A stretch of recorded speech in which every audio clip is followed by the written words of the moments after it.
Welcome to our presentation of Guacamelee 2. This was released in 2018. It's by Drinkbox, which is a studio based in Toronto, Canada. We previously played Guacamelee, the first game, Super Turbo Championship Edition in true Capcom fashion, way back in 2014 on the Wii U. So, 9 years ago. I can't say I remember it well, but I do remember it being one of the highlights of early 2010s Metroid-like games in the era before Hollow Knight basically came in and changed up the whole genre for everybody. And so, we're finally getting to the sequel a couple of years late. Let's get right into it.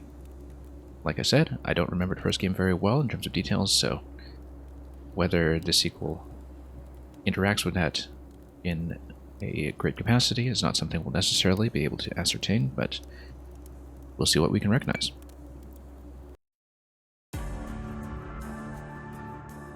Okay.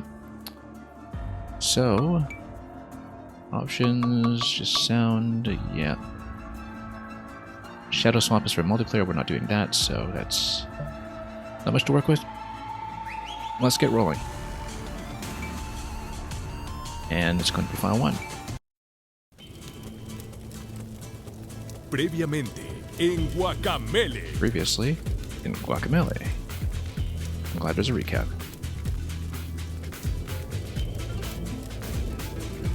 And there's the merge of the Worlds of the Living and the Dead. The Jaguar boss on the right side, we do remember very fondly. I think that's the guy anyway.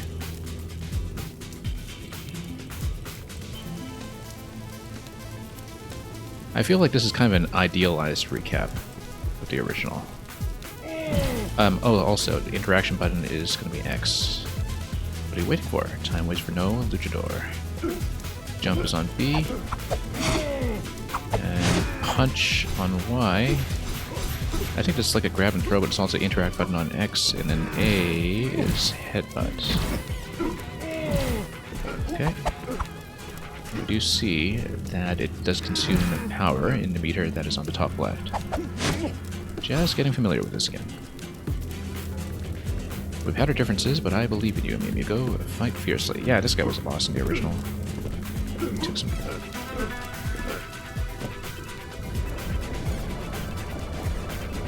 time with him. Oh, yes. Okay, no. This is actually the finale sequence of the original game, where you make your way up into the temple and fight boss here, Blanca, and yeah, you actually do have to interrupt the moment, I guess. I don't know if maybe there's an achievement if you just let it run and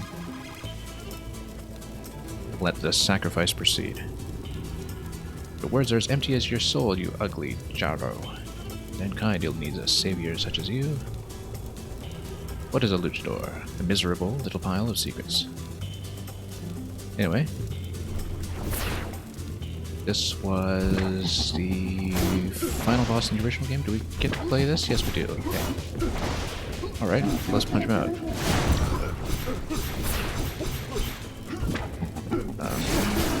Okay, so we do the dash punch. It looks like we do need to use an empowered attack here. That's the standard Y button attack isn't going to work. Oh. But we do have a fair bit of directional control.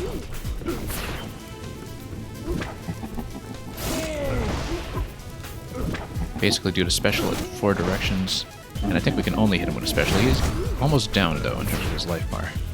We're not making the best showing here in terms of dodging, but there's the frog slime. Counts as 3 hits.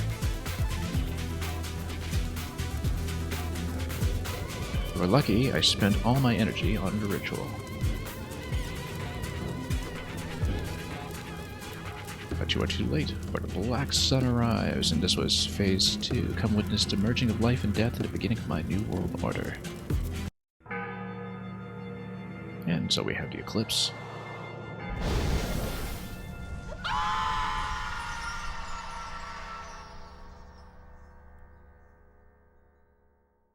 So yeah, we're basically revisiting the original final boss. The power, I can feel it flowing inside me. I guess we're picking up directly off of there. It's a bit of a simplified version. I don't think it was this trivial. And of course, it's just a beginning tutorial segment of this game. Yeah. Now, the standard attack does work here. And then you hit the top button for the deflection, I think. Yeah, that's right.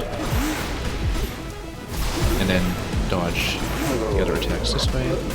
Send things up a diagonal.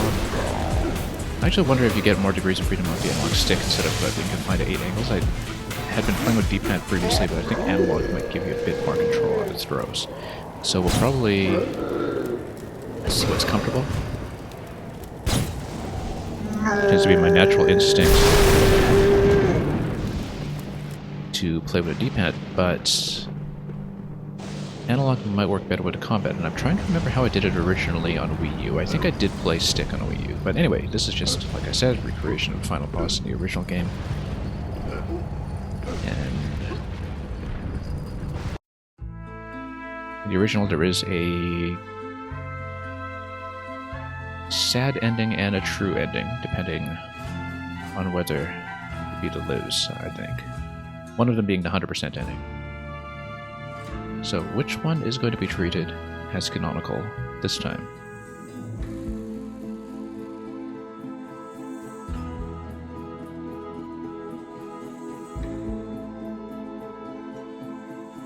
It's the one where she lives, so let's presume that we did in fact clear the first game to 100%.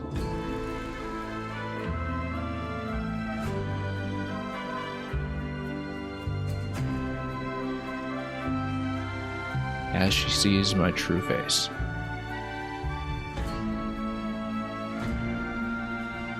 And as we don the championship belt, very important. Can't go without that.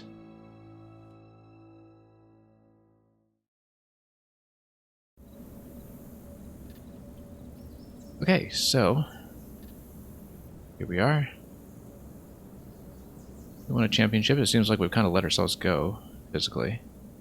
We've got the kids here. Are you looking at your posters again? Yeah, we've seen better days. It's playtime.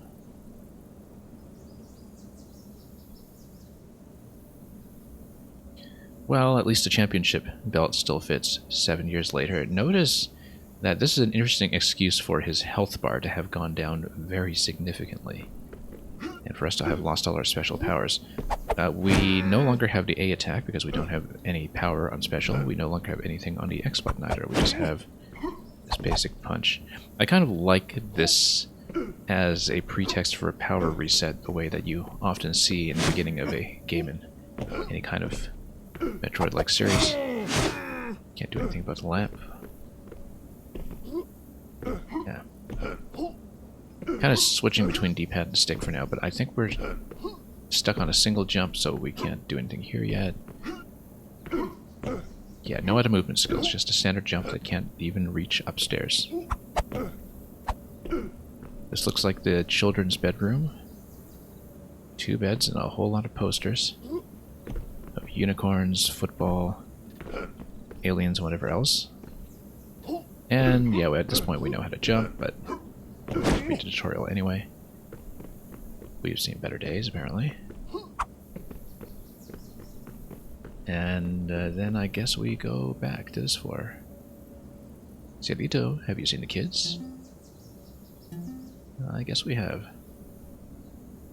I guess I'm gonna have to eat all the ice cream myself. I guess that's a motivating factor. Or not.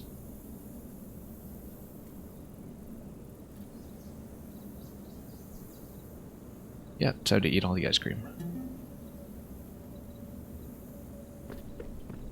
Okay, do we get to go down these steps? No, we... yes, we do. We can do the down jump to just soft drop down. Here are the kids. I'm a tomato. I guess... yeah, we've got quite the supply station here. Not that we can pick anything up. And we can drop back down, but I wouldn't be able to get back up, which is Very sad. Nothing is interactable here. It's all background. So let's just continue going up. Who's hungry for tacos?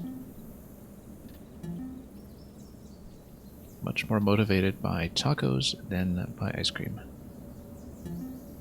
Esperanza and Juanito. And I guess we need more avocados. And this will be the pretext for heading out while she finishes her dissertation.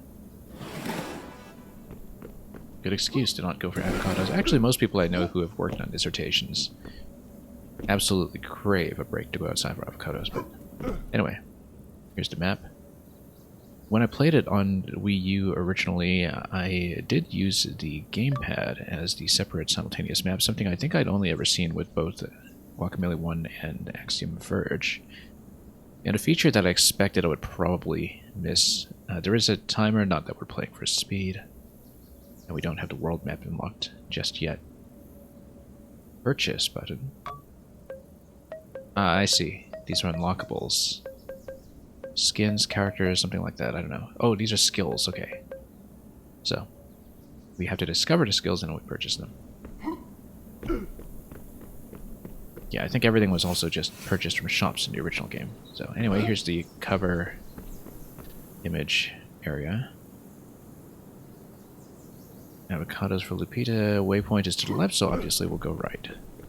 Double swing over here. Why do I get the feeling somebody's going to come by and burn my house down like they did in the first game? Anyway.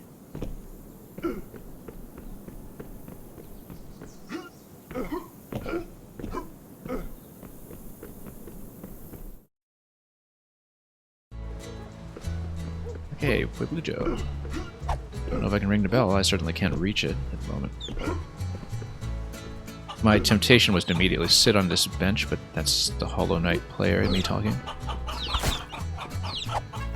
Oh, I guess we can punch a few things. I keep trying to push up on the D-pad to talk, because I see the prompt being up on the cross, but it's actually just the X button. I can never thank you enough for saving us in the last game.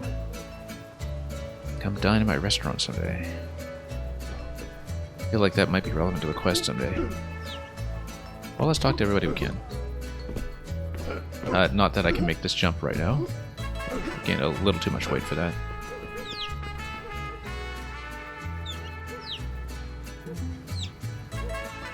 And, yeah, I guess there's a statue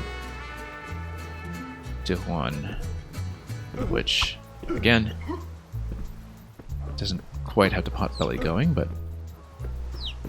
we've seen better days. Yeah, I guess dialogue is on X, so it doesn't interfere with the standard attack buttons. Ah, Juan, the old hero emerges from his slumber. So yeah, Jaguar is our rival boss who comes to respect us in the first game, as I recall. Haven't seen you run since the Great Tortilla Scare, yep. Wonder if we'll hear much more about that.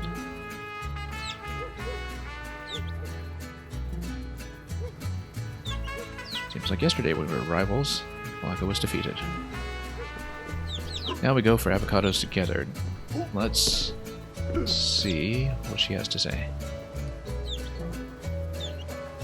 Yep, that's all we have is develop. Not much else going on with our lives. Hector must have been a great friend. Let's take a look here to know what we should avoid. Avocados are upstairs, so let's just continue staying down here. Unless this is the... Oh, this is avocado. Okay, no. And of course we can enter... It says player 1 here and the whole time, even though I've only got one player connected. But I don't know if there's a way to turn off the prompt or if it's always going to be like that in town. Yeah, I think we just have to deal with it. It is perhaps built for multiplayer. Or co-op, rather. Mansion ruins are that way. Well, nobody's going there yet. I don't know why the prompt... Yeah, maybe the prompt just appears in town, too. Yeah, because we're here and there's no first player prompts. Well, I don't know. Anyway. No avocados. Well, we know where to find them. We're just going to avoid the church until we've explored a bit more.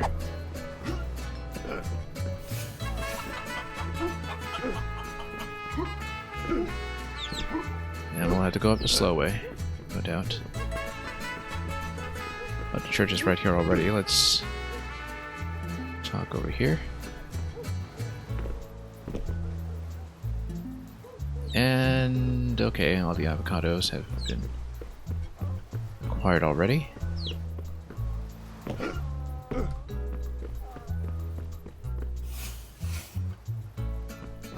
Look at that, I love how there's this local worship of our efforts in the first game. Or actually just local worship of the luchador as a sacred figure.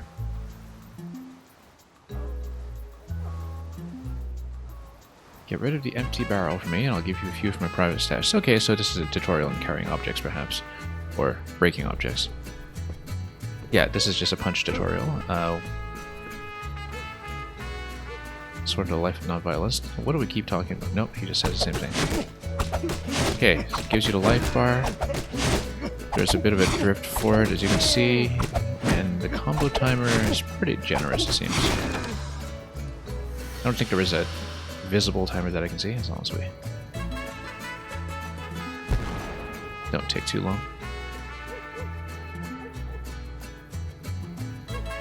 Yeah, you don't get to see when the combo is about to expire, but anyway, something is crashing outside. Let's see about that. A whole new adventure. Wow. Imagine what we might have signed up for. Weird black thing has just appeared. That looks maybe not conducive to platforming, but we'll see. Something on a town statue as well. Family's all here to see why I didn't have avocados ready. Anyway, let's fight.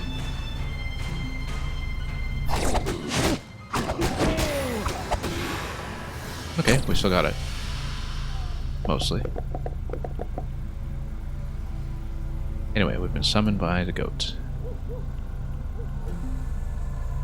Quickly, we must travel to the darkest timeline. The Mexiverse is in grave danger. Do we get to explore it before we jump through the portal? Probably not, but I'm going to check anyway. I broke a skeleton. Yes, I did.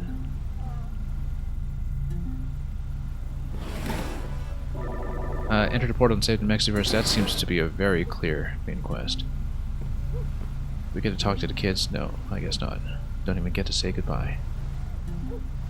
I wonder if... Yeah, because this guy thinks it's a set of Tetris pieces, not so much in the top right. Man, I wish I could open interdimensional portals. What if we go back in the church? Can we? No, we can't. We just have to go on. And the quest begins.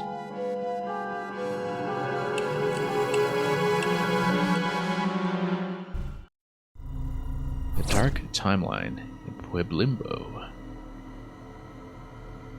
I don't think this is correct. It feels about halfway there, like some sort of purgatory. But it's definitely not the darkest timeline. I guess we'll have to get there. Okay. Well, looks rather beautiful in silhouette. We get to punch anything? No. I guess we'll go through more portals. Now you're thinking in some of those. Look at this. Oh, I see. I know, I understand. It's Pueblimbo. But you see this spider and everything? It's a reference to the game Limbo. This studio does that a lot. It really does kind of play on the expectation that the player has some literacy in other games. So yeah, that's the sort of famous opening spider from the game Limbo.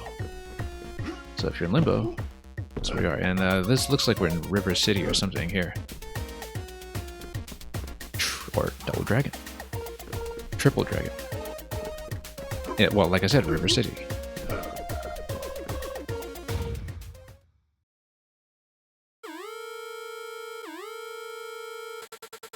El Presidente has been kidnapped by ninjas. Are you bad enough hombre to rescue El Presidente? This is the baddest timeline. Not the darkest. I don't know. I kind of want to play in River City, but okay. We get to interact with anything else here? Probably not, but subtly inclines chin. Anyway. Let's keep going. Anyway. No side quests. In we go. Anyway, finally, it's the darkest timeline. This way, please.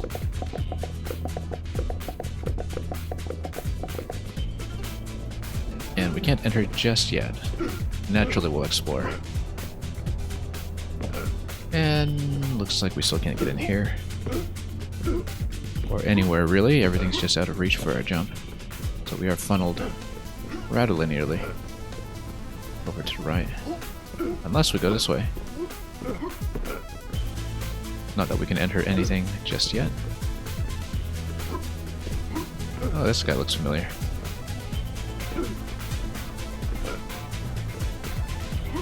Actually, not really. But anyway. Darkest Timeline still has plenty of this going on.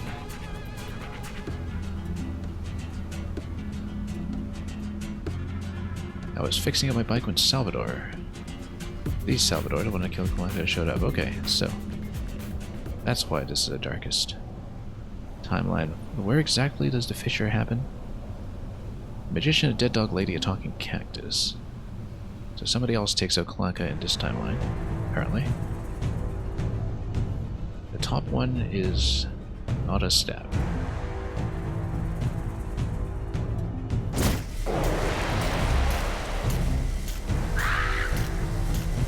Anyway, they need a certain division of labor, perhaps. I need to prepare my monologue.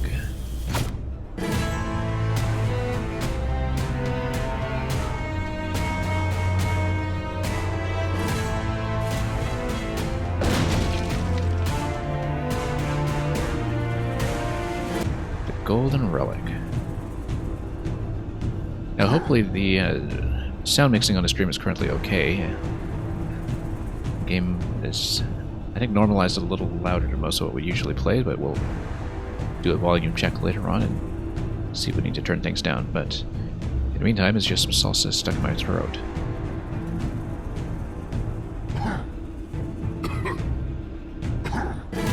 Doesn't look like salsa to me.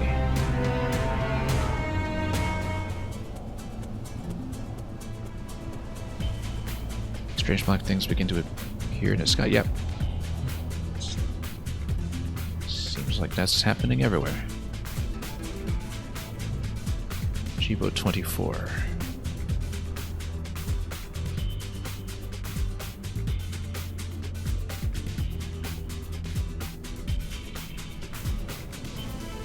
I think he's putting something together here. Yeah, I guess it looks like, you know, all of these sagely fellows are assembling from across the multi-mexiverse. Please don't tell me that is the one. The last one left alive. I feel like I just played this story in Bayonetta 3 about a year ago. He defeated Kalanka in his timeline, saved Lupita, and survived. This is an interesting way to handle the multiple endings of the first game. This is the one. Alright. Now that all the others have been eliminated. Have I heard of the 3 legendary relics? Let's say no.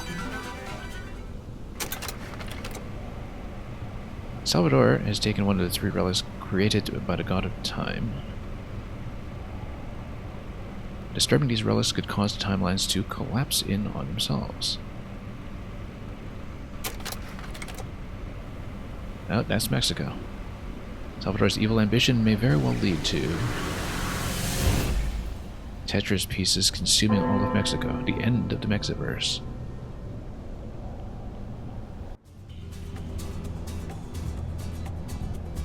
Not the Mexiverse. Find a Mask Guardian Tostada. Okay. Ah, yes, and we'll need a new Luchador mask because we're just not complete without it. Okay, let's talk to everybody. Because we can. Salvador, Salvador this, Salvador that.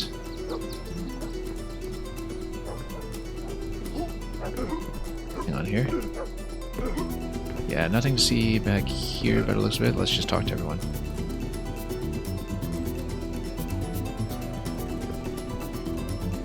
Oh, okay.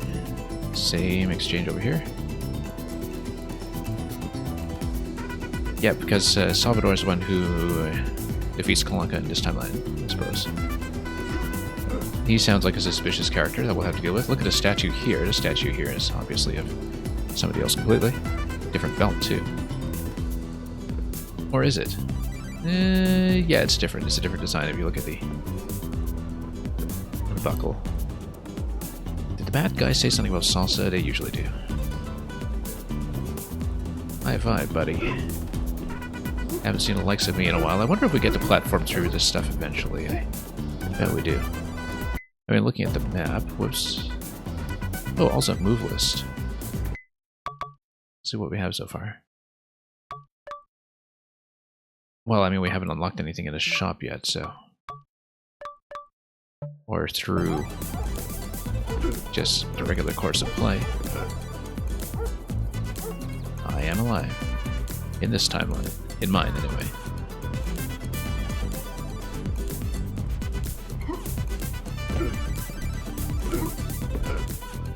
This guy seems to be toasting in the fire. He was coughing so much.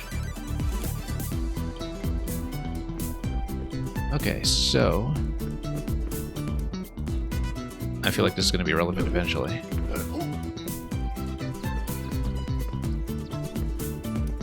There used to be a tequila maker who lived near here a long time ago.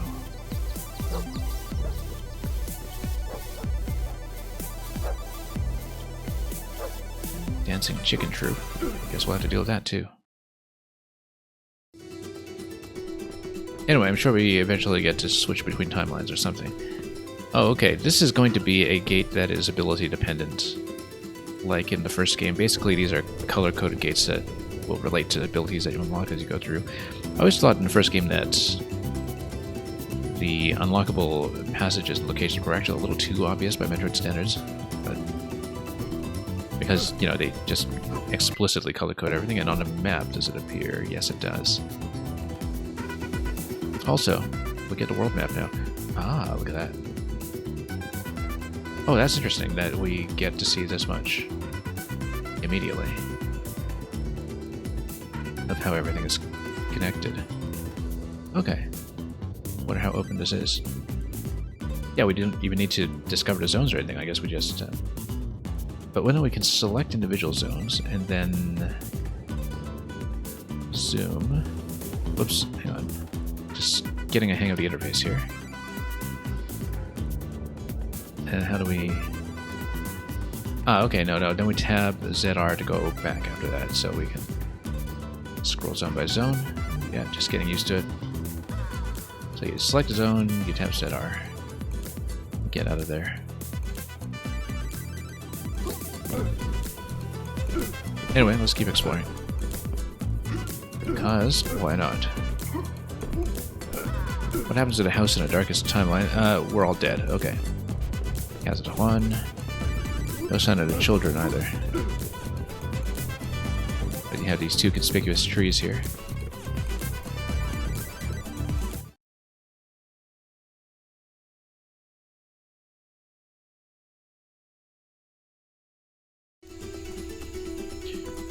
Okay. Yeah, okay, so the first player marker does disappear after a little bit of walking. Alright. What do we launch these guys in? Yeah, they don't survive very long. Okay. Yeah, not a lot of movement yet. Pretty low jump, standard punch.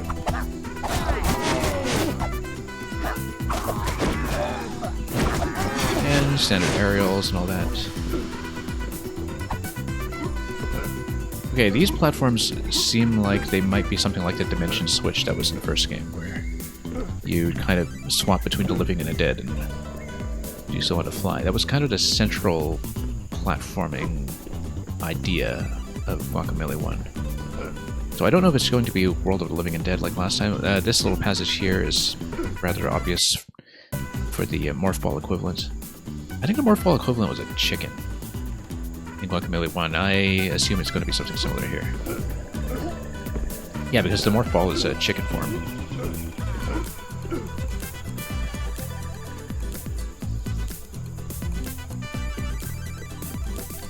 Together again.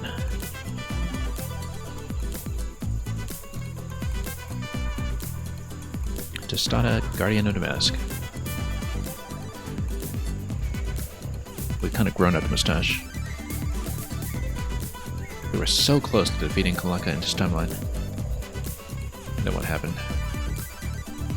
We won't make the same mistake with Salvador. Yeah, because Salvador basically does so in our stead, I suppose. In this timeline. So Kalaka is out of the picture anyway, but then Salvador is one that we need to take care of now. Whoever he is.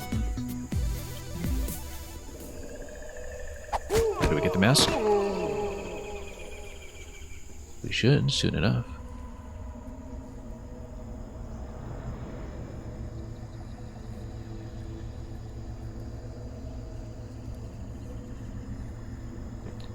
Okay, so we've been punched into probably the world of the dead looking at it, then that will probably affect the platform swap, and once again we have an ability gate that's color-coded over here, and will be very, very obvious on the map.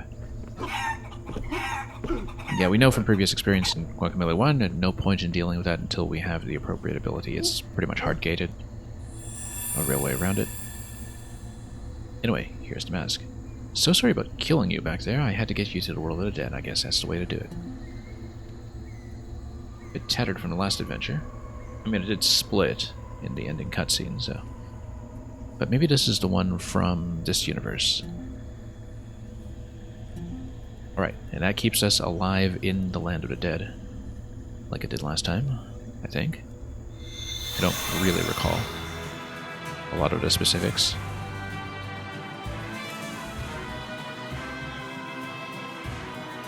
Oh, look at that. Makes us fit and everything.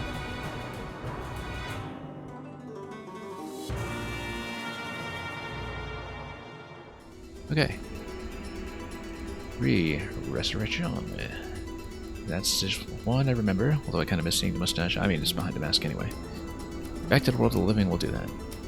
Council can help with that. Further east. Well, we can backtrack to see about those platforms. Additional players may now join, but we are just going to be on one controller, so that won't be too relevant. But yeah, it's actually just freely a drop-in, drop-out, and if you look at the player prompts up top, much like with a lot of classic arcade beat-em-ups. We're going to go left to see if the World of the Dead has the platforms that we want. Map says go right, so obviously we're going left. We still don't have a double jump or anything. Things feel a little swifter than before, and here we go. As expected.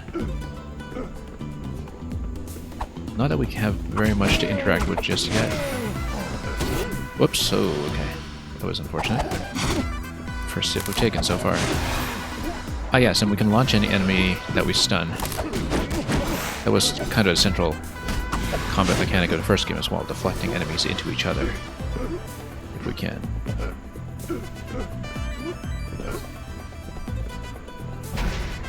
Oh, looks like Good job. Okay. Okay. We'll rush him down. Then. Oh. Whoops. Just missed it. And yeah, let's not run directly into projectiles. Also, I'm hitting the wrong button. I'm hitting X to fight.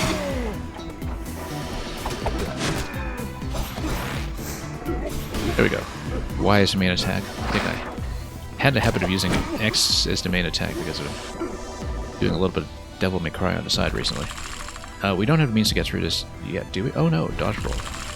Ah yes, with the stick. I think we already had that to begin with then. Costume change. Oh, we actually get to switch right away. Huh. Oh, and some of them have special abilities. I didn't know that. Oh, it must be because we got the complete edition, which has a couple of DLC characters. Nat Cat formed the avocado. That's pretty much what we have to do. Yes, that's exactly what this game is about. We didn't actually get those avocados we were shopping for in the opening scene. More damage after dodge. Yeah, so it's, I think, just the DLC characters that have some ability changes. Take more damage in a living world. Dead world. Life leech. Fast chicken stamina. Slow human stamina. Let's stay on a standard character for now, but we'll play around with some of the character switches later, perhaps. Yeah, more damage after dodge, less damage grappling. We'll mess around with the character changes later. Whoops. I probably am going the prescribed path even though I thought it was going on a side path. Let's see, actually. Yeah, oh yeah, because downstairs was gated anyway. You know, we should actually check the Land of the Dead first before we progress. I just have this breadth first way to playing that comes to me very naturally. Or we'll just go everywhere but the main quest. But we don't have a double jump here anyway, so yeah, it's just one way forward. It's pretty linear so far. Just force you down that path. Yeah, there's a bit of an aerial dodge as well, of course. Whoops. Okay. And there's ZL as well. I think ZL is much more comfortable than right stick here, although I guess that depends on our facing direction, because basically if you're running right, you can roll in the opposite direction using the right stick, and that would be the advantage of doing that rather than ZL. Oh, whoops, wrong button. I keep pressing X to attack, and it's a mistake. Gotta press Y. Yeah. Cool looking game. Yeah, Netcat, I played the original on Wii U 9 years ago. It was actually one of the first games I played on Wii U, I think. Oh, whoops.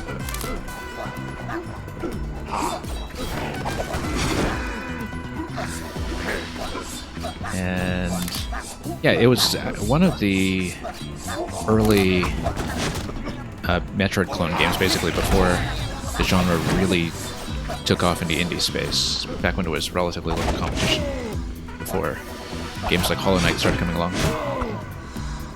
And it was one of the best ones from that era, I remember. Okay. Whoops. I'm facing the wrong way for the punch. Yeah, we do need to face manually at the end of the dodge, because... Okay, it just requires a little more control here on my D-pad. Yeah, de los Muertos, yeah. Netcat, I don't know you have played Grim Fandango, which... also, of course... is all about the Day of the Dead and that whole aesthetic. And is probably the best known game that does that. Okay. Okay, let's combo those guys into each other. Whoops. Still a little bit rusty here. And, oh wow, that guy just smashed me up. Okay. Whoops, that's a death already, huh? Okay, let's pay attention here. This encounter. Yeah, it was just that massive hit we took from this guy earlier that caused a couple of problems. Okay. Hang on. Just jumping right into this. Like I said, we're a little bit rusty.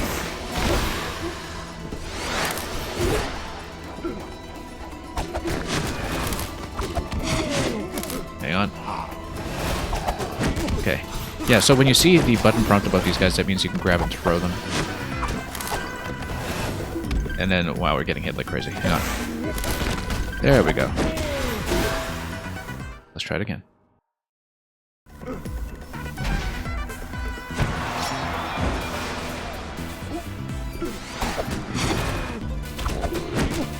I'm currently still on D-pad, but I wonder if analog stick might be better again because you get a bit more directional control on the throw.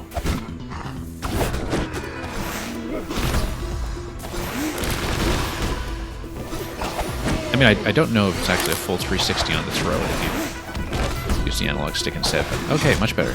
Much better combo this time.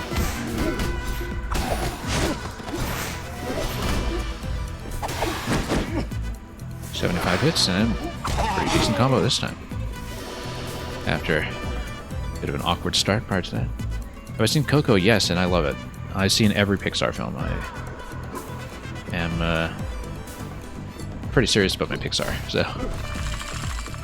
And Coco, I think, was one of my favorite ones in recent years.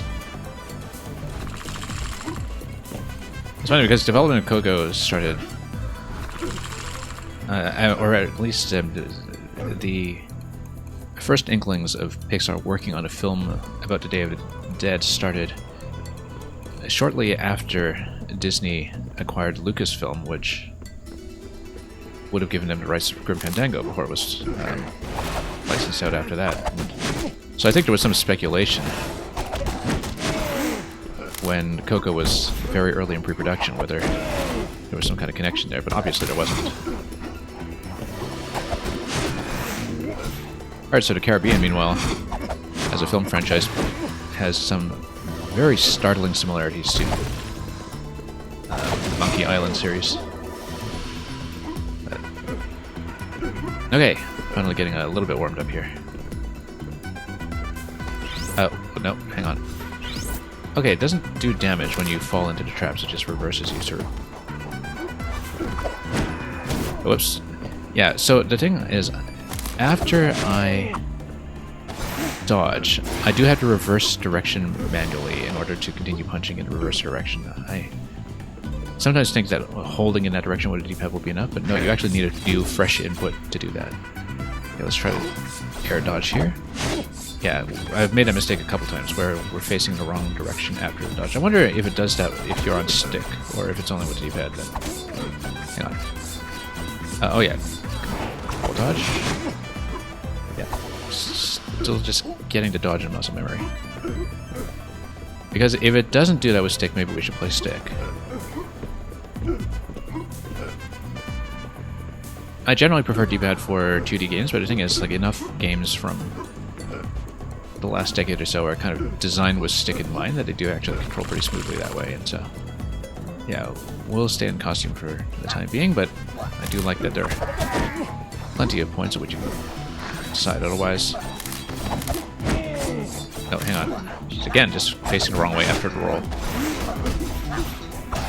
Yeah, I think I'm more comfortable with D-pad. Yeah.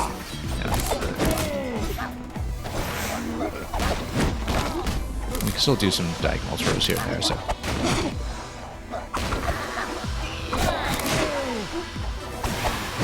There we go. And as you can see, as with Guacamelee 1, the power-ups are in Metroid-style Chozo statues. Because of course.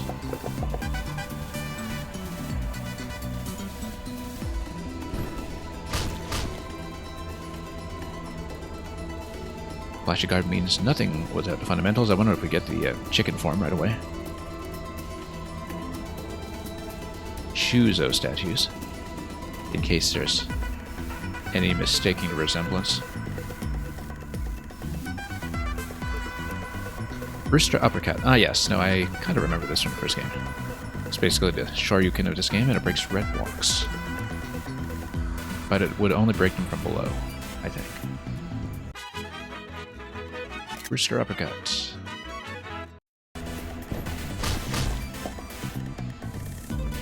Okay.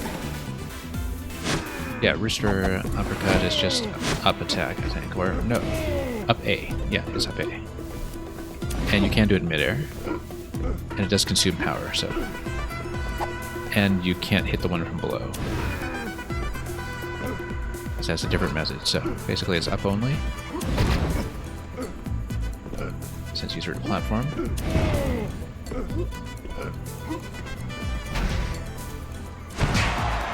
Alright, let's fight. Yeah, basically exposes some of their defenses.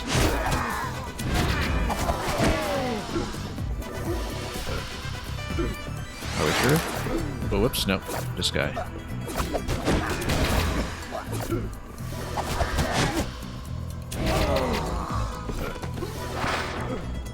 Yeah, we should probably get a little more accustomed to using ZL for the roll dodge. It'll kind of feel like a Bayonetta game or something that way.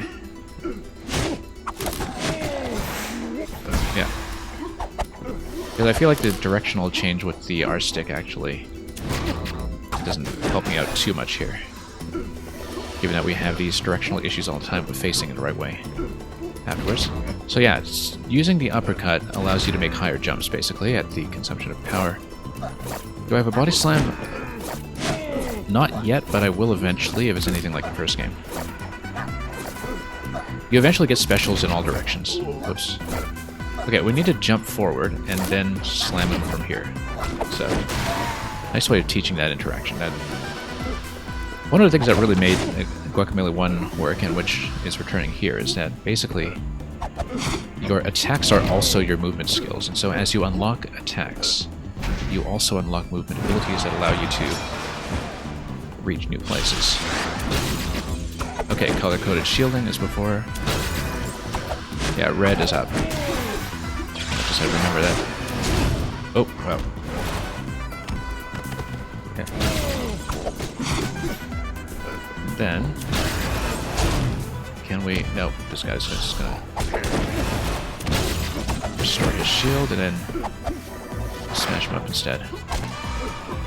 Get a little bit of health replenishment, not very much, but... Enough to work with. And, yeah, pretty linear so far, like I said. One way forward, and then we'll have to deal with that guy. I think what we do is try to... Whoops, got caught over here. Let's take out the bottom group first. Stun. And just take them one at a time, and then go for that treasure chest as well. That looks like it's a little out of reach, but then, no, we can punch it. Yeah, that's... One quadrant of extension for life, I think, not for power, but not exactly sure. Oh, you know what? I think I need to do the air dodge into it, maybe. Does the air dodge actually move me forward a little bit? Okay. Maybe we roll dodge into it and then jump. Like, if you do a roll jump... No, you can't. It's not DKC, you can't roll into the jump, unfortunately. But you can roll into the uppercut. For some reason, this reminds me of Subspace Emissary. It feels much smoother than Subspace Emissary. This is just costumes again. I always found Subspace Emissary really kind of clunky, actually. Kind of like it was a knockoff Kirby game, which it sort of is. I felt like a lot of the mechanics in Brawl didn't really make for a good fit for that kind of adventure. I liked it conceptually, but I remember that Subspace Emissary was actually a little bit of a disappointment for me. Are these going to be different rooms? Let's break everything and find out. In fact, something down there that I wonder if we can reach now. We'll try it.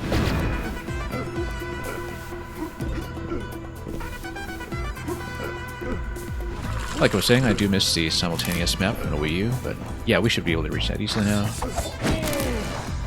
Whoops. Gotta watch those projectiles. Oh, you know what? This was reachable in the first place. I don't know why I didn't grab it earlier. This is for health. Okay. The other one must be for power, because we only have 2 orbs worth of power right now, and it's not a lot to work with.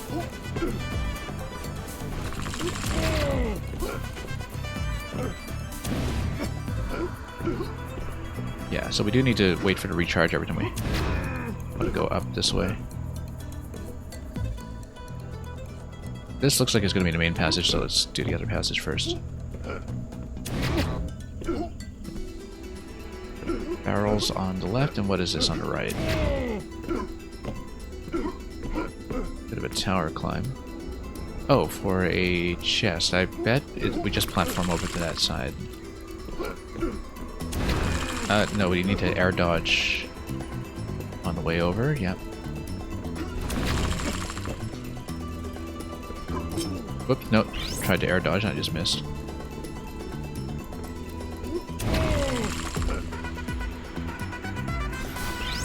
Nope. It's okay, we just need to... There we go. There we go. And I just need a bit of a streak here. Nope, hang on. There we go. Yeah, it's not a very large dodge window when you are in the air, so... Let's grab that. And there's 3 pieces for that as well. For the next upgrade. Anyway, we'll go left.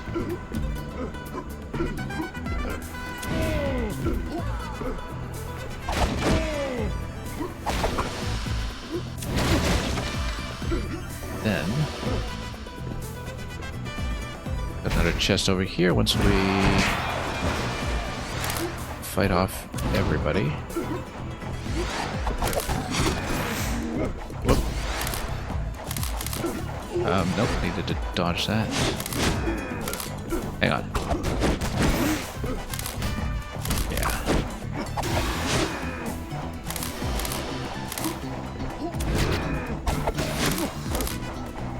Whoop. Not really maintaining a great combo here, but we'll take it. Whoop. Nice drop in that throw.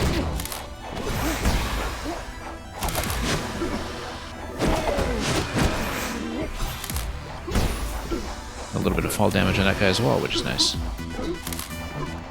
Whoop. Oh, whoops. I was trying to air dodge that. That didn't go well.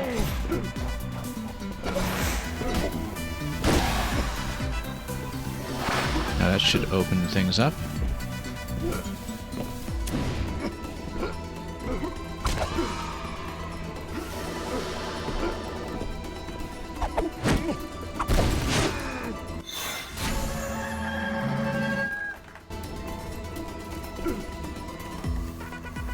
Okay.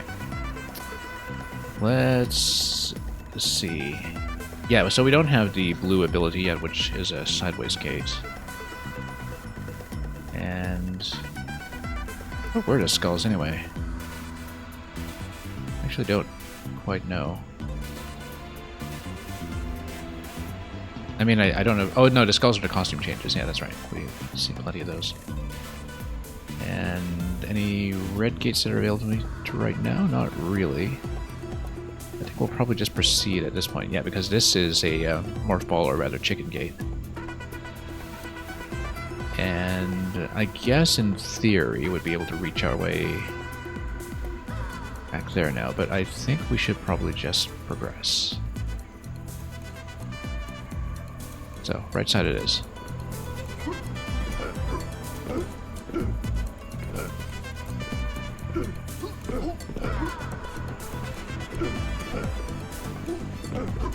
And up we go.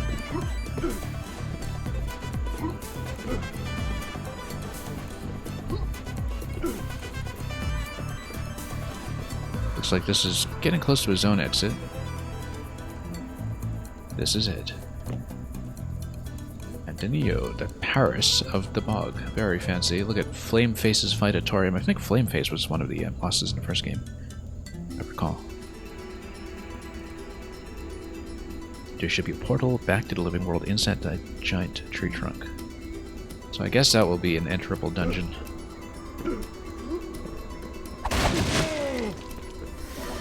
I suspect. Yeah, the background art in this series is consistently very strong. But I just say series even though this is just a second game of 2. And all I have to go on is the first game. And yeah, a lot of the background art in these games, in the first game certainly, and in what we've seen of this one, in the little time that was spent of it, is usually full of Easter eggs, especially Easter eggs referring to other games. Don't you just love the small town feel of this place? Yeah, that's what happens when everybody's dead. A living luchador in the dead world.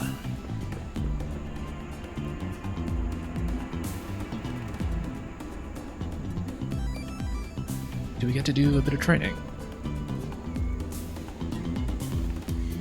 Oh, so I think this is a skill shot, basically. Increase health by a full heart, stamina by a full circle. So we can afford this, we can afford this. We might actually increase health, but let's see what our options are first, because if we can increase skills instead, I think I prefer extracurricular cardio. I mean, if we just roll dodge over, right? We can do it. It'll totally make it over. New purchase available. And what would that be?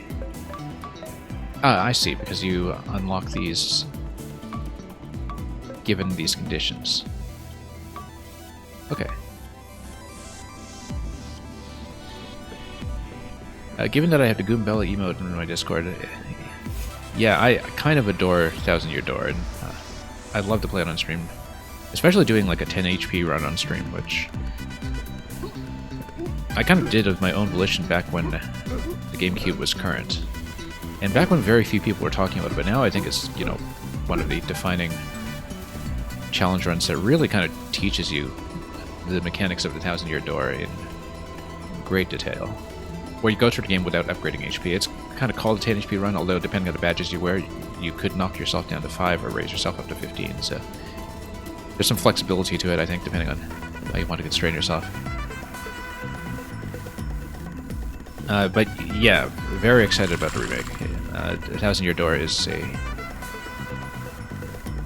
rather significant game for me personally.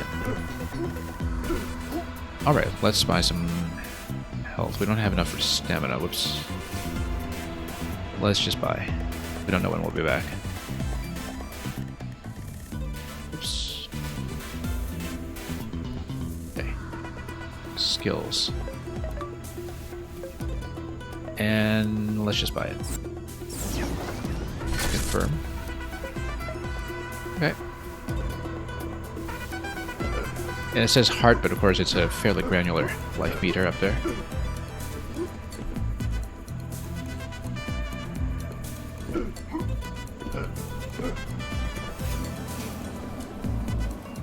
It looks like a very dead goat.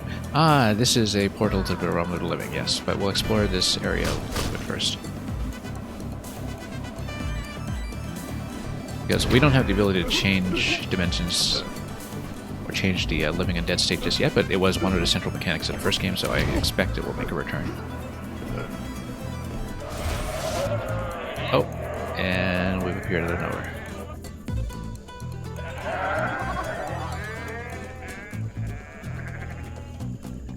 Yeah, because the whole thing is playable as co-op, I guess you're kind of expected to be potentially here as Testata as well.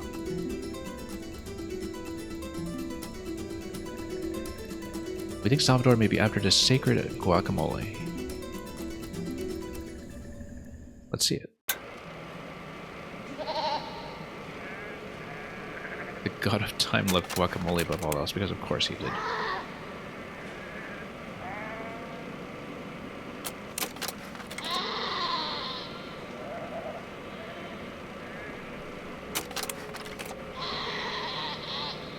El Otro Mundo. Place where all of time converged. But Guacamelee in his past, present, and future, he'd never run out. That's actually quite a devious idea. Very clever. A lifetime supply in all directions of time. So he hid the key to El Otro Mundo inside 3 magic relics. I guess we'll get the recipe by the end of this. We think that Salvador wants to eat the sacred guacamole because he believes it will give him godly powers and cure his sickness. Well, I suppose that he actually is going to go through with it, and that will be the final form of the final boss, presumably. But if he gets a hold of all the relics, it will make the voids even worse. Go to Jade Temple. Let's see this. It is in this zone, fairly close by. Yeah, Jade Temple is just connected here. Let's talk to people. Sacred guacamole. A lot of skeletons, yeah, we'd expect so.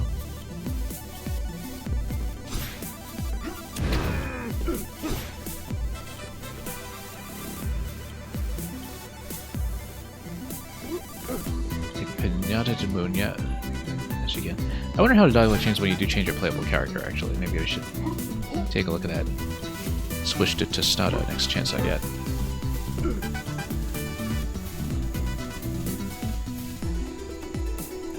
Because, yeah, let's see if there is a dialogue change. Let's try Tostada. What would that look? And yeah, it just refers to us the same way. Oh, they just keep referring to me as Juan anyway, so I guess despite the artwork change, things remain identical. I think the characters actually do play equivalently as far as I can tell. Actually, it does seem like there's a little difference in timing, and I don't know if mechanically it's equivalent or not. Yeah, they just all refer to you as though you were still Juan, so there's no dialogue change or anything dynamically.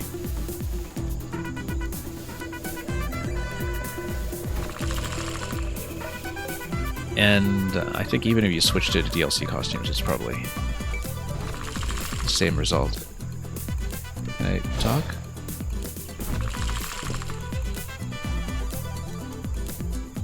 Yeah, no change. Even though mechanically there are a few stat differences with the other characters. Yeah, like I said, we'll play with the other characters at some other point. Let's get further first.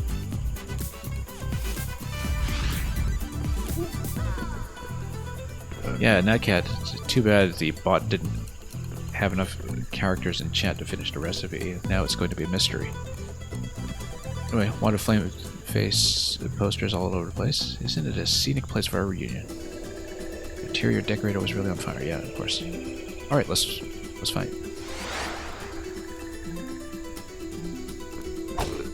Can we just punch this guy? Okay.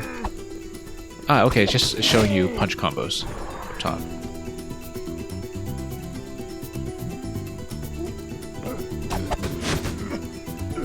Yeah, it's basically a combo trainer. Okay. Uppercut, and then... Oh, okay, no, we do the standard uppercut, not the special. And then... Same idea. In reverse. Yeah, because you're still within the hitbox for that. Oh, okay. You basically have to read the whole queue. uppercut, punch, punch, punch, and then super uppercut, punch, punch, punch. Okay. No, hang on.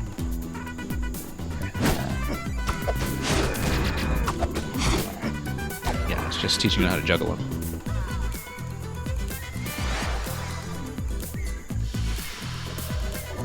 Alright. Once we unlock more abilities, I guess. So yeah, it's basically a little bit of juggle training. You might have moves, but there's one thing you'll never have. A mastery over the hit streak meter. Really now. 49 hit combo. Okay.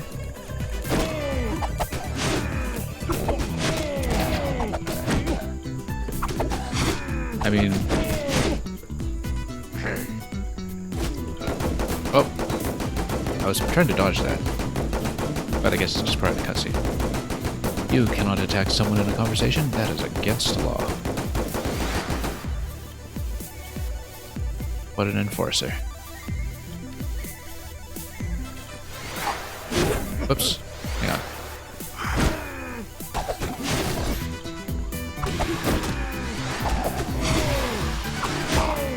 Whoops, nope.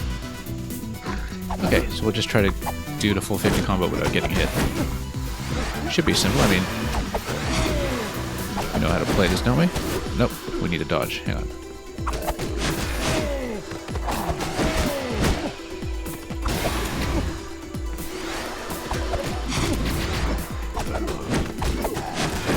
Oops, nope. How many was that? 37, okay. Yeah, these guys don't give you the option of throwing them, unfortunately. Which I was kind of hoping for, given how all the other fights have gone.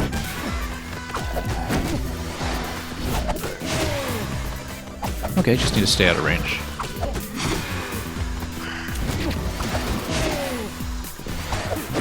Nope. Hit from behind. We got pretty close. 49 hits, actually. Nope, hang on. Just need to get the dodge in our system.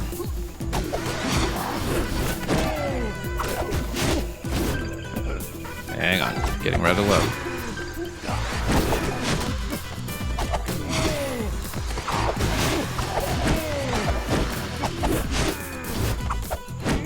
Nope. Yeah, once again, just facing the wrong way out of dodge roll. This is repeatedly a problem here. Okay, we got a bit of health. Nope, once again, the dodge roll totally throws off my direction. We just need to adjust accordingly and just... Whoops. Get in that habit. Okay, let's try it again. Hang on.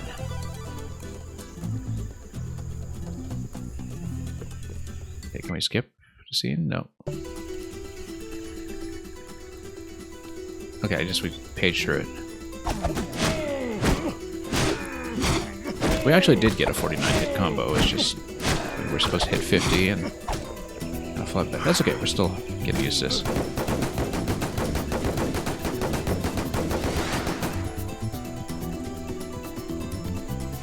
Yeah. So the directional swap out of the dodge roll. That's the thing that's killing me here. We just need to be aware of it.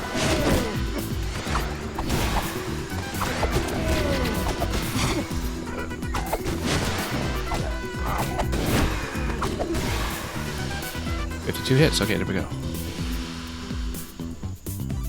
Must be using power moves to get even bigger numbers with each hit. Yeah, because there's a bonus for changing up your attacks. Don't even look at any benefits you can get on my skill tree. Can we? Yeah, because he's a trainer. We just don't have the money. Oh, we really should have unlocked some of this first before we spent everything on health, because this is more useful. Use dodge when you hit the ground, so it's basically Guacamelee, if you know Guacamelee from games like Beautiful Joe. Take 3 hits before you hit meter resets. Yeah, it seems like this is a system that is significantly expanded from the first game in terms of the upgrades. Because the first game you just, bought a few standard ability upgrades, I think, and didn't quite have skill trees with requirements quite like this. And you do need to get a combo requirement checked off before you can actually earn the right to have these skills. Yeah. So basically that's your incentive to get big combos, is that you do unlock skills as you go, which is a nice way of doing it. Special moves cost no stamina after 100 hits, yeah. That must be good for big fights. And yeah, this is just dependent on collecting chests. But we should pump up our combo techniques, especially the ones that earn gold. So we'll need to fight quite a bit more before we do that, though, unless we can fight again now. Okay, so we do need new powers first.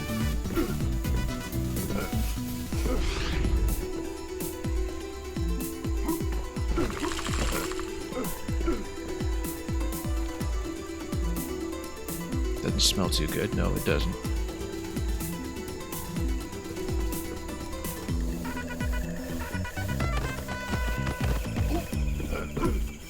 And yeah, we don't have the ability to go through the side just yet. Careful at the Jade Temple. The real goat, yeah. Greatest of all timelines.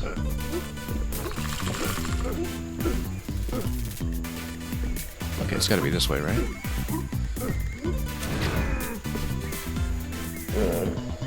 And this guy is telling me what?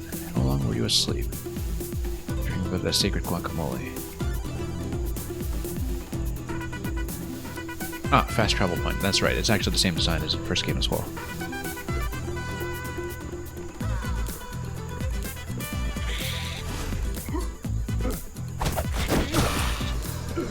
Okay, there we go. Anything else?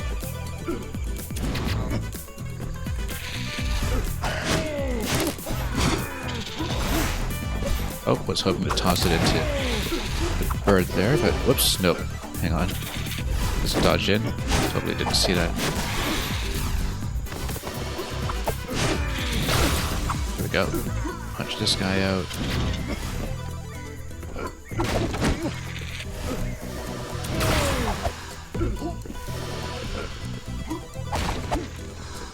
Then we have a couple of different locations here. Yeah, let's take that guy out. Why not? Just need to get this game into muscle memory. Pretty narrow window for the aerial dodge again, but we're doing it. Get a good bit of cash for upgrades later on the way out. Once again, I wish I'd saved the cash for doing attack upgrades now instead of just health. Vex Gaming TV, I've been alright. It's been a long time, as you said, and I've been doing well. Getting back on a regular schedule, a bit of a later schedule than before, but whoop, totally whiffed that. Awful. Then the throw here's going to be quite nice though. 6-hit combo. Okay. Then, what are we doing on a map? Good on either side. Oh, whoops. Nope, don't want to step there. Should have looked at that first. Yeah, I keep overshooting these guys and getting into attack. Wrong way. Looks like we can't actually traverse this yet. You've been getting back into streaming as well? Yeah. You've had a good selection coming, and I've basically been cramming out a lot of backlog. Because I spent so much of this year playing extremely long games that I am finally getting back into some short ones just to get them out of the way before Super Mario Wonder just takes over my schedule. Oh, nope, dodged that a little late. Nope. Again. Okay. Trying to do the air dodge here. There we go. Okay. The air dodge is everything on this guy, it seems.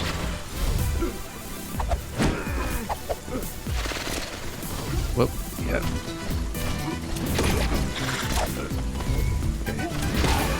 There we go. I was told there'd be candy. And there was candy. Now, can I go either way? Yeah, we were going left or right. Hopefully Wonder is a fun speed run, yeah. Hopefully it's a fun 100% clear, that's the main thing I have in mind, and some of the multiplayer lobby features should be fun for streaming afterwards as well, after I'm finished with my first single-player clear. I'm also planning to get back into a lot of Mario Maker 1, actually, because it was just announced yesterday that the Wii U and 3DS servers are going to be shutting down. And so we have until April to play Mario Maker 1, basically, and I have a lot that I want to catch up on. So that's going to be something that I'm doing after Wonder as well. Because we still have a lot of old profiles that we never actually completed.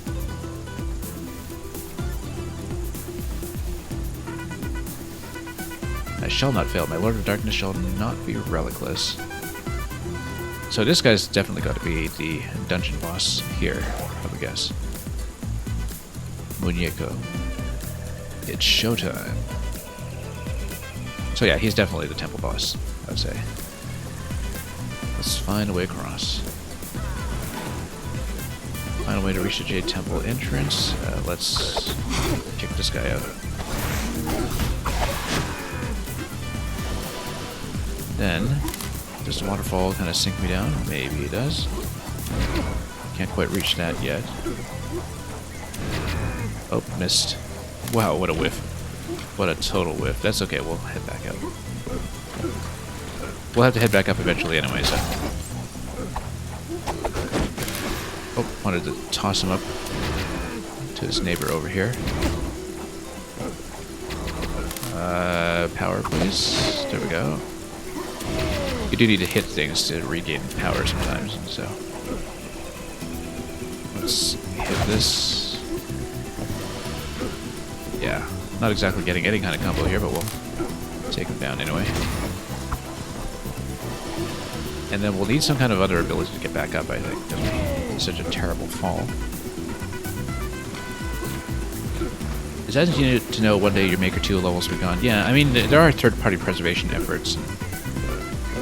Already, people who work on troll levels in Mario Maker 2 have set up an alternate server that you can connect to by emulator. Mostly because that community is very interested in uploading levels with mechanics that tend to get deleted by Nintendo. And so there are solutions that exist, it's just that, you know, they wouldn't be broadly accessible to a wide player base unless they really know what they're doing. This looks like I'm not supposed to touch it. Didn't think so. Let's go back. Oh yeah, I can drop in through here. Here's another combat sequence.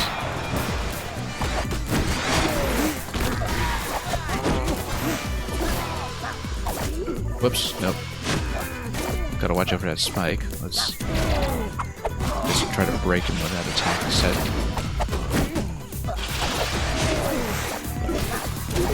Nope, was trying to uppercut into that guy because he got the red shield, but we're just a little bit too late. Okay. Not the most elegant there. You're one of those people who gets levels deleted. Yeah. Look into something called Open Course World. Because that's the project that the troll community has been working on for the last little while. I haven't really caught up on too much myself, but that's been their solution. To basically trick the game into contacting an alternate server, particularly if you're playing through emulator. The groovy timeline. Okay. Statue and a magic powder. So, what ability did we unlock this time? Probably something to do with that anchor. It might be a grapple. Eagle, something or other for you to leap. They love the eagles, yeah.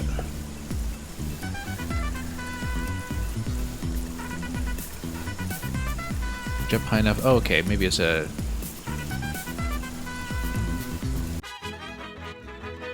It's like it's describing it like a double jump, but I'm not sure. It might be something with the grapple. Move here to hook point, and then it's going to be with X as the interaction button. So yeah, it's actually the same power as in Ori and the Blind Forest, basically. Ori and the Will of the Wisp. Except you always go directly opposite. It shows your entry angle. I wonder if we kind of air dodge into that before we can kind of adjust. But yeah, it goes straight across. It doesn't allow you to readjust at the anchor point, which is what the Ori games do. Yeah, so the angle will matter to us here. Oh, I talked to him again. Fly like an eagle.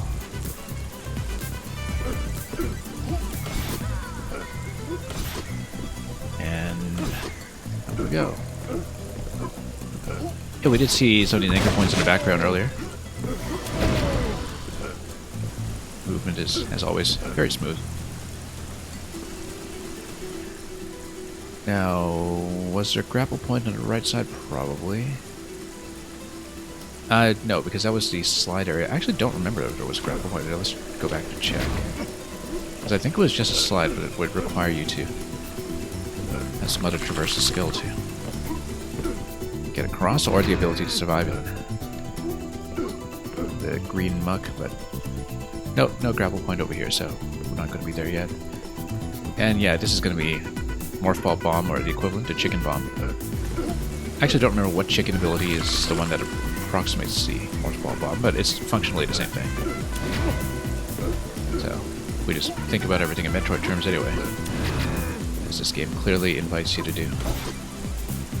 And yeah, you would use that in conjunction with the uppercut if you're just a little out of position.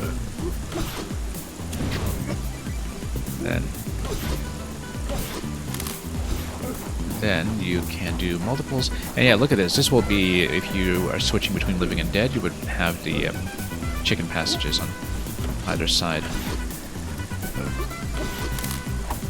Whoops. Oh, and if you're stunned, you don't get to grapple back in, so we do need to be careful about that as we air dodge our way in.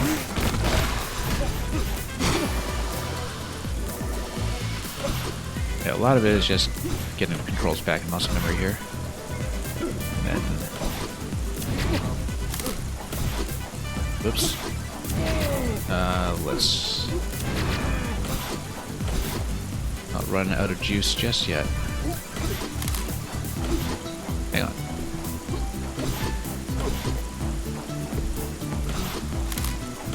Let's need a better angle. Yeah, there we go.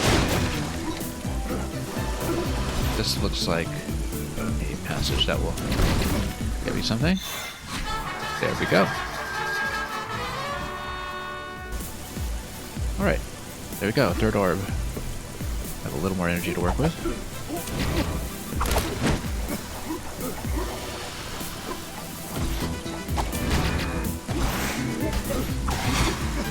We'll just nuke that guy for a moment and then what was here on the left?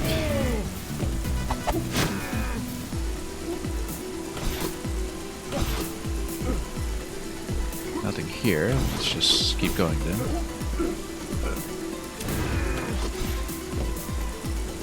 And that'll take us to the temple. I don't know if we can go any further up. We can go up eventually. It's pretty clear on the map that you can actually continue to move upwards if we eventually have an ability to send us that much higher.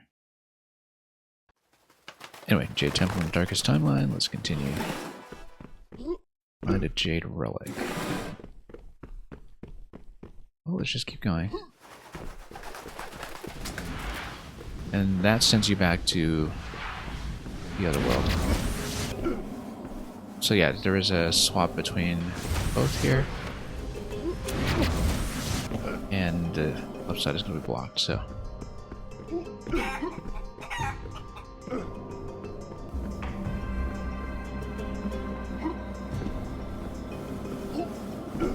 And then...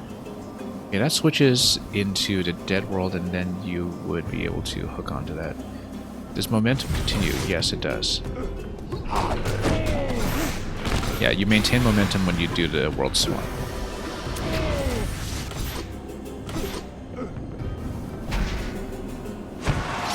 Very important to know. Nope, and yeah, you can get punched from the other world as well. That, I think we knew from the previous game. I just didn't remember it. Okay. Whoops, totally missed dodge over here.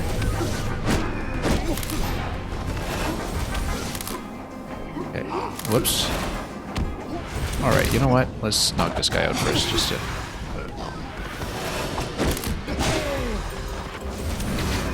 Oops, totally missed. Come on. There we go. Not doing quite well in the combo game over here, but we'll work on it. And yeah, we'll just land on that.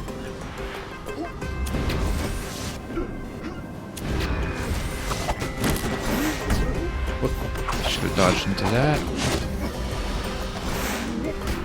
Juggling a bit.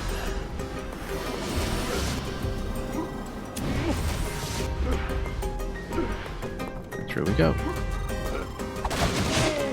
This is your first time actually seeing this game. You knew of it for a while, but never watched gameplay. Yeah, this is my first time playing it, but I did play the original on Wii U back in 2014 when the Super Turbo Championship Edition was released. The Wii U had the benefit of having a simultaneous map on a gamepad, which, despite being an obvious use of a gamepad, was actually something that was very rarely seen. I think only this game and Axiom Verge took advantage of that in a Metroid-style structure. That's what happens when the Wii U just didn't get a Metroid game.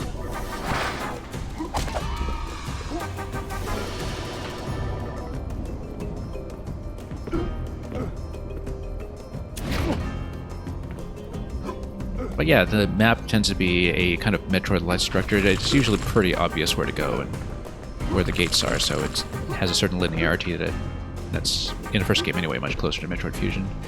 But there's a lot of platforming, and the combat system is all, as the name implies, melee and very much in your face. It feels very much like Smash in some ways.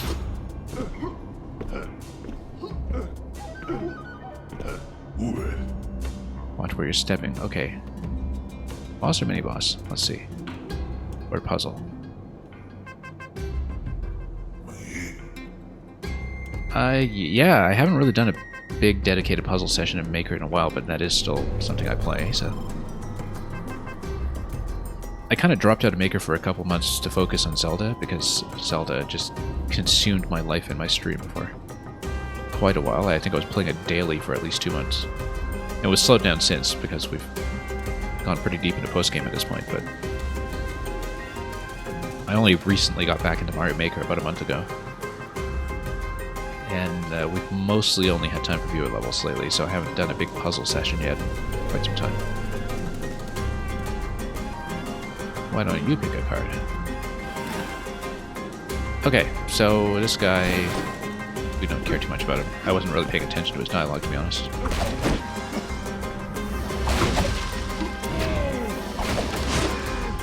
You've been speedrunning on your stream, yeah? Any games in particular?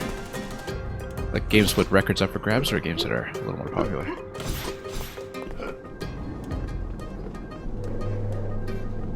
Okay. Gotta clean up some of this goo. Yeah, please do. That would be nice. Is this temporary? Give you a hand, yeah. It's a... Oh, I see. It's the skull on the left. He's raising his hand, yeah. Tough crowd indeed. Look at the reflection, that's rather lovely. Alright, let's fight. It's reminding me about to dodge because against these guys I think it'll be rather necessary. Whoops, no. Dodged and then just ran right into him. Hang on.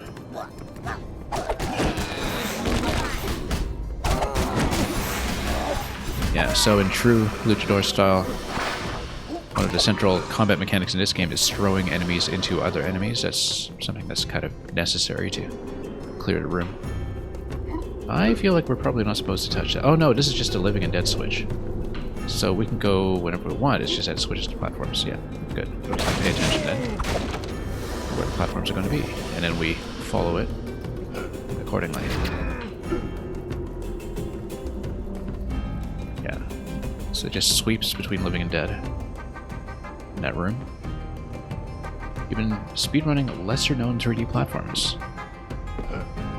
Are we talking things that are kind of late 90s and 64 PS1 era, or because it seems like there are a lot of 3D platforms in that period that have been a little lost. They've gone. Whoop, nope, hang on. Alright. Now we need to do the air dodge over here. Nope, I totally missed the air dodge. Air dodge timing window is something I'm still having a little bit of trouble with here. You don't need to do the air dodge, we can just do the roll dodge and we don't overshoot. It's much more comfortable than the air dodge, actually. Nope, as long as we don't ram right into that. Just need to get the spacing down. Feel a little more comfortable with it.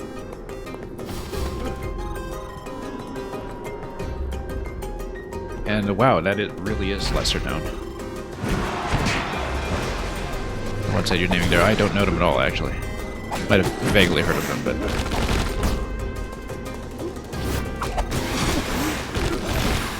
I mean, I don't know if there's any kind of speedrunning meta that's developed around those, or... Okay, so we do need to watch the living and dead state here. And just make sure we're standing in the right half. Do fight. Here we go. Nice little combat challenge. Costume change over here. Bypass it. Then take one gate at a time.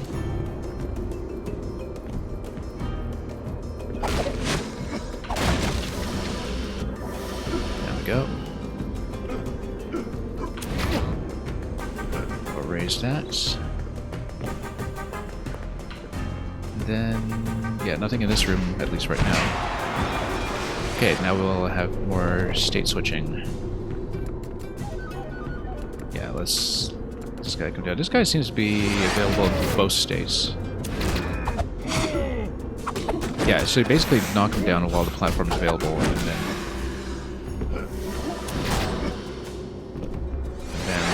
it drops him in. Nice little bit of puzzling on the fly when you deal with these guys. Because then they drop in and you make sure that the ones you want to stun are stunned. Hang on, this guy, I need to not flub my dodge time against him every single time.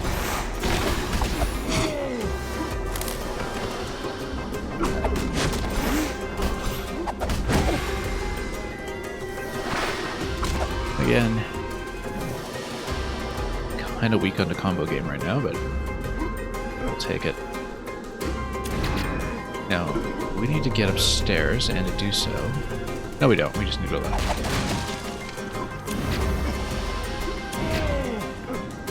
Skill purchase is available. Oh, are the skills just purchasable whenever? I guess they are. Yeah, because you unlock the vendors, but you can actually upgrade the skills anywhere on the map. So we'll wait until we have a little more going on. Because we can basically improve the 3-hit combo.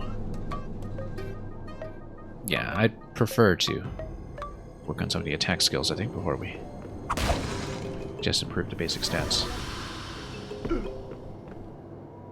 We'll see how that goes. That looks like something I shouldn't touch, yeah.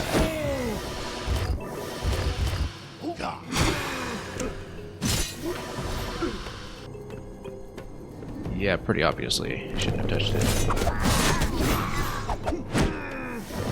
Okay. Oops, stood a little too close there.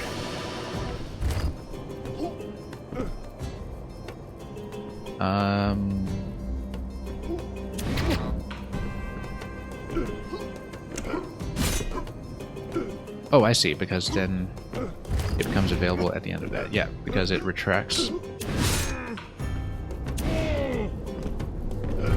I see. That feels like it's something that potentially conceals secrets.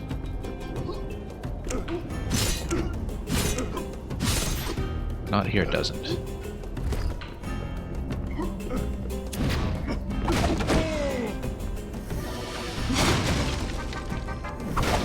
Okay. More purchases available. I think that one was just money gated. We can get the Guacamelee. Or we can just improve a few combos and go for that one instead. Just for the attack.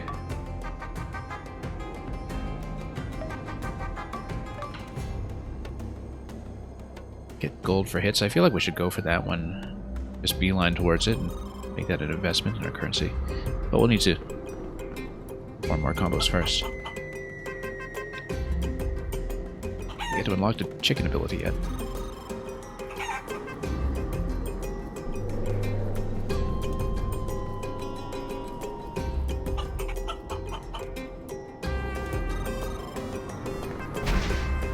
Alright.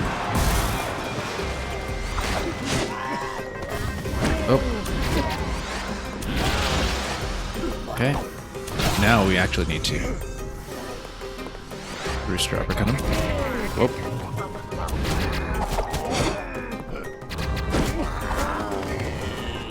Oops, nope, got hit there. That's too bad, but we're doing pretty well for the most part.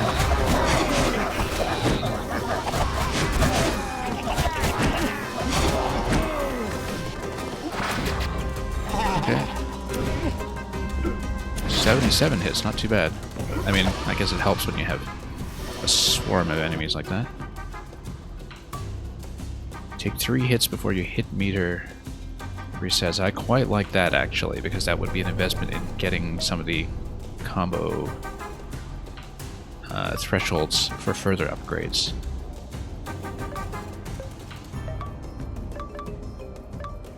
I actually feel like we should save up for that, because that will get more unlocks quickly. And, yeah, nice catching up with you too. Thanks for dropping by. I'll keep an eye out for your channel again, now that you're back in action. We will go left here, obviously, but let's bust open this gate first, just to see how we're doing.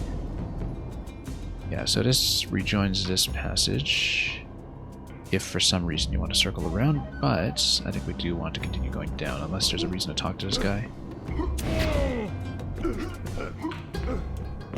But let's go down.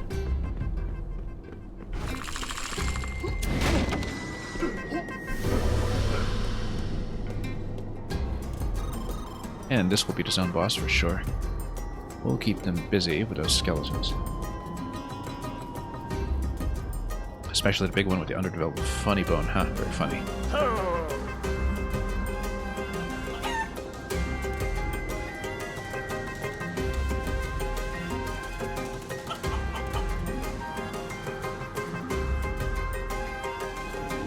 If I can't even steal an ancient relic, what kind of friend am I? Not much of one at all. Gertrude, Loretta, and Donna. I don't know if there's a particular scheme or joke to the names here, but I don't recognize it yet. We'll see. In style.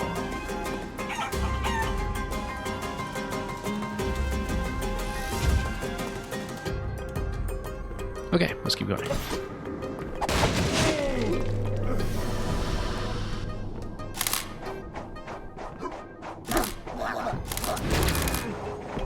And of course, yeah, if you step on that, there's something that's going to punch through here. Yeah, as expected. Why don't you just get them crushed? Yeah, that works. Works rather nicely, in fact. Got a couple of gates here that seem to be dependent on the red switch.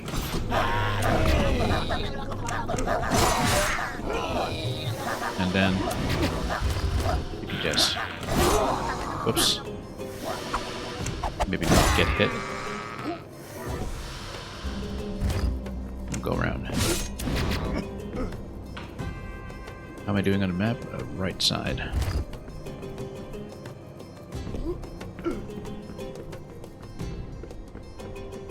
And more abilities. Power in a statue. Wall jump, okay. Yeah, that's rather important. Right, and it gives you the cling as well, seems.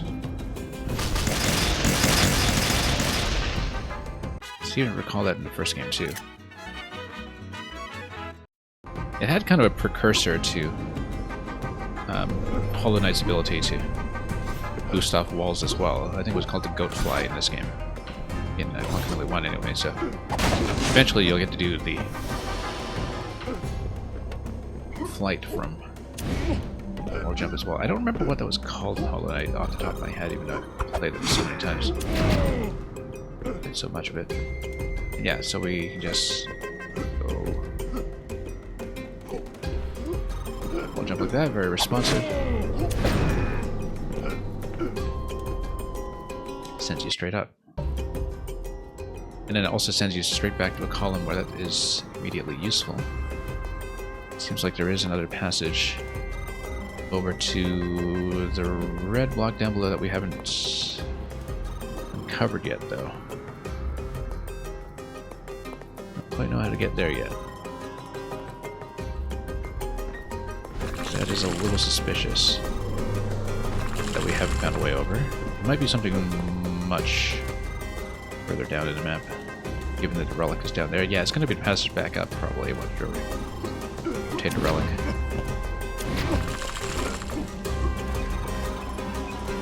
Yeah, this gets you straight back in. White and purple attacks cannot be dodged, okay, so we'll just have to platform around it.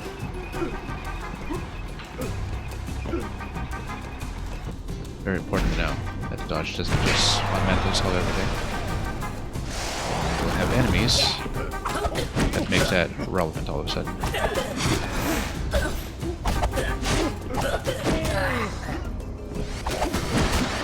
Whoops, nope. Okay.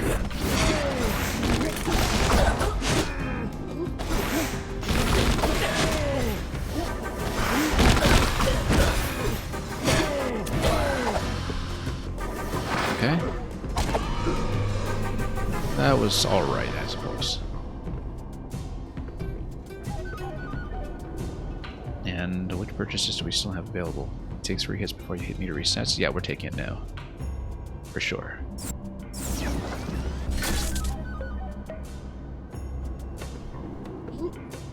It's going to be a significant upgrade, I think. Now we can go on it 2 ways. Left hand goes this way. Enjoy the effort, yeah. But can we head back up? Yes, we can with the wall climb. Oh, come on, I laughed. Yeah, you can just ride it up the ledge. Then... it seems like we need to drop in from above, so... Oops. Totally missed that.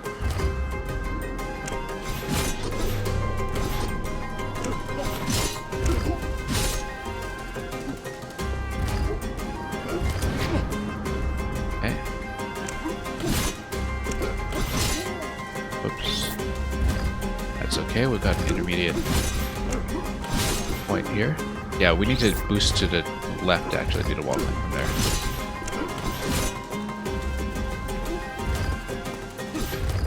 Nope. Hang on.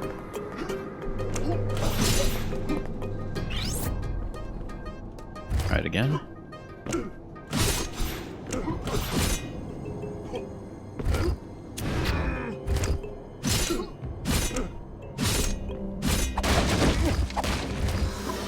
Okay, and then conveyor belt over. Simple enough. And there's some health.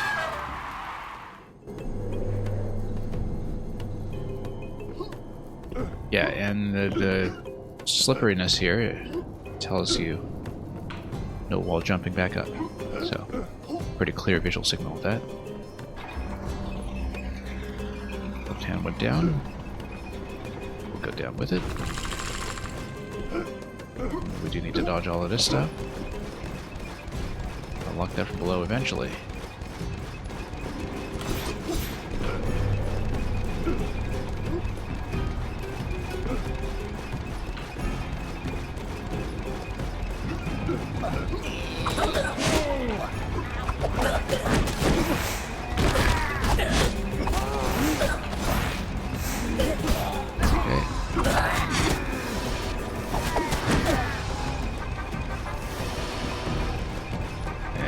Keep going.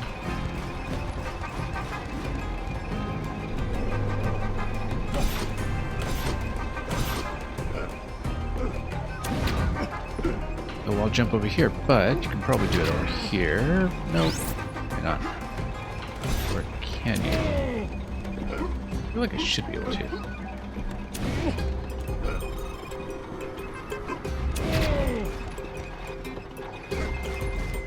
But is there a benefit to doing so up here, or...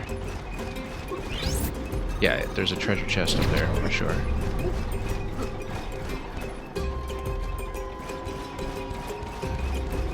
So we'll definitely take this out. Must open the gate. And keep going.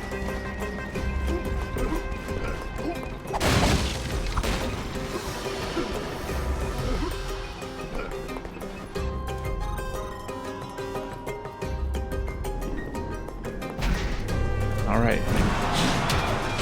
Conveyor belt 5 sequence, okay. Oh, hang on.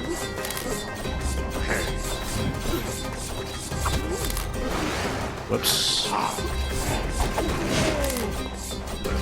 Yeah, it'll land some hits here, perhaps. Combo counter does continue for quite some time. Yeah, still going. You can actually just farm combos here, perhaps, if you keep summoning. Not if we get hit, of course. Or... Alright, let's do this properly. Once again, yeah, just coming up short on a dodge. Nope. Once again, just not reversing properly after the dodge. Yeah, you really do need to be firm about the input direction before you start attacking. I think I'm sometimes just spamming attack before we've successfully reversed, and that's the main issue here, is that we end up in the attack animation going the wrong way before the reversal has been properly registered.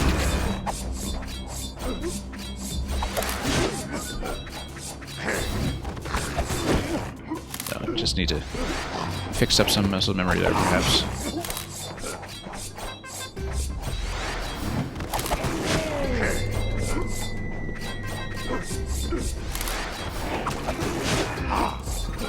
Just trying to find an opportunity here. Fine, we'll let that guy go. Let's make sure we can turn the corner here.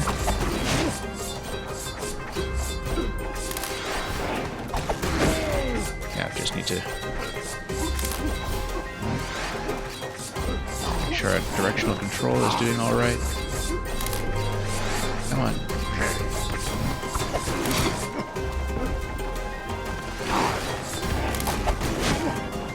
Yeah, we can just maybe even farm 100 combo if we really wanted, but nope, not so, because once again, facing the wrong way.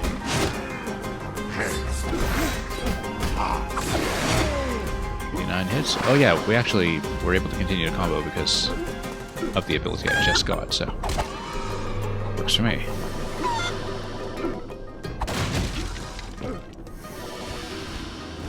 Okay. Just need to time this one properly.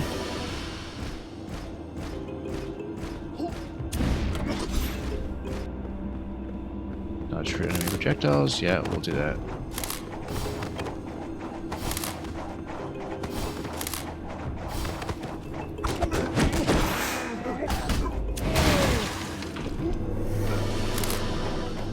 Again, up here, as we rush through the walls as well.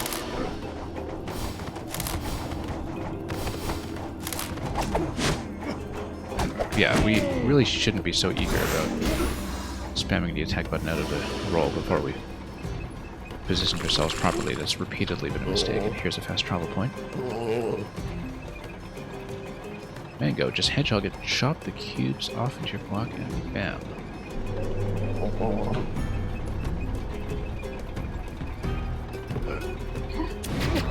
Must be near the boss soon if we're given a fast travel point just in the middle of nowhere.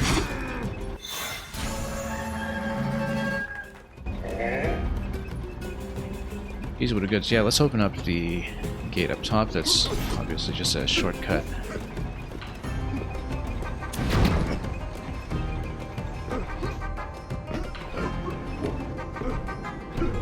As well as potentially an exit. Must be pretty close to something big. There's another red gate coming down below, of course.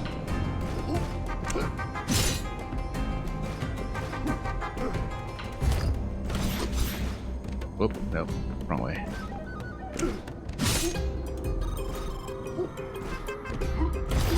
Nope, hang on. Bit overeager.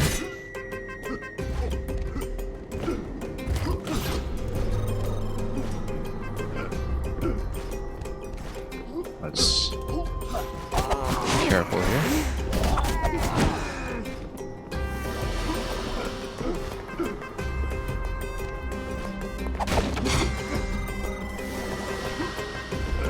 Once again, no dodging here, but... Oh. That we will take.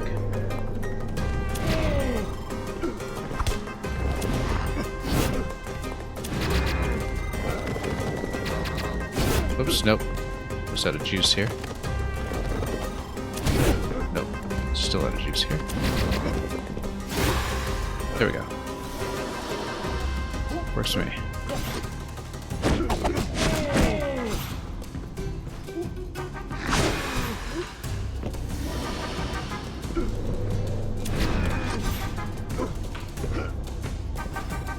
And we'll keep going this way. Projectiles do hit some walls. That's important to know about them.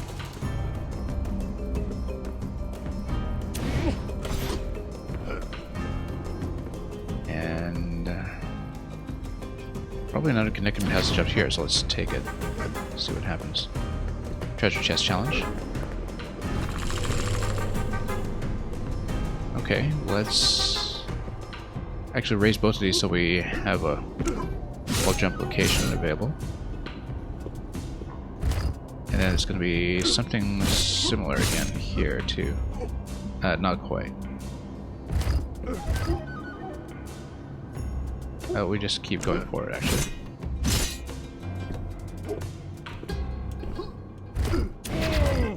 Just need to plan out ahead sometimes. That's all there is to it.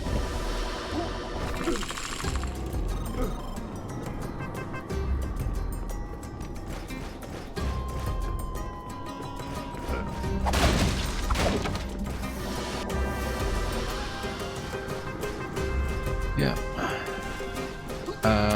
Nope. That's wrong. Need to watch out for what the appropriate passage is going to be.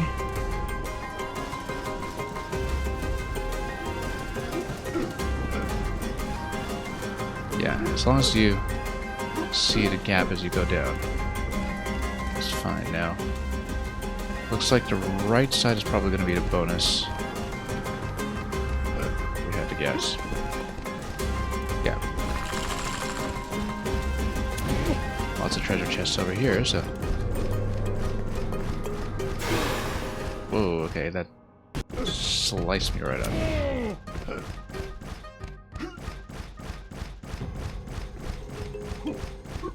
Nope, I was trying to stay low and that didn't go.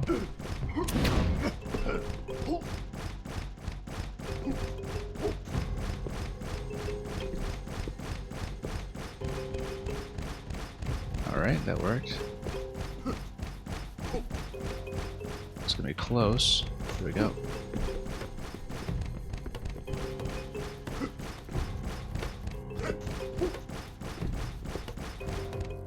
That's gonna be fine. I have to mind the camera view here as we pop everything. Nice influx of cash.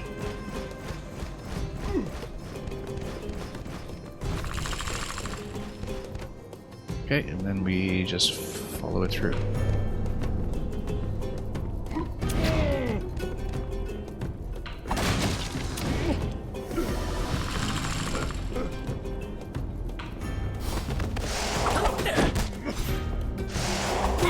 Nope. Yeah, we can't dodge out of that. We have to jump over. Hang on, jump over, I said. No, we just got wrecked. Okay.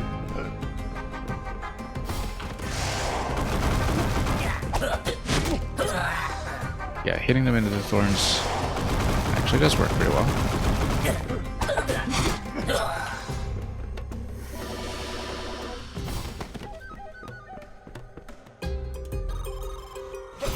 Oops, no.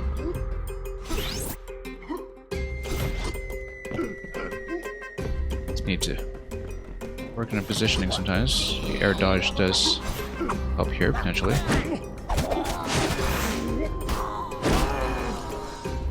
And we'll take this guy too.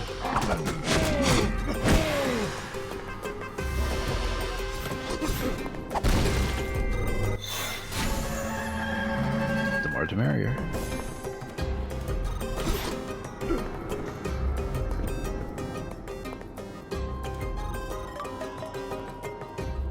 And we'll need more money anyway, but more health replenishment is not a bad idea. We probably still want to prioritize everything based on attacking though.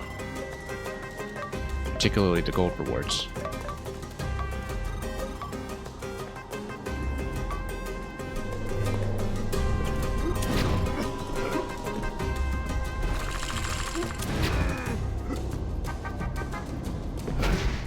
Okay, this looks like a pretty important arena here.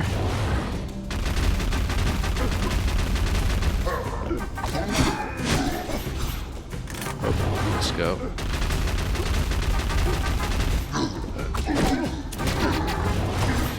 Whoops. Nope, I was trying to dodge out of that. That didn't happen. Nope, a little too slow on that.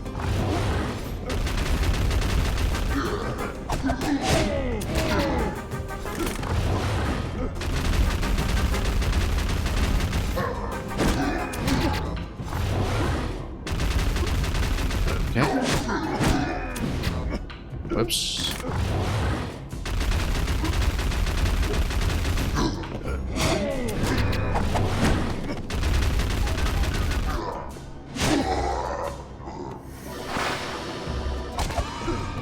Okay. Here we go. And yeah, we want to stay in this realm. That solves a number of problems. And then we, yeah, always just need to constantly jump towards these. This reminds me a little bit of the game Runbow, actually. Nope. Hang on.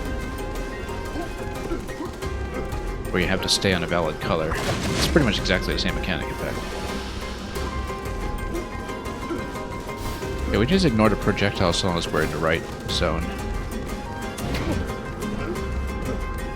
It's when you're reversing against it that's a little harder to see. Oh, nope, that was not good positioning. Oops, nope. Getting dangerous. Whoop, and we got smashed.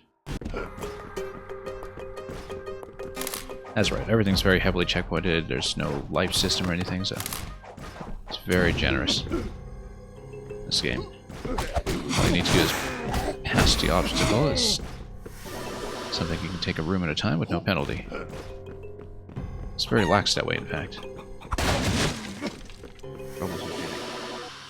Save point driven structure of much of the genre. Yeah, bosses that way, so we'll obviously go here first. And take the whole circuit around.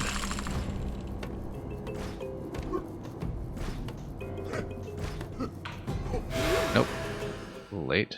I knew it was coming too.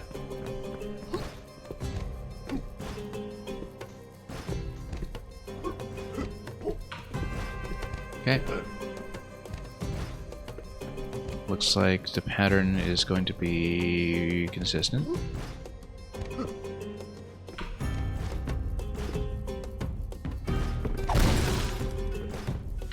Yeah, it's cash, but cash is good.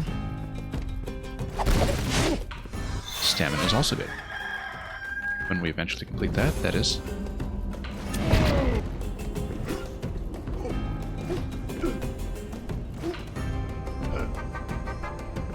Alright, let's keep going.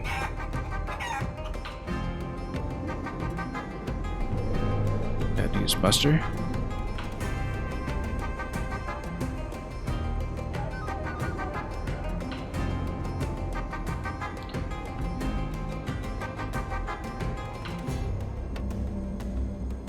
Yeah, just miming out a fantasy of being in Salvador's good graces.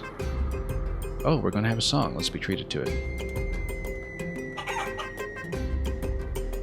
5, 6, 7, 8.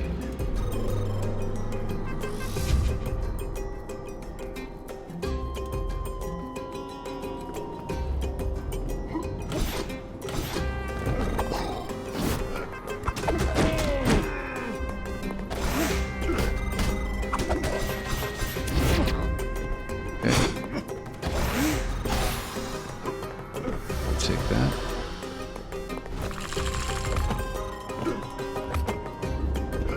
Down we go. That was, yeah, we got plenty of warning about that. And now we just need to maintain pace. Oh, whoops. Nope. That's not what I meant by maintain pace. It's actually, whoops. Maintain control over here. Yeah.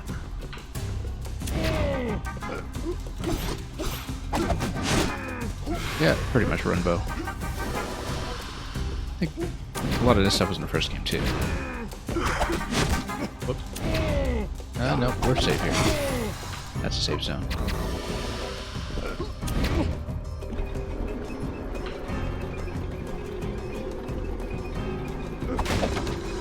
Okay, now it's just the platforms over here. Everything's okay so far, but basically it does affect whether we can stand a lower or upper level.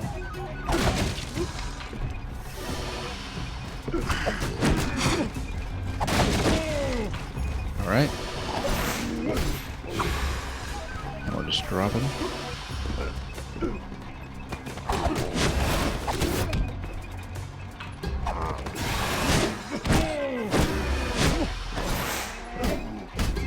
Dunk that guy and that'll do it. Gonna go down.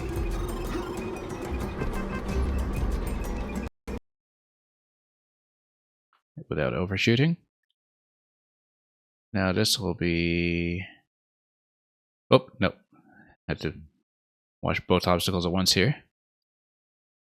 Forgot for a moment that we were in the lava zone. Supernova, you're saying you like this level design? Yeah, it's conceptually pretty interesting. Whoops. Very easy to read if you just look at color, but you know, you kind of have to plan in advance a little bit. And okay, got the air dodge for once. There we go. Yeah, in the first game there was some pretty good endgame platforming as well, and I would not be surprised if the sequel also had more of that coming. Nope, overshot just a little bit here. Have to watch our pacing on the eagle jump there. You're probably done with some chocolate Super Mario World and ROM hacks, yeah.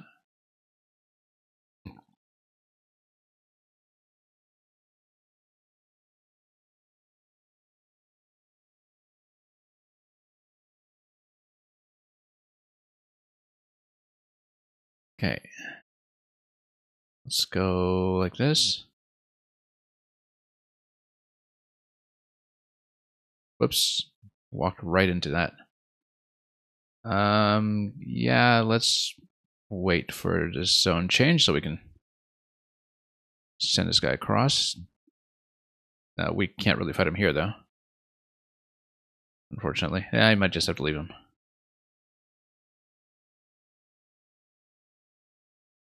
Oh, watch the conveyor. And a stun for that matter. Should have gotten the Guacamelee power. And yeah, we do see the projectiles coming pretty clearly, so.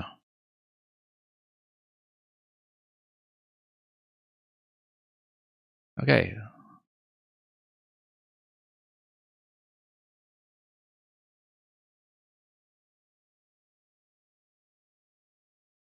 I think we're almost out of the woods here.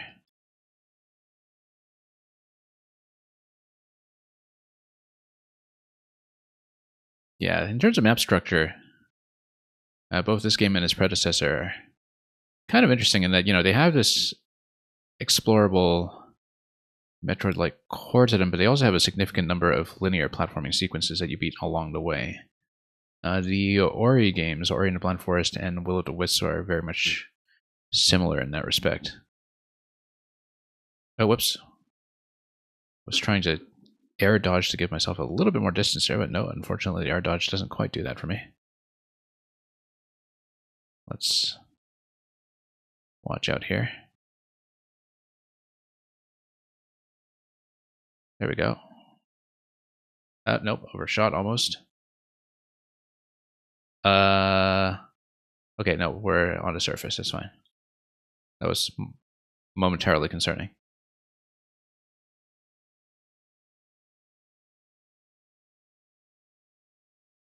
Now, what do we do here? Let's take a look at the map. Let's check this connecting point first. Alright, that's a costume hub. Let's check this side first then.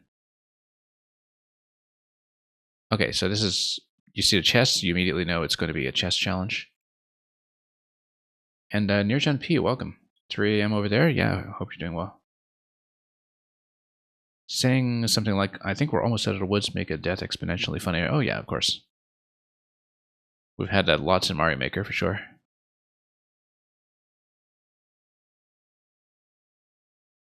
Yeah, Nirjan P, hope you're enjoying a little bit of late night content then from your perspective. Whoop. We need to go a little faster here. Or, yeah, we actually do need to go a little faster. No, too late. Or we'll load these first and then it doesn't quite reach. Yeah, we just need to jump before the spikes retract. The first one,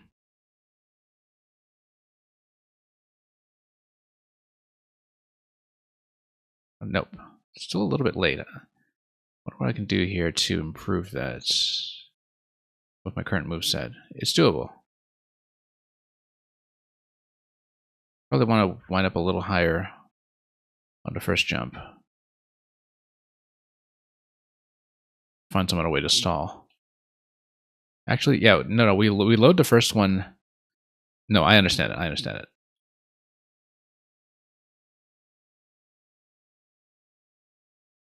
We actually do these in order. Then I go down here.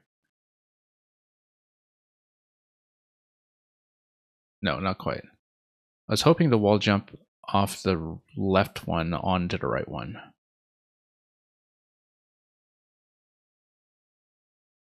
Yeah, because you can actually just wall jump left, right between those two.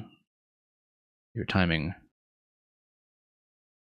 is good, like that. Yeah, you actually don't go up the left wall at all, and then you boost up at the end. So, whoops, missed a little bit. Needed a little bit more verticality there. Whoops, hang on, too much of a stall. How does this game feel to control? It feels pretty good, actually. The thing that makes Metroid, rather the thing that makes Guacamelee really intuitive is that your combat abilities are pretty much all about movement. So, you get an uppercut. Your uppercut is also effectively a bit of a mini double jump, right? And if the first game is any indication, all of the movement abilities kind of work like that, where as you unlock combat options, you also unlock movement options at the same time. Which I guess is kind of the way with beam weapons in Metroid, for instance. But here, because everything is kind of melee, you kind of see the traversal into combat feel like they control in one and the same way. Yeah, Supernova, I guess I could play your level. Let's aim this a little better here. Hang on. Currently, I'm playing on D-pad. I think there's some things that might be easier with analog stick, but I'm much more accustomed to D-pad here. Okay, need to aim that just a little bit better here. Need to go a little bit below. Whoops, not that way. Yeah, this mechanic is all about your entry position, actually. All about your entry position. Hang on. Stepping into muck is fine. Stepping into spikes is not. Yeah, we're coming in just a bit low every time. That's okay. We'll just fix our angle. Whoops. Maybe do the air stall just a little bit better. We've got quite a lot to go in this challenge, though.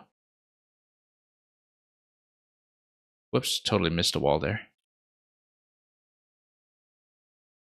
Hang on. Yeah. I enjoy the Ori games a lot.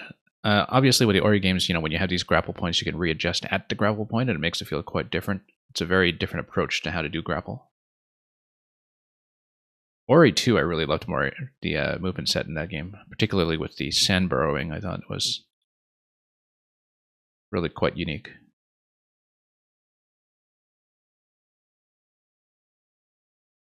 Yeah. Compared to Ori, I think there's a bit more synergy to the combat, too. Particularly, Ori and the Blind Forest just had this kind of radial AoE attack that I understand was kind of controversial, and we need to do the uppercut to get between those 2 points. Oops. Hang on, just coming in a bit low every time. We'll definitely do the uppercut to get between the top 2, though. There we go. Nope, not quite in range. Maybe I needed air stall beyond that. Let's see. Shine Spark is still your favorite movement option in a genre like this. Yeah, it feels great in Dread, too. I mean, it always felt great in Super Metroid as well, and they really kind of expanded a lot of the Shine Spark mechanics for collectibles in the GBA games. But, whoops. Okay, we need to redo this. Took way too long. Okay.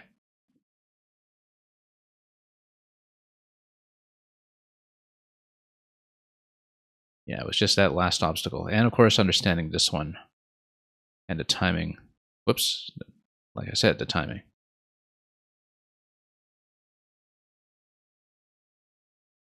I did do Guacamelee 1 to 100% back when I played on Wii U, and it had some very good platforming challenges in endgame. Whoops. Let's not boost into the spikes. Yeah, maybe I should go stick here, but I don't think it matters because it's all about your entry position. It's not about your aim coming out of it. Yeah.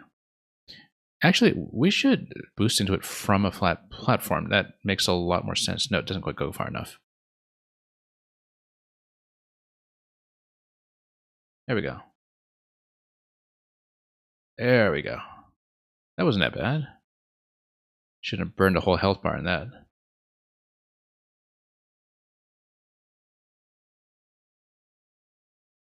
Yeah, Shine Spark felt absolutely amazing in Dread. Supernova, you told me you'd finished Portal 1 last time I talked to you about that. I know at the time that we talked you hadn't gone on to Portal 2 yet, but like I said, if you loved Portal 2 as much as I did, definitely find a partner for the co-op campaign. because the co-op campaign is great.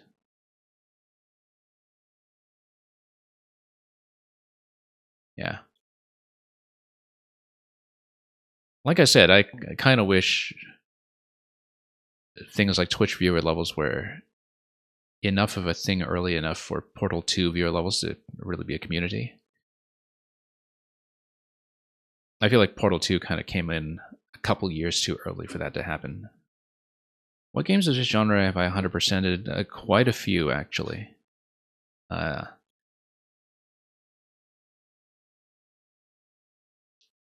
mean, other than just mainline Metroid, you know, we've done the Ori games, we've done Guacamelee 1, we've done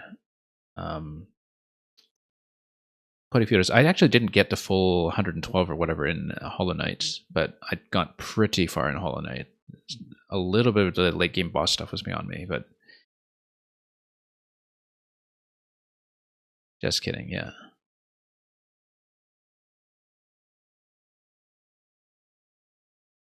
Actually, I wonder if Katrina's costume is merely cosmetic, or if it also has some kind of interesting property attached to it. Wonder if I can just make him fight himself. Fast chicken stamina. Katrina's just a costume, so we'll stay on one for the time being. Lucas, game audio dead. Hang on, thank you for telling me. Was nobody telling me that game audio was dead? Come on. Let me fix this briefly.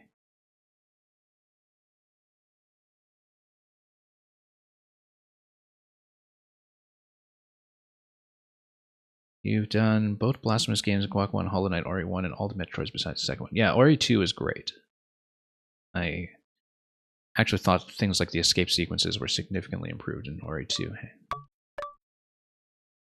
Okay. And Ori 2 cleans up a lot of the combat as well, even though a lot of its ideas are cribbed directly from Hollow Knight.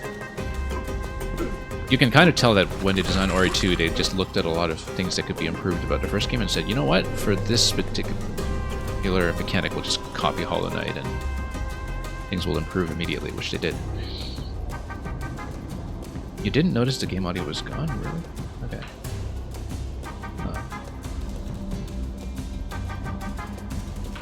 Okay. Anyway, reviving with Silent Guac, yeah. The music is great though, so definitely let me know if audio ever goes, because we hadn't had too many troubles with it on the stream recently, but we used to run into it all the time. Looks like we need to enter the land of the dead for this, so... Got an 8-bit transition there too. Oh no, this is just a different part of the temple. Okay.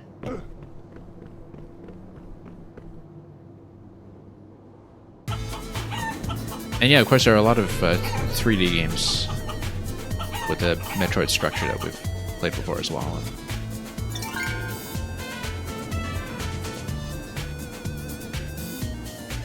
Let's see here. Yeah, I haven't played the Blasphemous games yet, though. Strut, strut, peck, strut. Not strut, peck, strut, strut. Actually, just last week on the stream we finished Syriza and the Lost Demon, which kind of has... It's not 2D, it is... it's not side-scroller, rather. It is top-down, but it does have a bit of a Metroid map structure to it. Kind of a Metroid-like map structure, like the Guacamelee games, where the gates are fairly clear, and there isn't too much sequence breaking, but there is a fair bit of exploration. Anyway.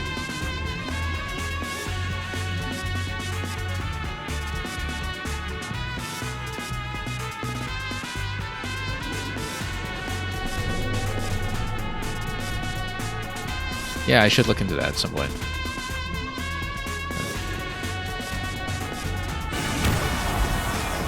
El Muñeco. Okay, and then so... Let's just watch his moveset first of all. Oh no, we can just spike him.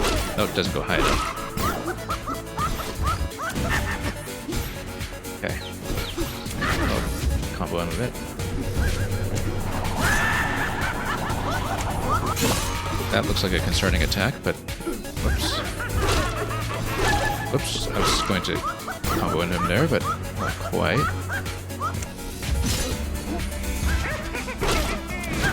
There we go. keep using the wrong attack button because, yeah, I'm playing too many games with X as main attack lately, I think. It is Y in this game.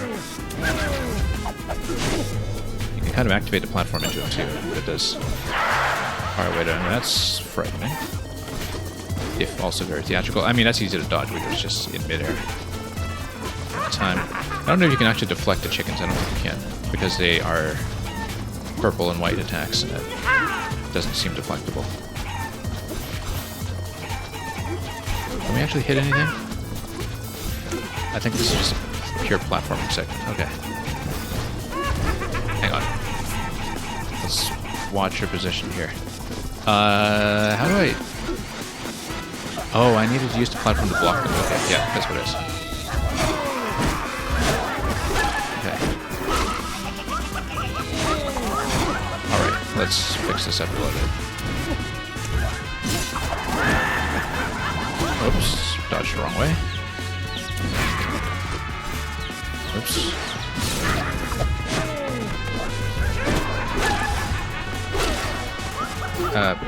Rolled right into that. I'll catch up in chat in just a moment. Let's get her to fight first. Whoa. Ran right into him. Hang on. Bit of a sloppy fight on my part here, but...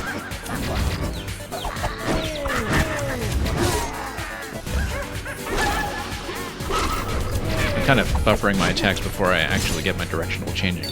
That's causing a lot of issues. Anyway, yeah, these are just projectiles. I really don't think we can hit them. No. We just dodge. But yeah, we have to use the platforms to block if later we have the pattern that sweeps across the screen.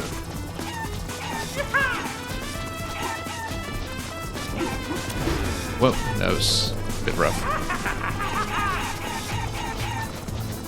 Yeah. Block. Without standing on spikes, obviously. I mean, he's most of the way down. He should be pretty simple. Oh, I was trying to throw this guy. Totally missed.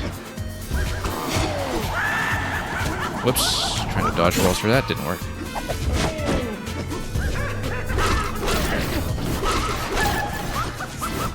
Whoop.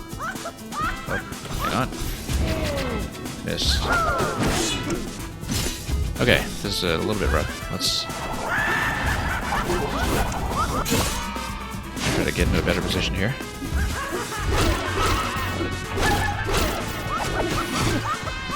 Okay.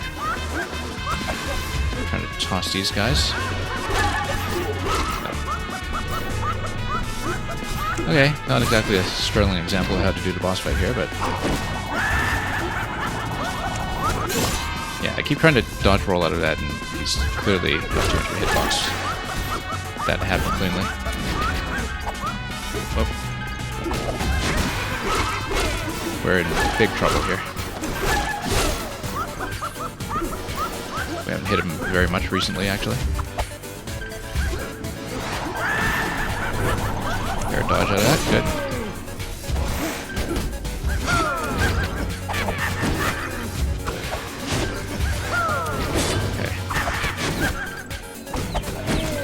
Throw this guy.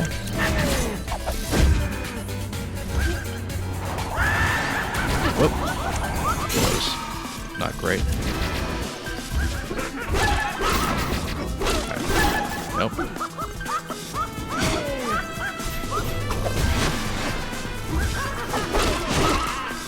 Well, as long as we don't get him into chicken pattern, I think it is by percentage though, each phase, so we should actually be okay as long as I just get some kind of hit on him.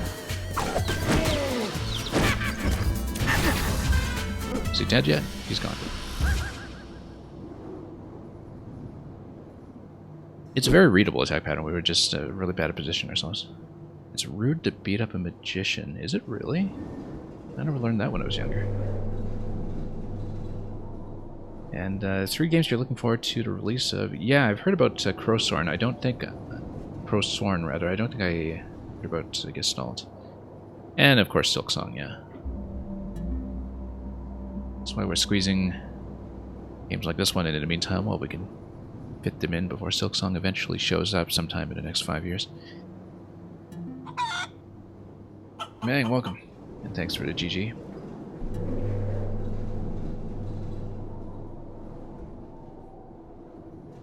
I feel like that guy's going to be back. Anyway, let's get out of here. That was a bit of a rough fight. There were a lot of fairly easy tells that I was just missing. So, not the best demonstration of what we can do. But anyway, back to the Darkest Timeline.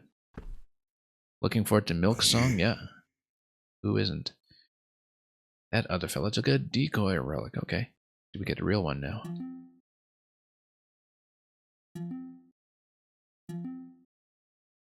Well, I guess the Temple Guardian likes us.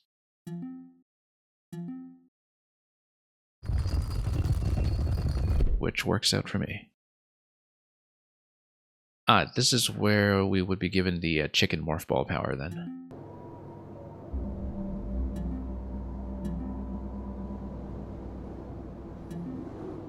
So who's going to give me the chicken morph ball? Ah, there's the chicken. Power of Polo. Do not be afraid.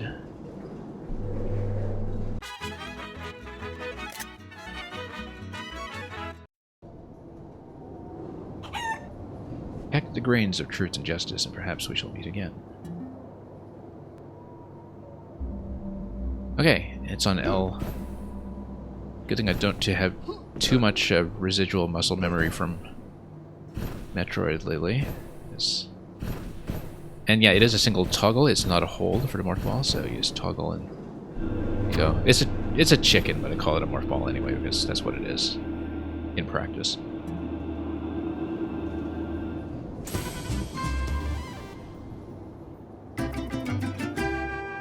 Anyway, Jade Relic.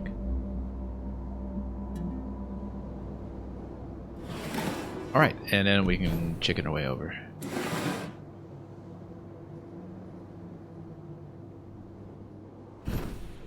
I guess if you're jumping in the chicken form, like the spring ball, that would make you a spring chicken. Can you test if I have directional air normals, or if it's the same...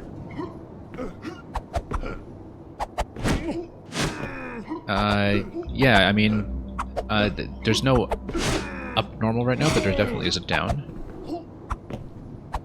Side, though, is the same attack, so far. I don't know if there's something unlockable later that will change that, but...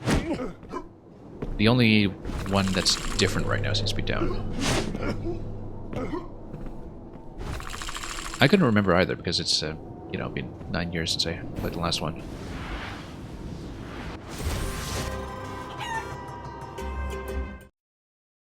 Okay, so there was an additional gate there that we did not unlock. Maybe we should have gone back for it. Or maybe it's something that we approached from below the temple. Let's take a look at the map, actually.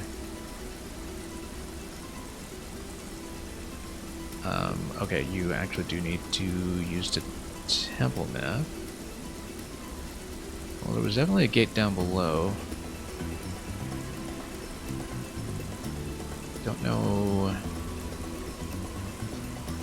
how that's accessible yet, though. It might be something that we have to unlock later. I see another point over here that we didn't hit as well. That's above. Red gate over there. We'll sweep the map for 100% eventually. I am usually pretty thorough, but I do know from my experience with the first game that a lot of things are going to be hard gated behind certain powers, so we might as well just progress. And yeah, so I remember this passage from when we were in the other half. Chickens can dodge too, of course they can. What do you think they're for?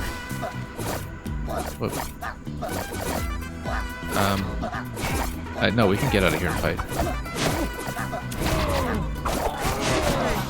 Okay. Whoops. Trying to break this guy.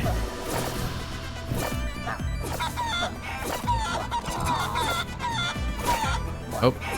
Maybe we shouldn't be too much fighting in chicken form here.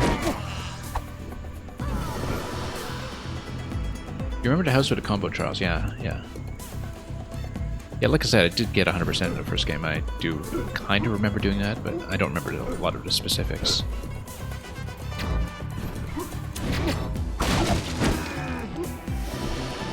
Anyway, this looks suspicious.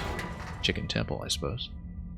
And yeah, there's a diagonal power here as well. That's definitely a gate, so we just don't have the ability to unlock it yet. And it would just take you back outside. So, let's get in here. It's some kind of chicken power, actually. That would give you the diagonal. And when you're in a chicken temple, you are trapped in a chicken form. So we just have to fight as the chicken. Luckily, chickens can throw. And chickens can wall jump. Very important.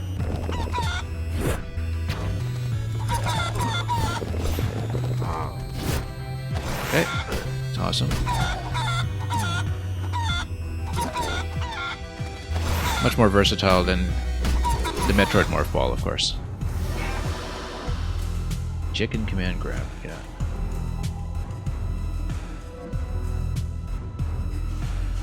Yeah, the chicken seems much more capable here than in the last game. I think in the last game it actually was just a Morph Ball. I don't remember it having this much of a moveset. Anyway. Chickens used to rule the earth 80 years ago when dinosaurs roamed Mexico. Yeah, that wasn't too long ago. Our ancestors mastered the polo shot technique used to hunt sharks. Simpler times, traveler. I guess this is what the purple gate is going to be open with. Remember, thou shalt be the winner. That's kind of concerning because that implies we're also the chicken dinner. And not the chicken dinner. Okay. Good enough. Okay, as chicken, it is going to be a diagonal.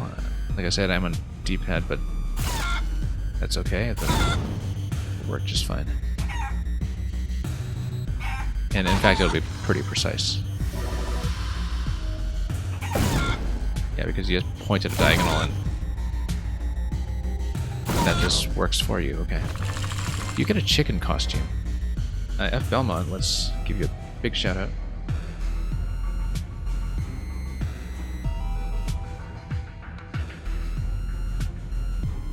Hope Amori is progressing nicely. And, okay, the costume change doesn't affect the chicken. Or does it? Let's actually change the costume and find out if the chicken color is much affected. It isn't. Whoops. I'll give you a change to Jaguar or something. Jaguar actually has a different chicken. I guess a lot of the same properties would still apply. Like you change to Muñeco. Oh, Muñeco gets a triple chicken. Look at that. Almost kind of feels like some of the skins in Mario Maker, like the amiibo skins for Triforce Heroes Link or something. Where you get to play as 3 Links. Whoops.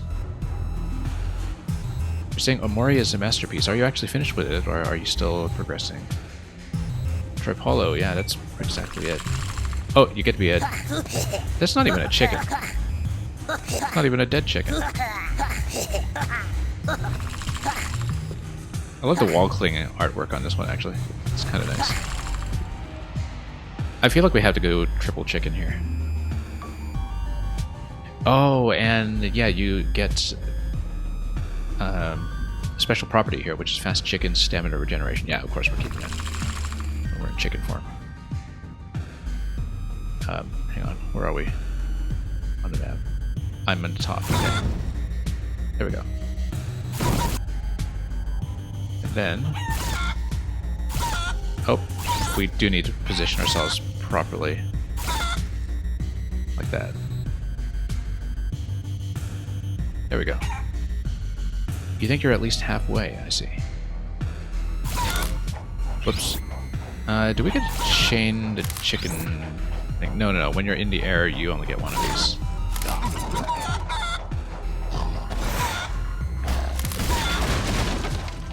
Yeah. So... Because at a fast chicken regen, we can use that power quite a bit, actually. Like, now, here's the interesting thing. Chicken only goes in a diagonal, which means that if you do the uppercut input, which is just a straight up A, it actually does the diagonal for you anyway. So if you're on D-pad, you don't actually need to aim on the diagonal. You can just aim up or down and even left or right, and it will just do it for you. Left and right will consistently take you upwards. Down input will just take you in your direction of travel. Oh, look at a double tap on that too. That's kind of nice. So the input is actually quite easy. You don't... Oh, let's... Oh, that's a very fast regeneration. Yeah. Yeah, so the input is quite generous in terms of your directional control. Okay, let's fight. And then purple is going to be a chicken exclusive shield then.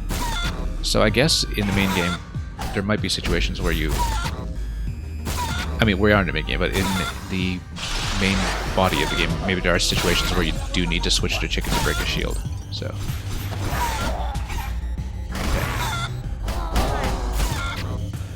Okay.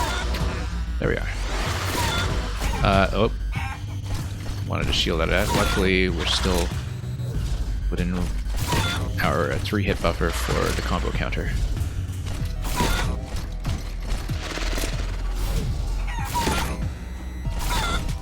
Okay.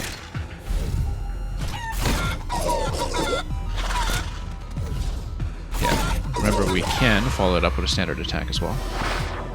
Very important.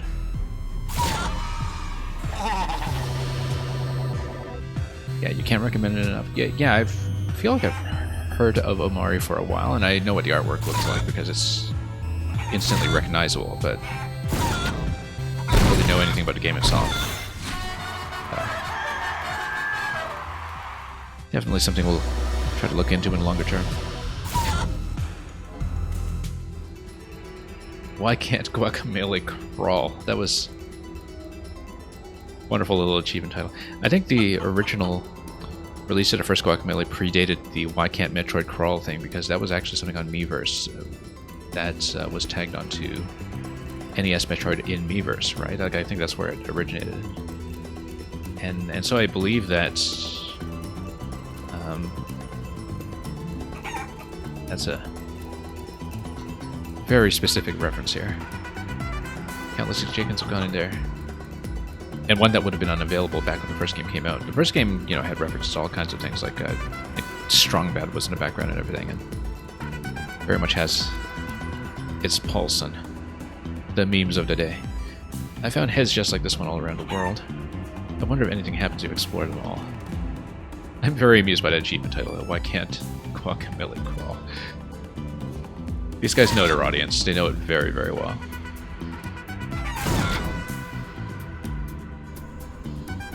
Yeah, no, Belmont, have fun with the riddle. I'm not quite reading the whole message right now. Traversing the map. Interesting, that's a two-way gate with the purples over there. Where are we on the map anyway? Ah, yes, we're out of here. Didn't see any purple gates. Okay, there was the orange gate back here, but that's because it requires the equivalent of the Morph Ball Bomb. We don't have that yet.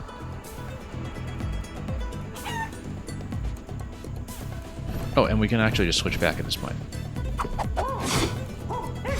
I do like his animations too. You know, I think we actually will just stay on Muñeco specifically for the chicken form.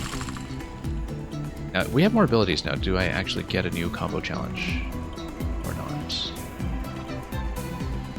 I guess we do. Let's try to do it as a chicken. Shake those tail feathers and smack Poncho around a bit. Okay, this is just a chicken combo training.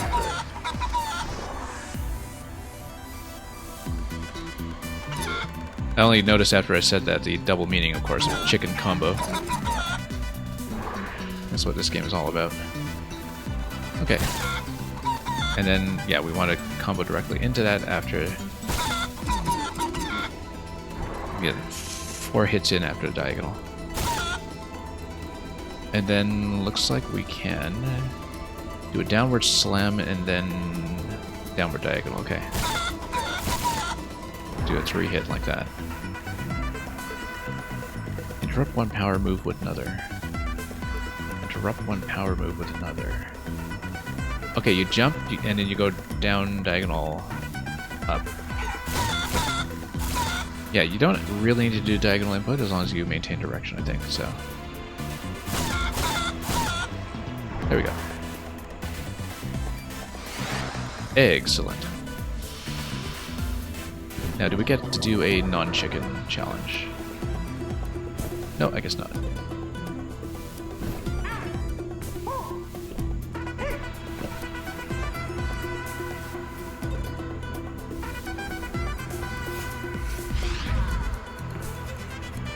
F. Belmont, the riddle is test vicinity remarkable. I can be cracked and made into pieces small, yet in my entirety I stand tall. I hold the power to unlock many doors and gardens of knowledge. I hold the score. Huh. I'll think about that if I can.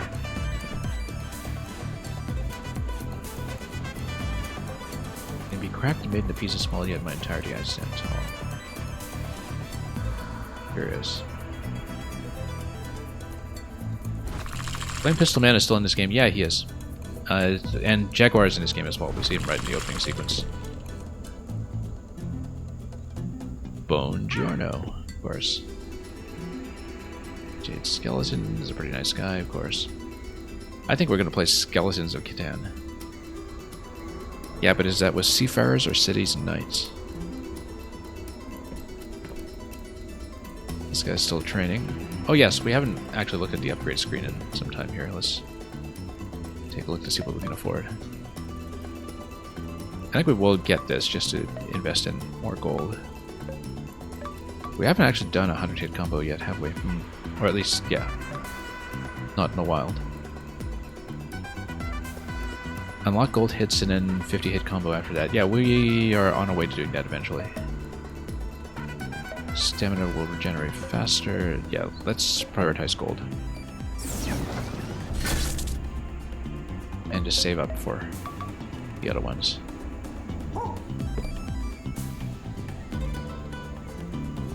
The skill sheet, as you can see, is pretty significantly expanded.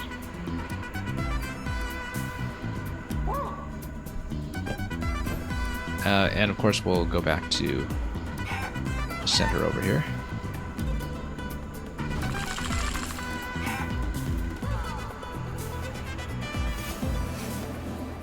I forgot what his costume bonuses are. My current costume, it's I get increased chicken regeneration and decreased standard regeneration.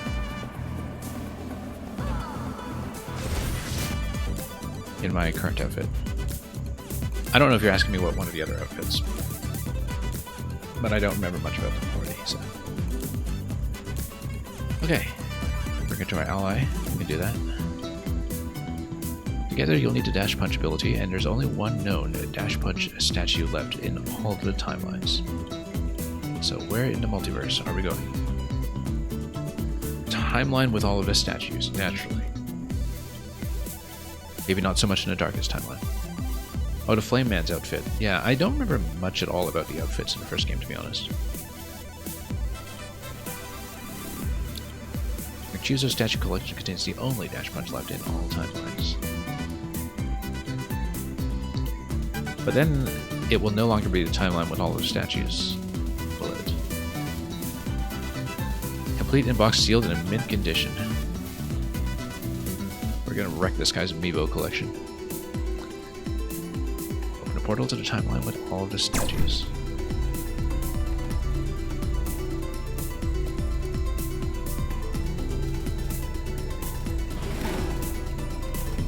Enter timeline rift and unlock the Dash Punch. Yeah. Alright, let's do that.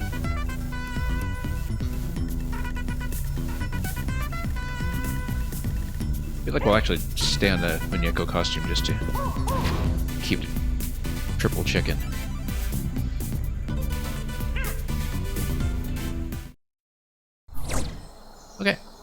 Thailand with all the statues. Look at this. These are totally Metroids. Quasi-Metroids. Why can't they crawl? And the background artwork is always such a treat. Like the first game and this one so far. So yeah, naturally you are going to be taking that, but I am just going to run around here first just before we... Oh. Many statues here. I suppose we're not supposed to break all of them. We probably are supposed to break all of them because we don't know which one contains a dash punch, and there's probably going to be some funny dialogue or something as we crack everything. And unless there's an achievement for not cracking everything. I kind of want to traverse this first just to see where it gets you off. Because it's probably here to trick you into breaking absolutely everything along the way to see which one has the dash punch. Yeah, it totally is the case. So I'm going to leave them all alone just to see if there's some kind of achievement or something attached to that. Or some special dialogue. It's got to be this one. Dash punch is going to give us the blue gate going forward.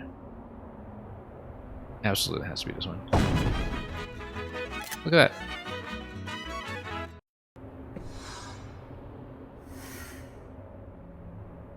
Yeah, dubious solution, I suppose. Yeah, cryptographic key can be cracked. I guess if you're thinking about multiple meanings of the word key, then maybe that works. But okay, I guess we don't have an achievement. Maybe there's an achievement for smashing everything. There is an achievement list, and we don't want to spoil ourselves too much by looking at it yet. But anyway, so yeah, this is just your forward special. Forward special is also just going to give you a bit of forward movement and give you a bit of an air stall.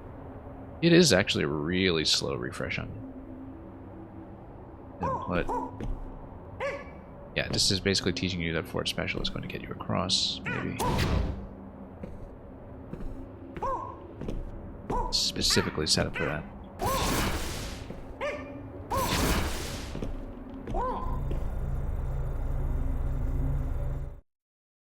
So let's see about that dialogue. Whether he acknowledges, that would have been courteous. About his collection.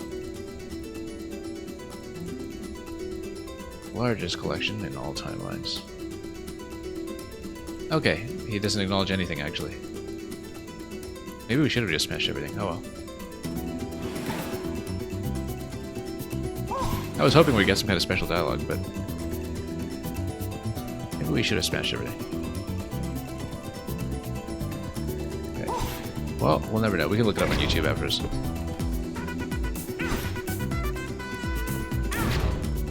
After I finish the game, rather. Just thinking about the dust from the time limit, all the statues. Wonder if I can go back to it, though. Probably not, it's just a single room. Anyway, we've got dash punch, so let's go. Where do we want to go today? Well, we had the two entrances into the Jade Temple. There don't seem to be any blue gates over here, but we'll just take a look to see if there's any reason to backtrack yet.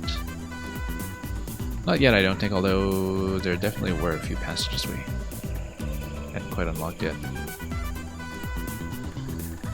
We know there were some blue gates right at the beginning of the game, so...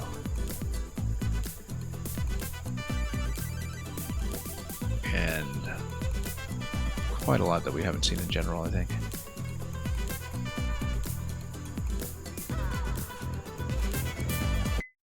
Oops. As for this map, you have blue gate right here. And another one down here. And now that we have the chicken power, we can also go for that chest over there if we want a heart. We'll traverse for a bit and see what happens. Okay, let's go. I can tell from the way you're standing that you would know a quadruple corkscrew suplex if it landed on your face. This is a new trainer, though. I think it is a new trainer. Grappling. Ah, okay, we've got quite a few that we've qualified for. But that's because this is all gold. Grab an enemy and drive it to the ground. Suplex, boot it away, kick it straight up. Yeah, I suppose this just improves your existing abilities. Well, I mean, we should unlock one of these so we can unlock one of the other ones here. Maybe. Boot it away and boot it away. Drive it into the ground, suplex it down. I wonder what the difference is, but maybe one of them is neutral. Just all wrestling moves. Yeah, I actually kind of want to save up for the time being first. Let's hold off for the moment, but because we're a little short on cash right now, but we'll eventually have more to see about that. We'll also bust this gate down in a moment. Once we've seen what's up here. Then, okay, we're blocked off over here.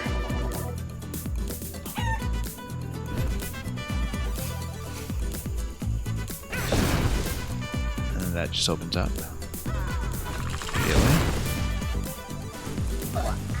Okay.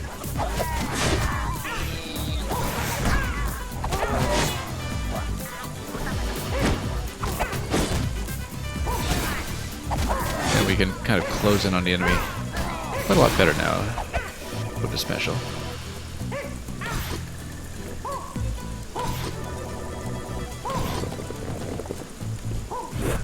Okay.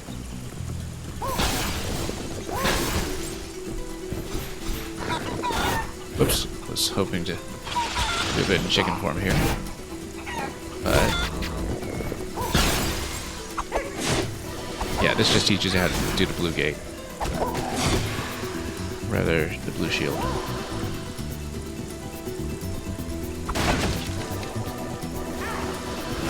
Whoops, nope, was trying to roll out of that and we just completely missed.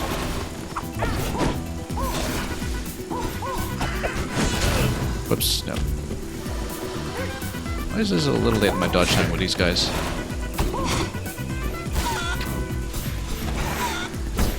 Let's fight him as a chicken. That's what playing as Muñeco is for. I played Cardo? Yeah, I played it quite a while ago, actually, when I was doing a big indie catch-up. I think 2 summers ago, I want to say.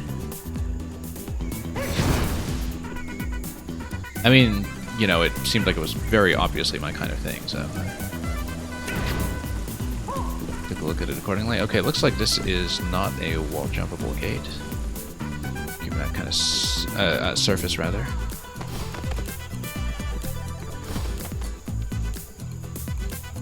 Was I missing something here? No, that's just a light.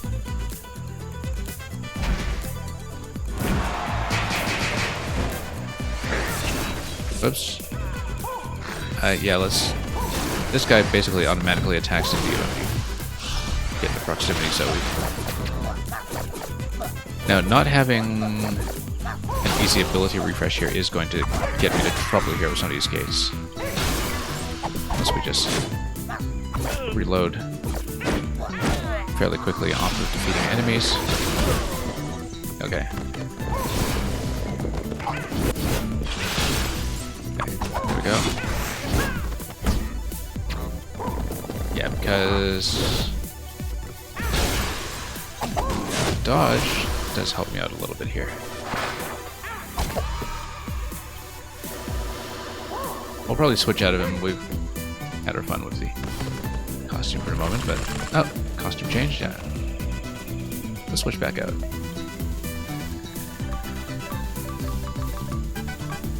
Oh, we unlocked Katrina. Let's just play as Katrina. I actually don't remember who she is. But why not? Just to have a different suit. Even though everybody in dialogue just still continues to acknowledge you as Juan. This will just open up a passage. Let's open up a passage, though. That'll be helpful. Although, we're not able to switch to dead form just yet, so we actually can't progress here yet. until we switch worlds.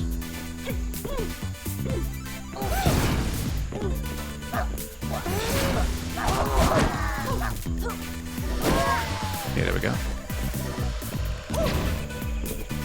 And here you can just sail on over.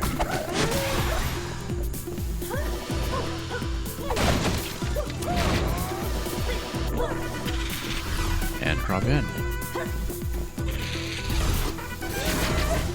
Whoops, missed.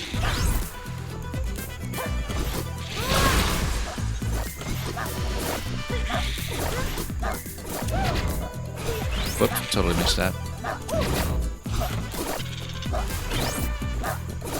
Let's reload out of here.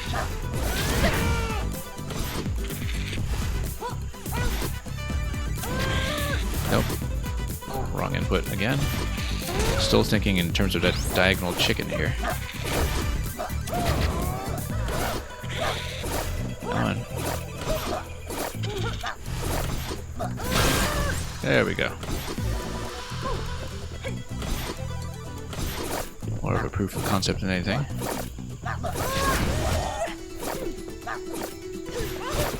Oops. Okay, we need to be a little better at reading those guys. Let's keep going.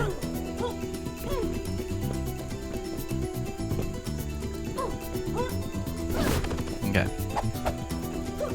I actually don't think I went for 100% of the secrets in Carto. I was pretty close, but I missed a few that I never went back for.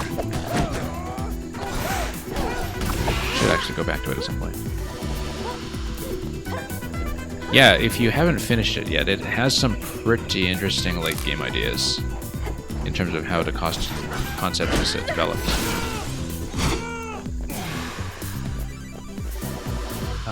Did we miss anything on the right side here? Let me just check.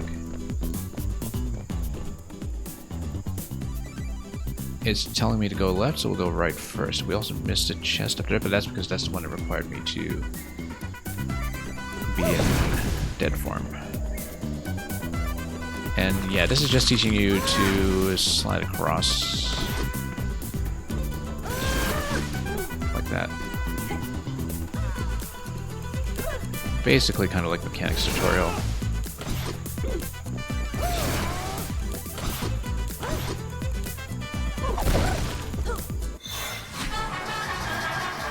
And there we go, more energy. Stamina, rather. You have to check it out in November. October is all horror games. I mean, I guess technically this is a Day of the Dead game, which counts. I hadn't really even thought about it. I know, you know, sometimes a lot of people really do, especially on Twitch, like to plan a lot of things around Halloween, but I think I'll be too busy with Super Mario Wonder for that.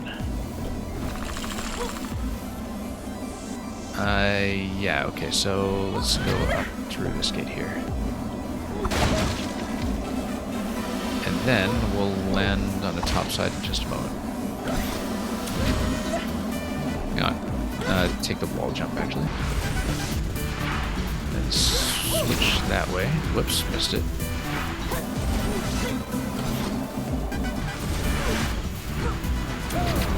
Nope, missed it again. I keep having this diagonal input. It's a bit of a bad idea here, but... Alright. Nope. Missed it.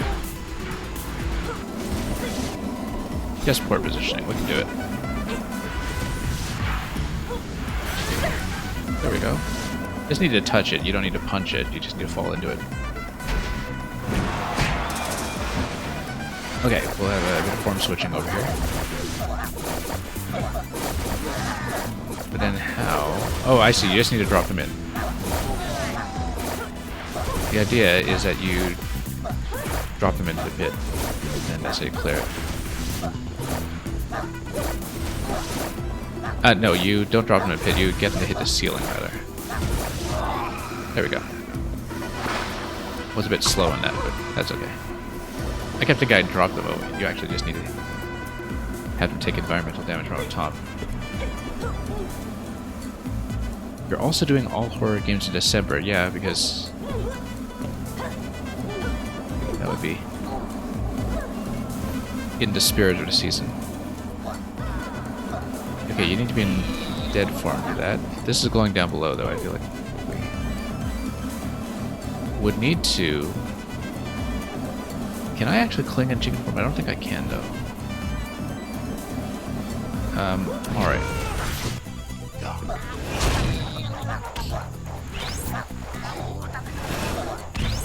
Can I actually circle around in chicken form? I think I should be able to if I do the midair thing.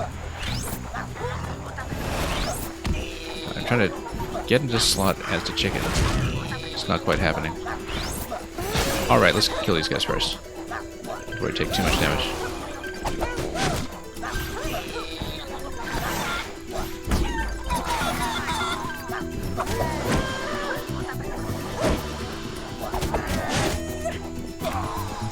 Yeah, maybe that's exit only with the chicken. I was hoping to get into that slot,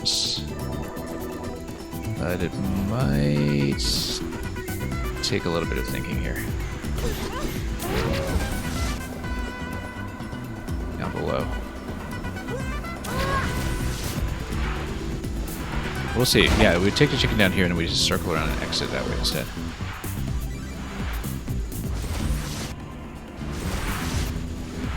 Then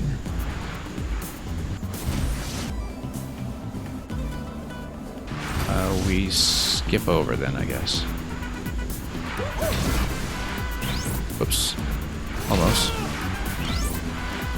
Let's get more of a jump here. There we are.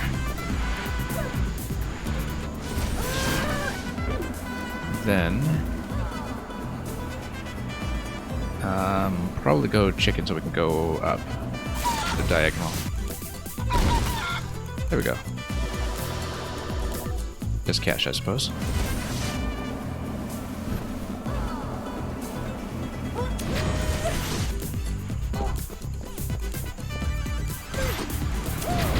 Whoops, missed.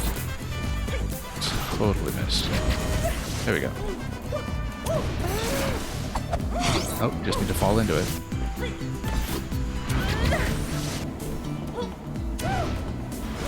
There we go. Totally not the input I was going for, but it worked, so no complaints.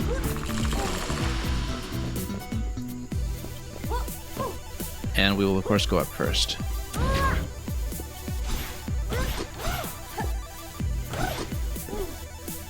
Alright.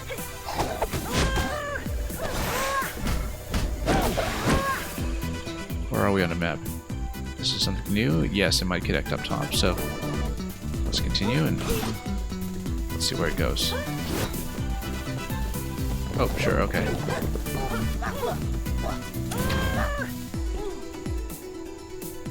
We'll go up first.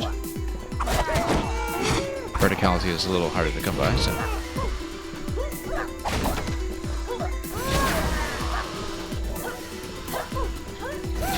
Like all of the skins do have unique sound effects as well.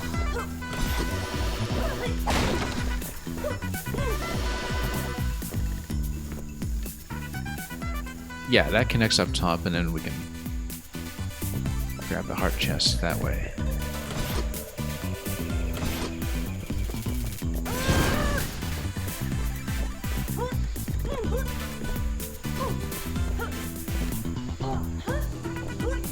So we get a bit of a zone transition over here.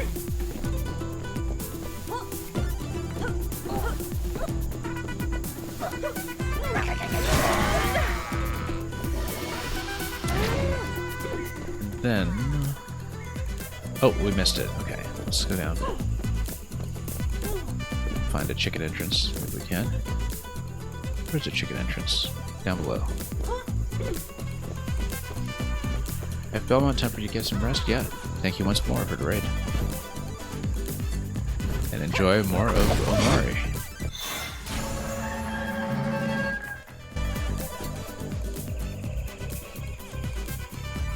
Well, it seems like there are some other descendable locations over there. I guess we could check some of those before we progress. So we haven't really gone back to explore since acquiring all these movement abilities.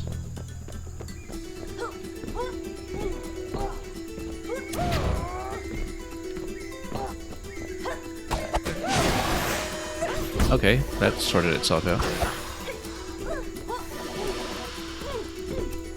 Works for me.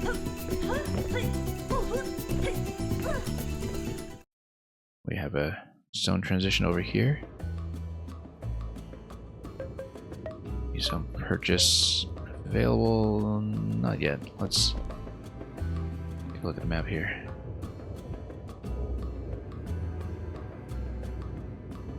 Yeah, I guess we haven't really explored much of this yet. And looks like if we switch forms, the door goes away. That's because we know how this looks. When things are actually alright.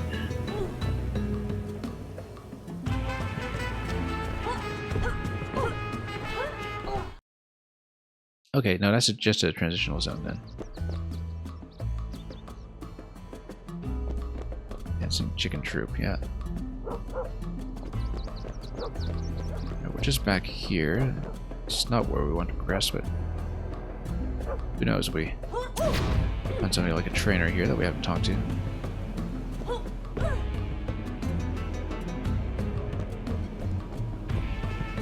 Can we actually walk into this? No, it's a death zone. Okay.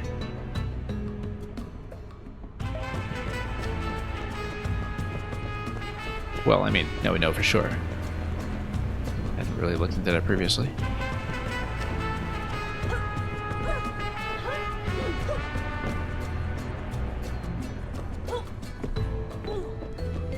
Don't know there's much for me to see here. We'll eventually get in through here because there's obviously a zone behind it, but either that's not happening soon or we are going in through the back way. All my chickens. Oops. Anyway, we'll pop the chest. Just cash. That's okay.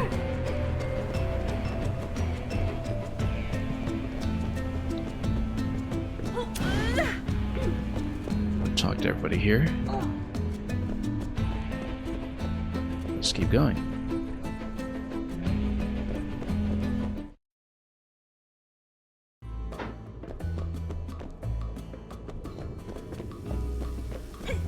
So we'll eventually open up that passage from below, but let's go back to where we were progressing with blue gates.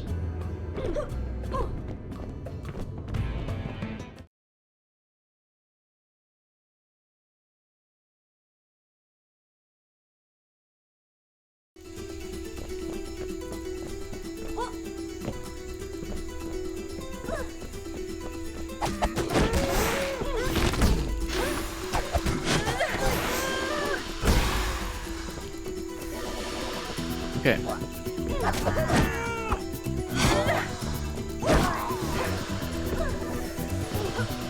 Yeah, we'll just head back. And then looks like this in the living world isn't traversable for me just yet, but it will be eventually.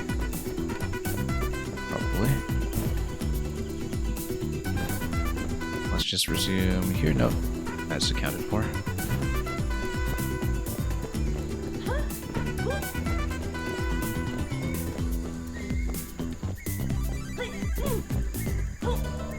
And let's head down. This is where we were continuing.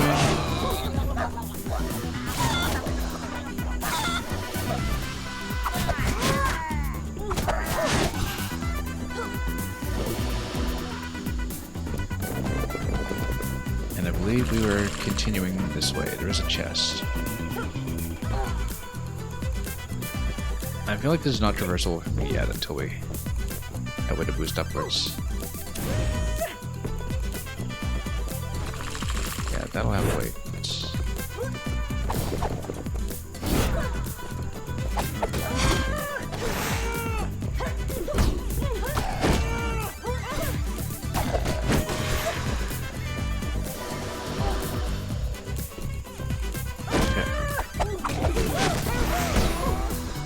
Smash right to the ground.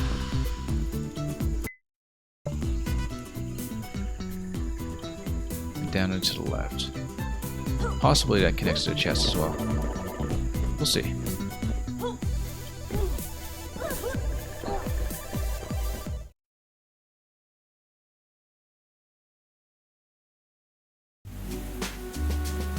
Okay. Bring the relic over here. Yeah, we will.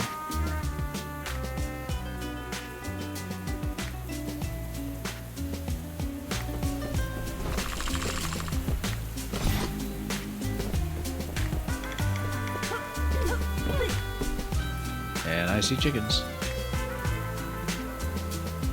Rooster Ramirez. Golden son of chickendom. I feel like we should talk to him as a chicken.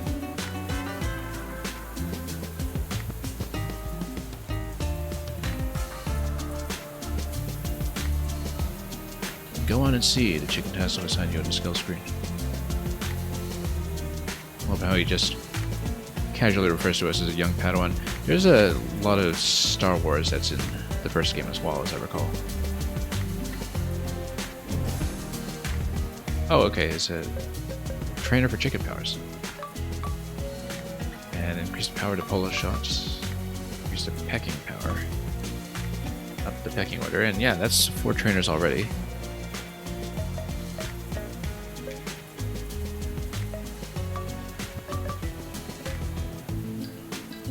Yeah, we'll improve something. But maybe not yet.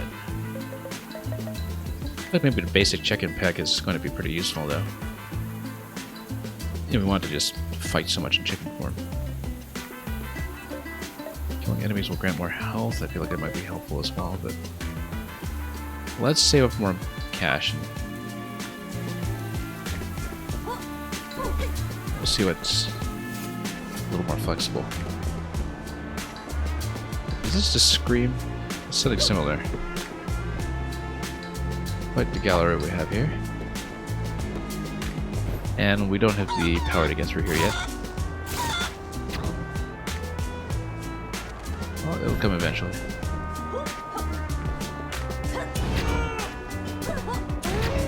And these walls are descent only, so same on this side.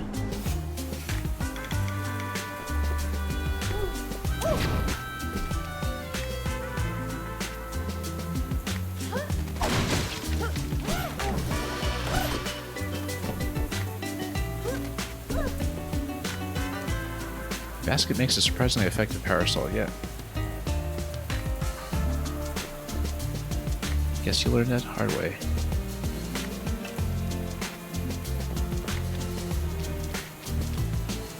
Gotta go fist, I read it like this. One night only.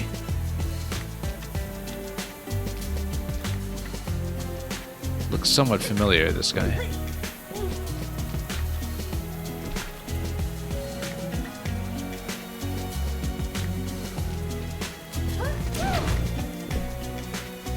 And we'll just talk to everybody in town. Giant robots that fight huge space monsters, yeah. That's what we all aspire to. Let's get to the fast travel point, even though we haven't been using these that often.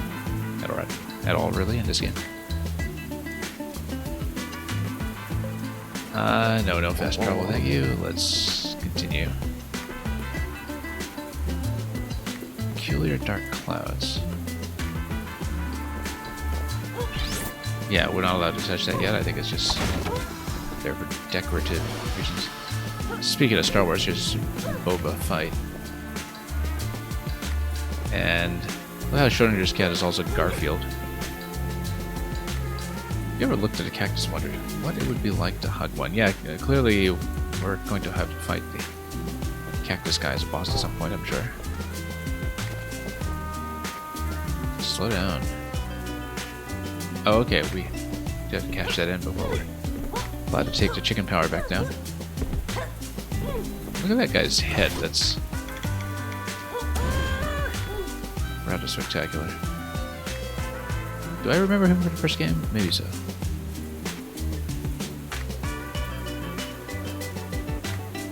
How come they sometimes close immediately after entry, yet other times stay open forever? Gameplay reasons mostly.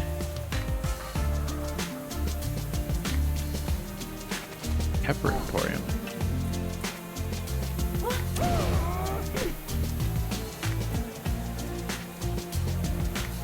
Muscular Catman staying in Posada. No, so our friend Jaguar is here. Generic store. And oh, here's another flame training station. And it's a chain. Alright, let's load in some combos. If we can. Oh, for the dash punch, of course. And as a finisher, yeah, on a knockback. Don't know how much of this will realistically remember.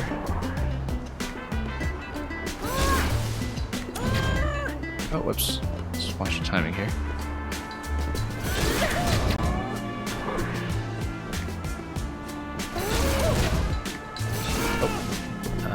Yeah, it's gonna be knock him down and then forward. Dash shadow here. Yeah, I guess we should.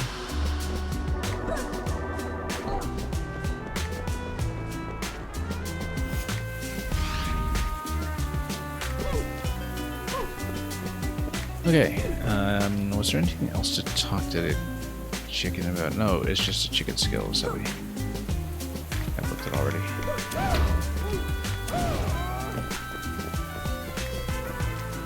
Might upgrade a few of those soon, but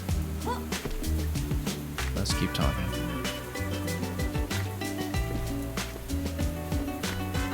Oh, there we go.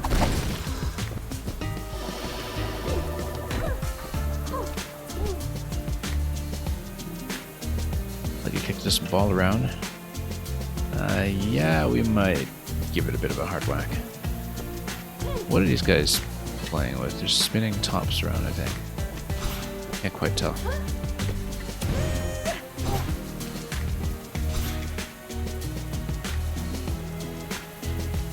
Hang out near the old dry fountain. I feel like this is something that needs to be resolved at some point.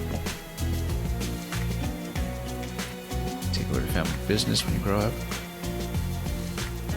Toy maker or wrestling coach? Yeah, I'm sure you can do anything you like. Or an alligator. Okay, I take that back.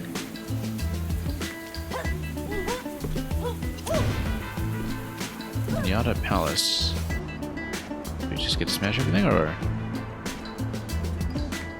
Oh, it probably is based on timers or something. Positively made to pop pinatas. Yeah, it's gonna be some kind of score challenge. Pop these pinatas.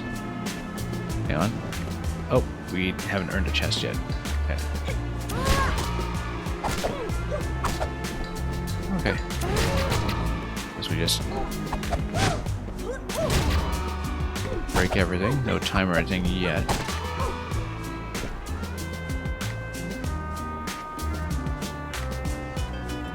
Okay.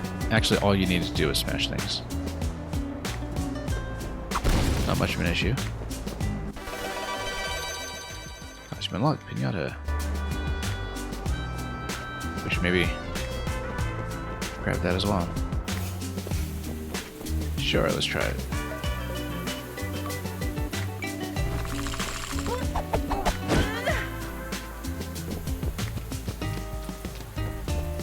Looks a little bit garish, actually, but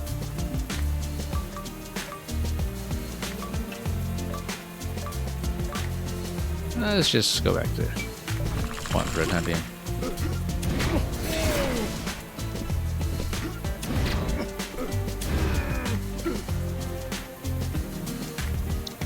And yeah, we talked to this guys already. Let's progress the quest, I guess. Or continue to explore up here. Because of course I would. Mariachi show. Let me take a look.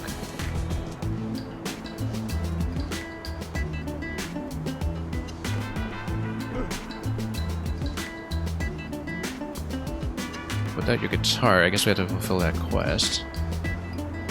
Apollo Gordo.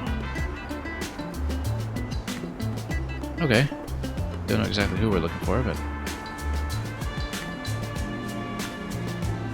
off limits. Okay, until we grab the guitar. El Gordo, is that the place on the right?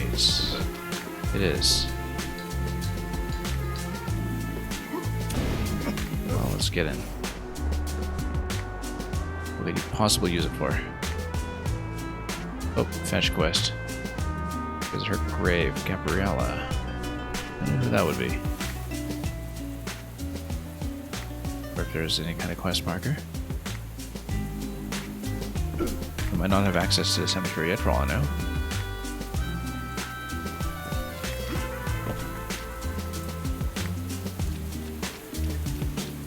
Alright, let's move up then.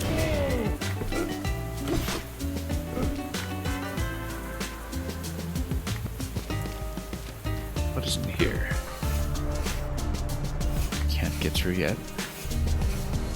Oh, that's interesting.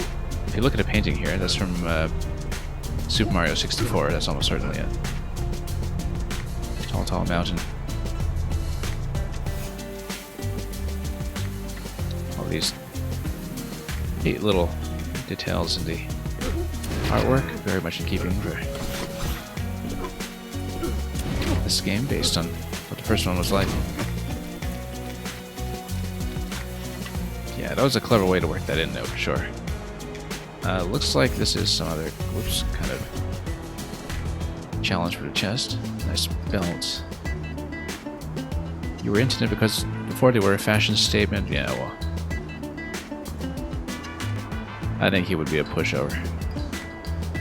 Bet you couldn't uppercut your way out of a white paper bag. I love how it's just color-coded red for extra clarity. And uppercuts are the way to go. Uppercuts are Pete. In-stream. Dashing derp derp. Okay, sure, we'll do it.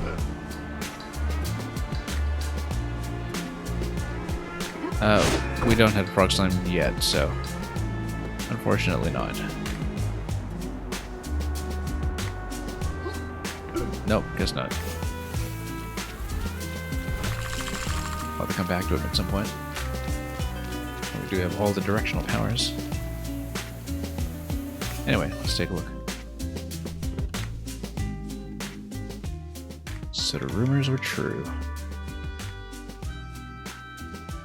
Oh, look at that. Jaguar's disabled here in this universe. Which universe are we even in? I lost track already. Fate finds us on the same side, old rival. Yeah, this is the darkest timeline still, I think. Okay, now we're allies. Thing is, who put him in a chair? And was it the one of this universe? Facing a very dangerous man, Salvador, whose eyes burn like fire. After Claudia killed you, Salvador defeated him. Yeah, he's set up as the final boss, I'm sure. But he is no hero. Darkness is overtaking him. Looking for the obsidian relic. And that gives us the next waypoint. Yeah, because there was a guy who's blocking us from getting out of town, we'll just be able to go around him now.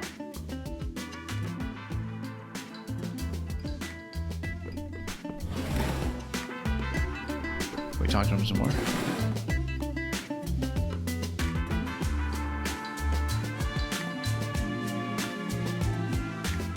Skiing accident in the Sierra Morena. I'm sure. He doesn't want to admit he lost a fight. Interesting. We got a summon here and everything.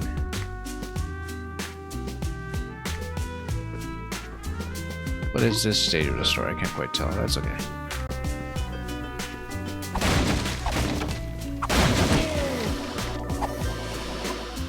Yeah, we can smash that for cash, but doesn't seem like much else is going on beyond that. Not really.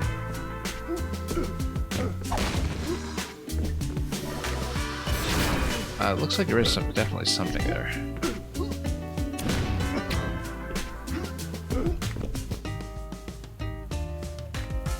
Might just be the top corner, though.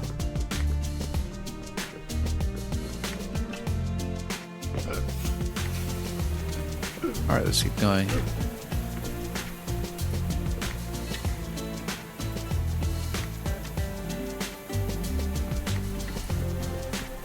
Yeah, maybe don't hug the cactus.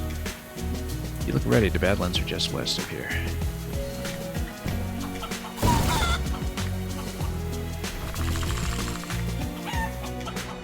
Okay. And this is not chicken exclusive. Yeah, chicken can't use the attachment points. But we see a chicken area. Chicken dungeon.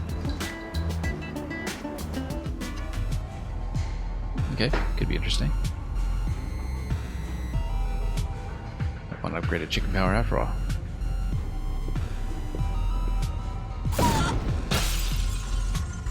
Okay. Mega bullish, well, eventually.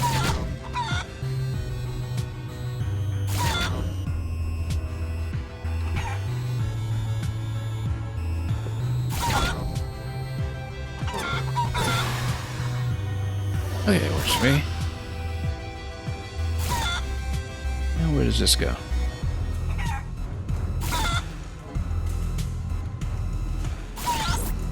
Oops. A little bit off here. Should actually go down and up. There we go.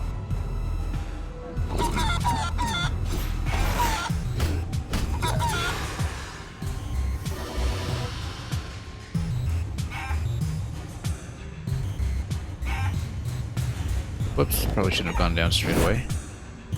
There was quite a lot to look at on the right side. On the other hand, whoops. Okay, that works out.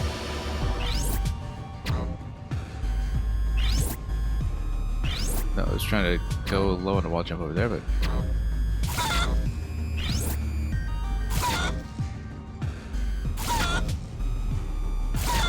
Nope.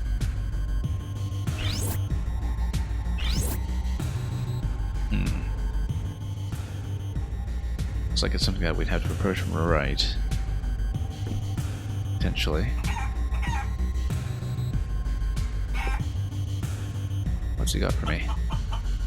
True, chosen one shows no fear. You throw yourself into danger, but you throw yourself into a wall. I guess we do all the time. Pull shot yourself into the bouncy bumpers. Below bumpers. Ah, okay, so that's been activated now. Okay, kind of like a pinball table interaction. It's quite nice, actually.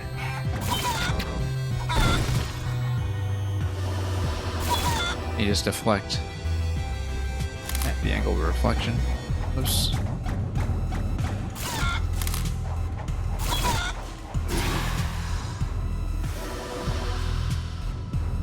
Nice, solid, easy hit.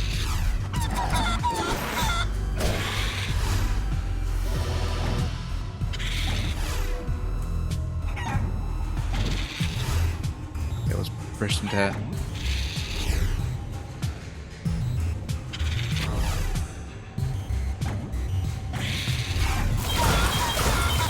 There we go.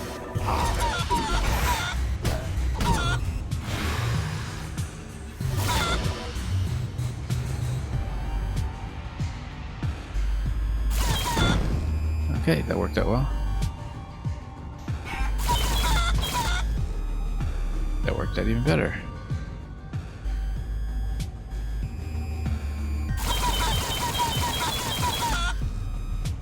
And where does this take us?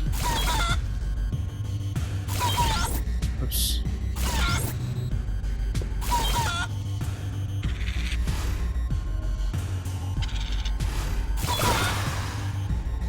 Alright, that worked out as well. And let's just shape it a map now. Let's keep on going, I guess.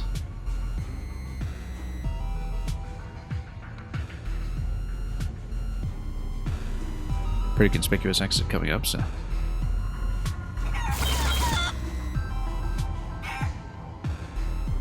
Let's see where it goes.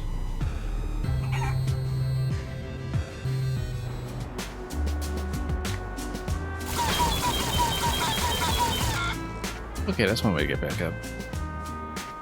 And we should check what's down below, though.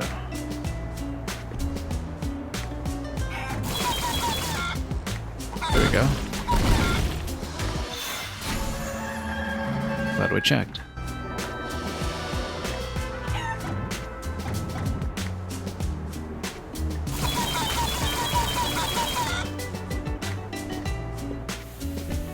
Okay, what needs to be revisited? Everything to the left, it seems.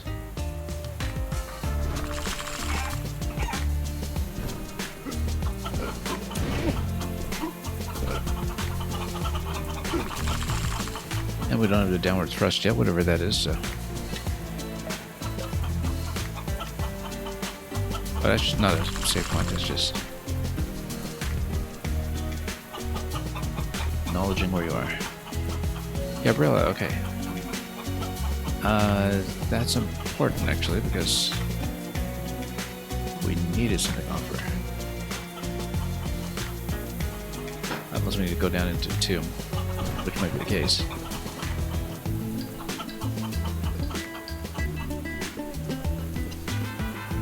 Badlands. Who's this guy? Greetings, one. Will have need of my sorceries, I guess so. Draw greater power from your special moves. Okay, so this is just the last trainer, I guess. So, running into him is mandatory.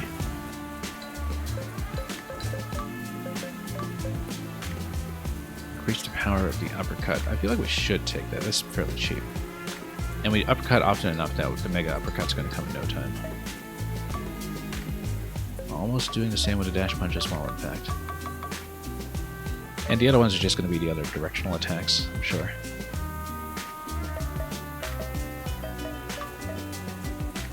Then, yeah, we don't have enough resources for both of these, but we do enough uppercuts that we should take the special first.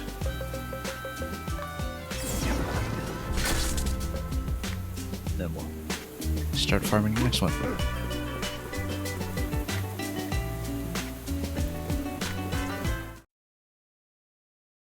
Back to the Darkest Timeline. Or rather, continuing to be the Darkest Timeline, now in addition to Badlands, which... oh, we'll see what that means. Proving grounds.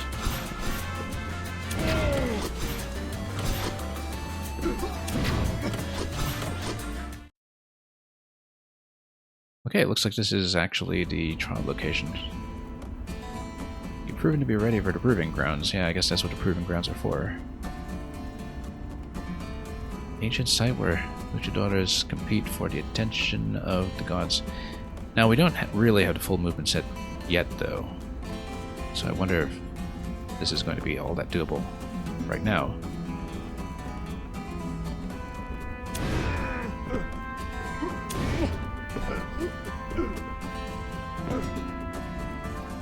We may have access, but that's the easy part. Oh, we got lots of rooms. And none of them open yet.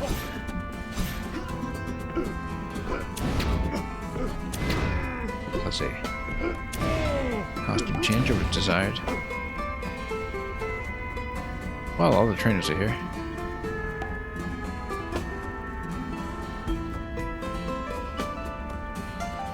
Once you mastered every challenge at the God of Time.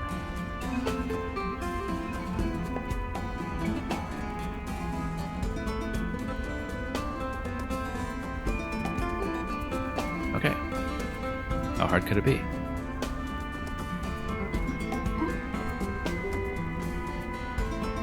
Exploders in the sky. Wait, passive grapple. Now, wait, are these in a numerical order? Challenge 3. Challenge 3.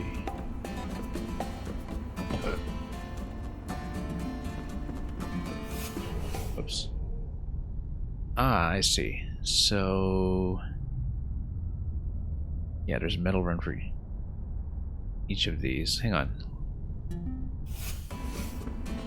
Let's actually just start at the bottom and work our way up. Yeah, because it looks like a lot of these are challenge ones. Well, work on it. Whoops. Pick all the barrels as fast as possible. 39 for the best moment.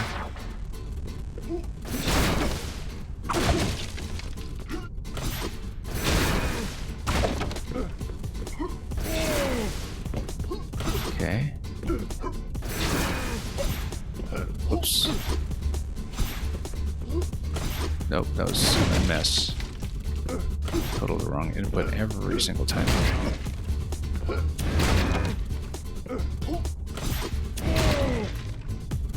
Yeah, not a great timing.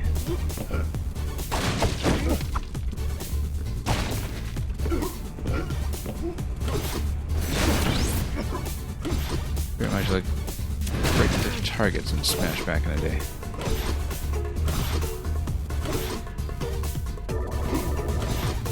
Nope. Way on the middle count.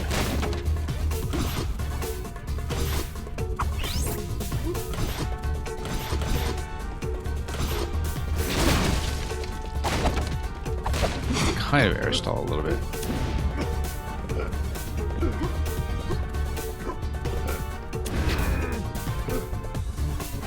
Well, I mean, we can always go around.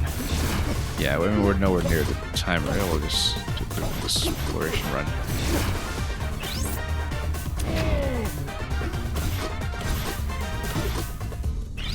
Hang on.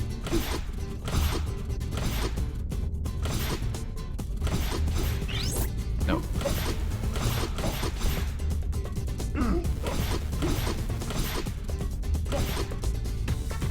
Whoops, nope. Almost made it.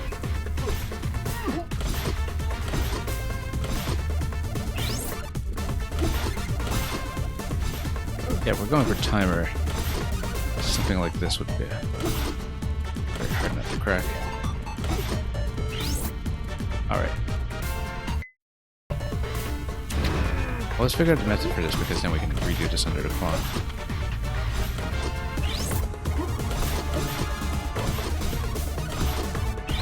Nope. Why don't I just...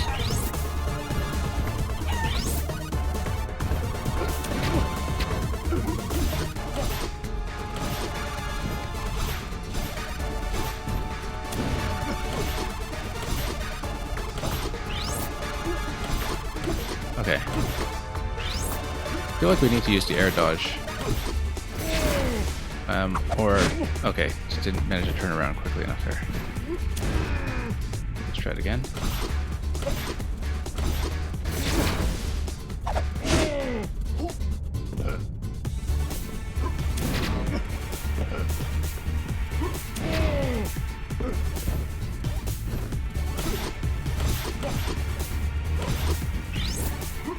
Hang on, I feel like we just fall into it and uppercut into it. We probably can't do it. Bit of a tricky one though. And the one that's taking up most of the time that we're bearing witness to here. Come on.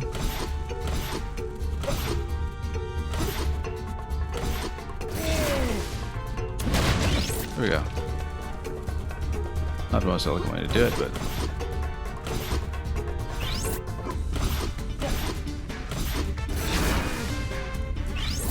nope. Keep nudging the edge. There we go.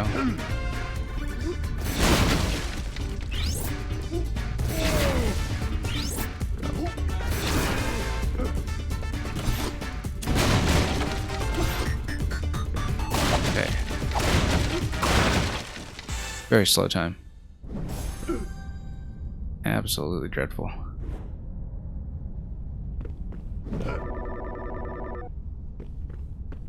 Try that one again, I think.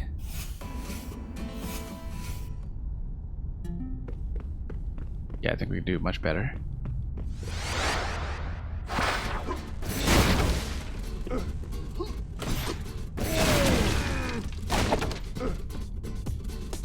Oops.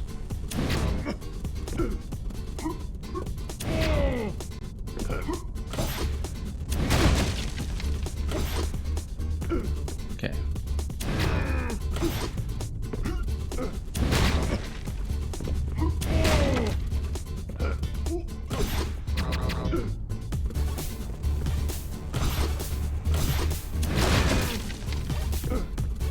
Oh, there goes the first timing benchmark.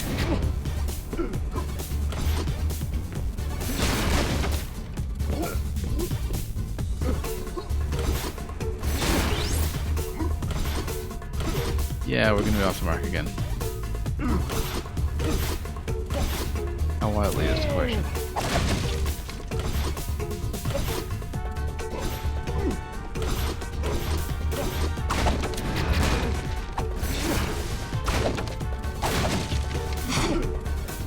Oh.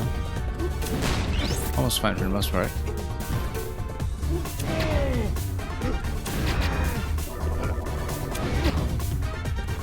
Okay.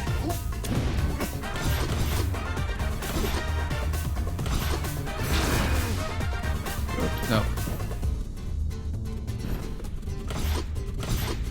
Well, there we go.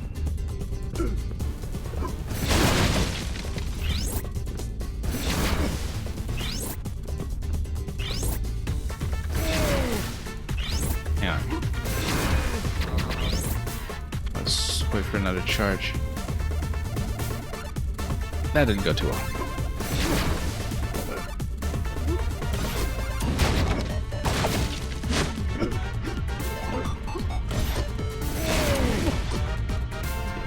Okay, that worked.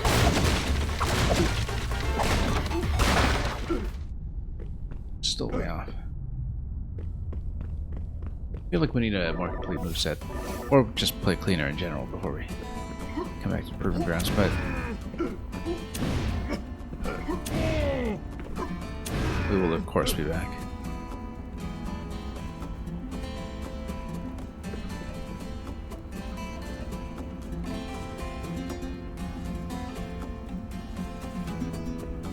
And anyway, isn't there a trainer who's accounted for?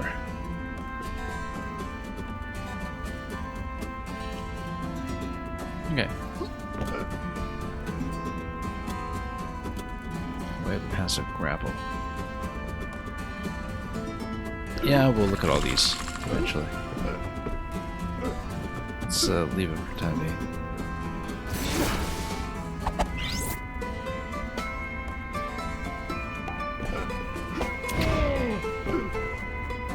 Okay, whoops. No.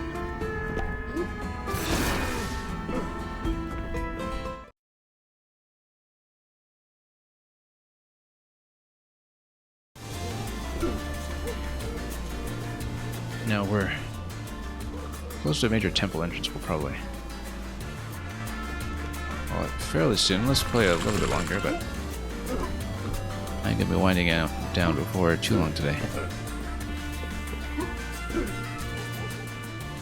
Good positioning. Let's check the right side. I think we actually did check here beforehand.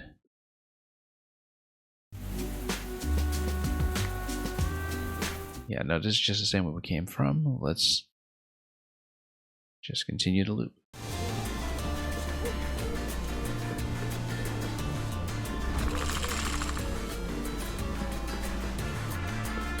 Yeah. One monumental cactus. Oops.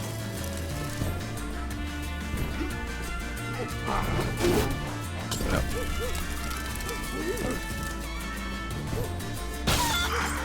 Okay, that works.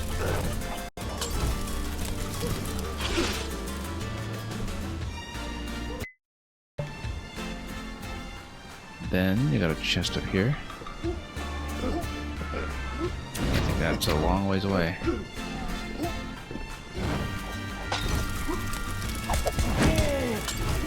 Oops.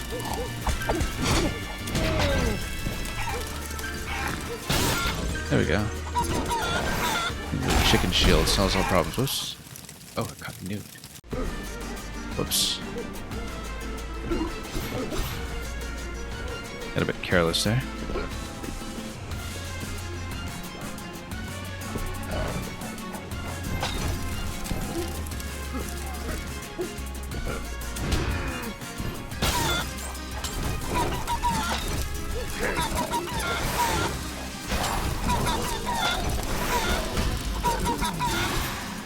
Okay.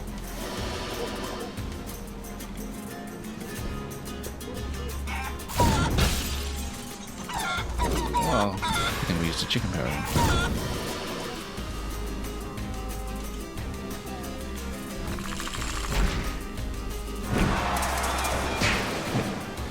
Something new. Dodge through fire.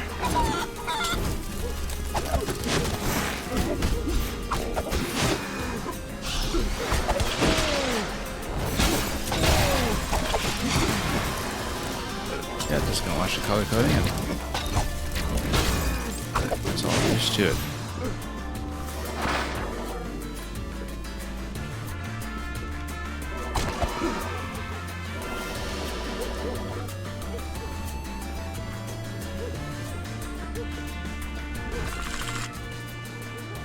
And alright, in that case we'll probably just go straight down, but let's check one or two things first.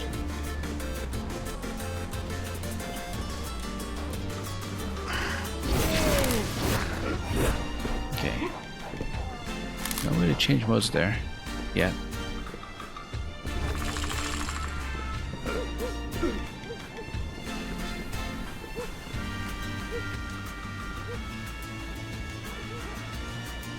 And yeah, there's gonna be another chicken temple entry point then there.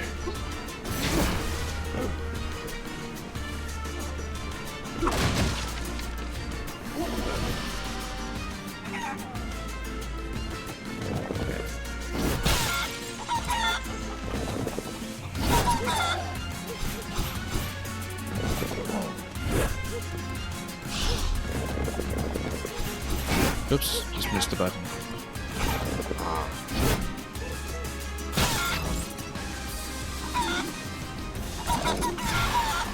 Done. And whoops, didn't even see that.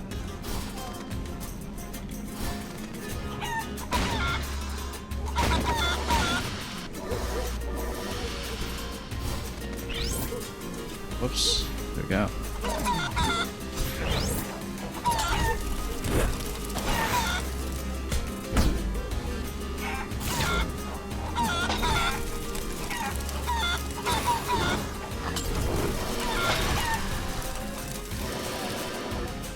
Anyway, the real arsenal at this point, I think, stands at about 12.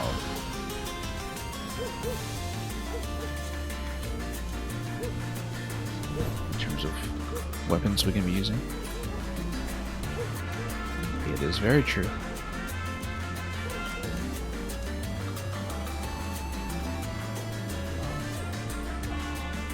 And without Quokka, everything's fine.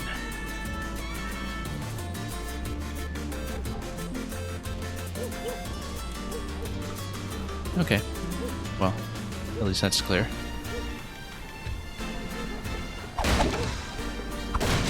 Also, can't do much about this guy.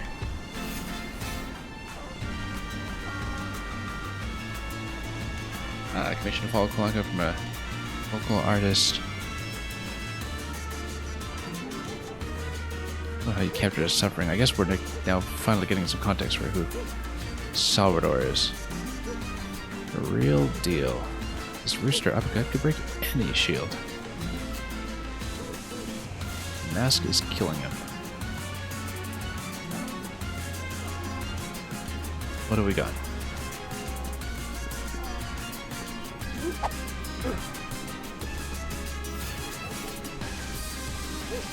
And where to?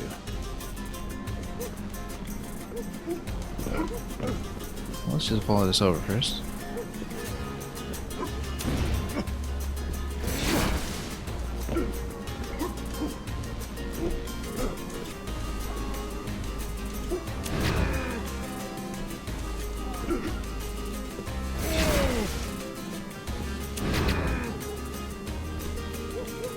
Whoops.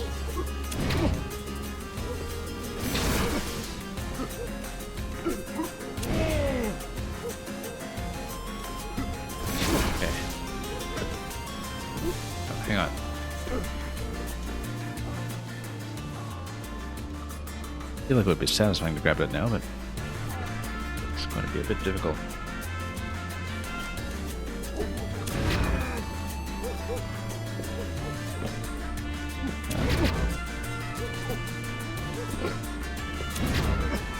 So we don't have the second cooldown on it just yet.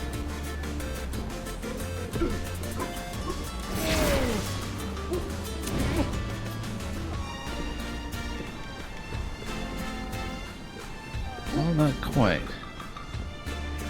It's going to be a bit of a dangling threat until we have appropriate powers.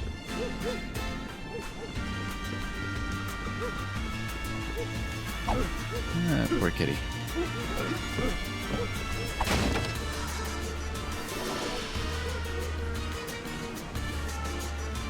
We're all rescues, you know? Yeah, we did have that one location we couldn't quite reach, but oh well.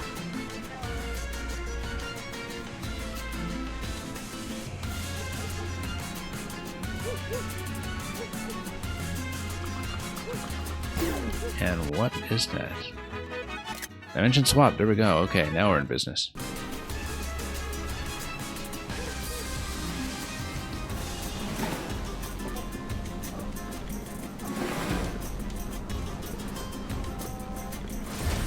And yeah, it's ZR.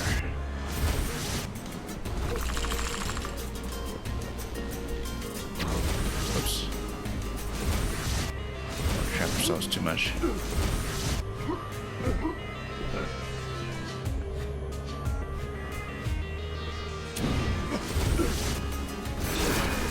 Then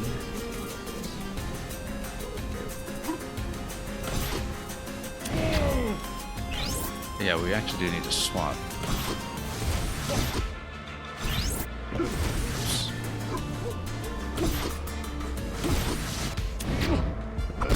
There we go. Much better.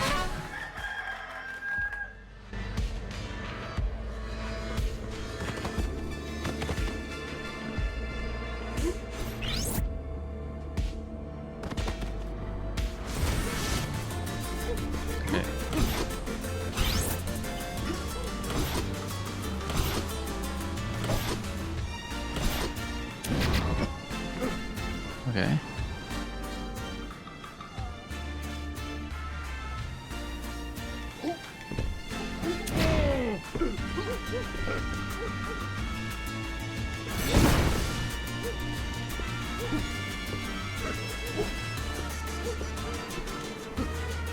Oops, nope, not quite. Maybe convert that. Oops. There we go. Oops.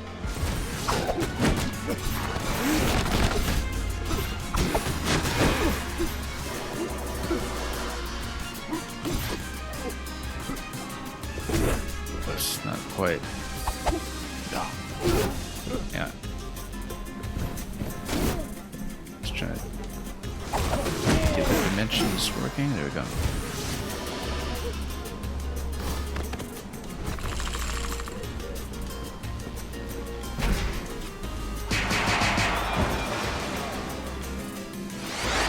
Okay. Same mechanic as before. I like doing the flip actually. Whoops.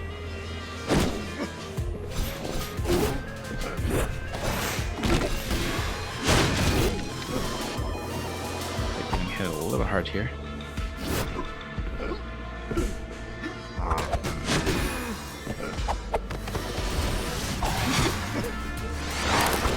Oh, okay. Put a lot on the screen.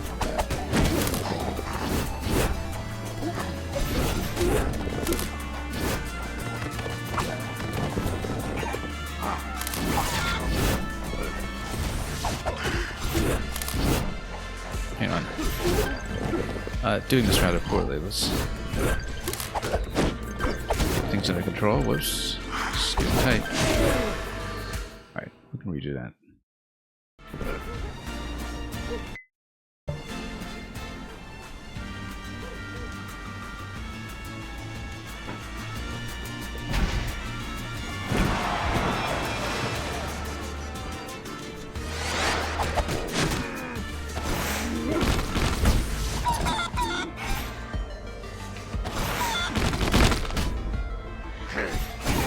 Oops. Yeah.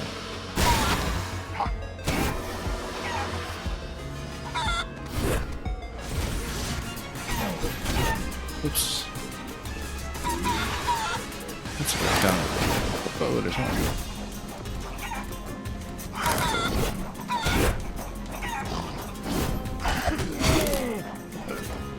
Hang on, taking a bit too much punishment here.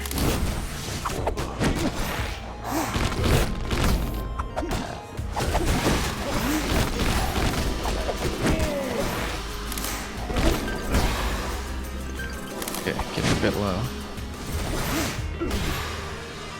There we go. That's a bit rough, but okay, once again.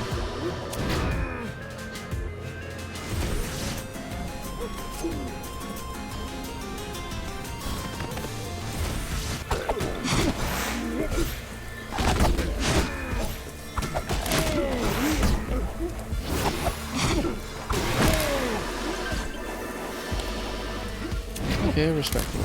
Doing worse.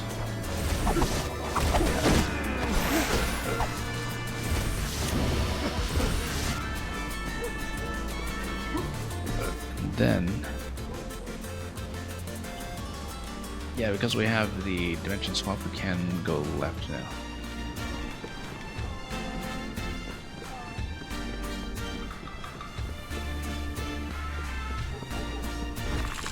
Okay. And there we are. Well, that's new.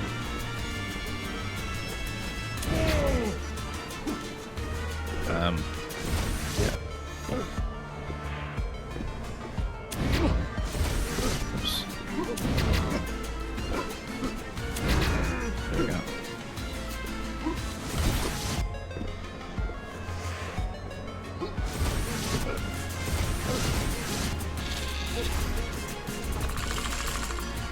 Okay. And go this way. Oops. Go a bit early.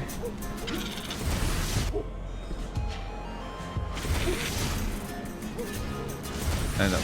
Can't do this hop line clinging.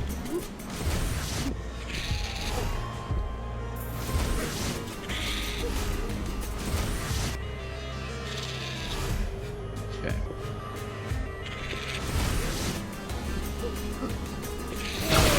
There we go. That was a long time coming.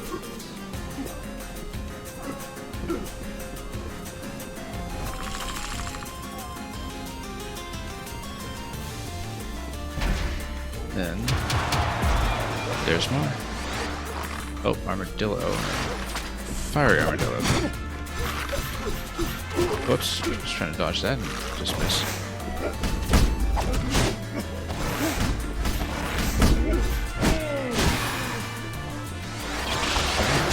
Oh, trying to dodge that and we just missed again.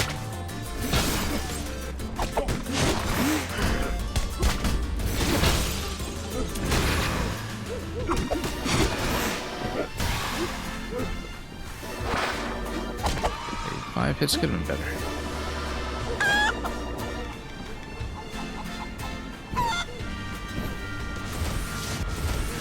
Oh, looks like we have a dead end. Oh, we don't. You can go down just fine.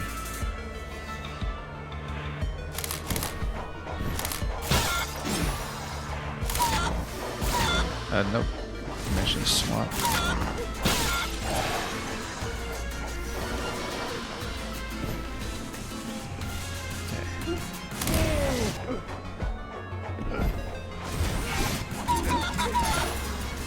Go.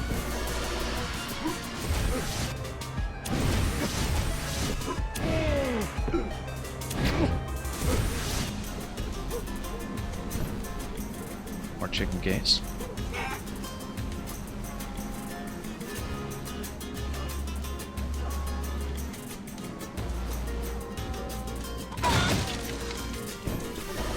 Okay.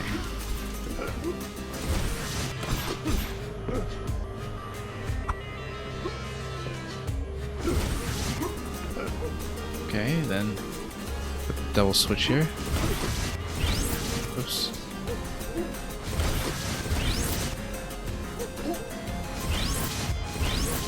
Yeah, we'll... Here we go.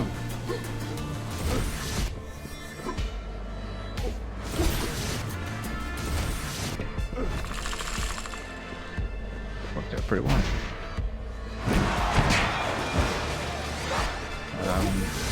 Whoa, there's a big guy.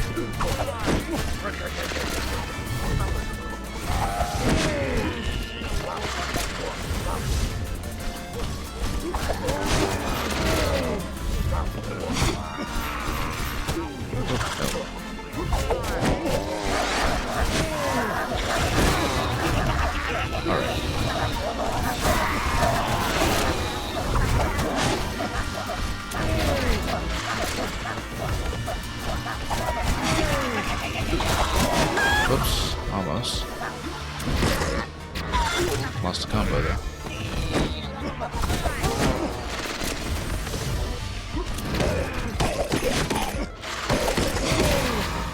There we go.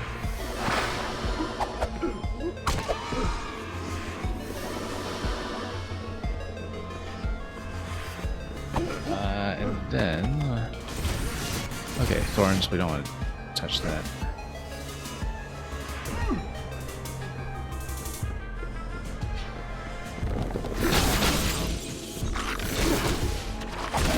Whoops. These guys are pretty tightly gated. Whoops.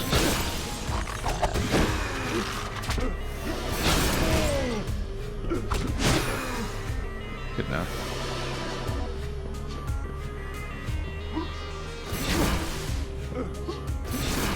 Oh, no. Wrong button. Gotta keep track of quite a lot. ZR is the dimension swap, and then ZL, of course, is the dodge. Do both of those things quite extensively.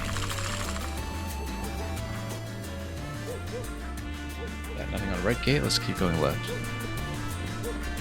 Make it out of this zone at least. Whoa, okay.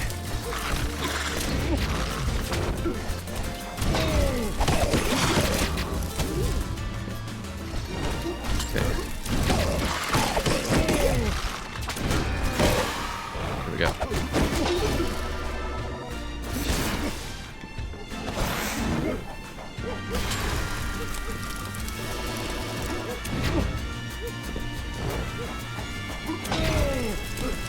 Alright, seems like this would be something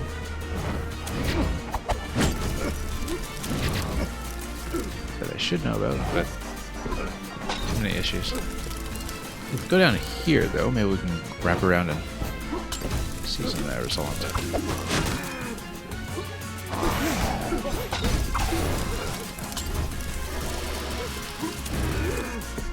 And then there's a gate on the left side. We'll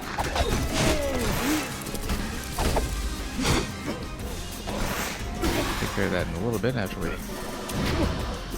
check this thing.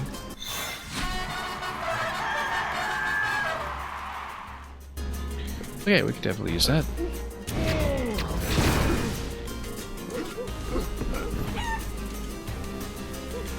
And there's the cactus. A master plan.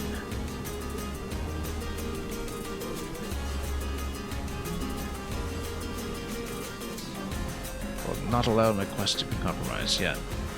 This looks somewhat threatening.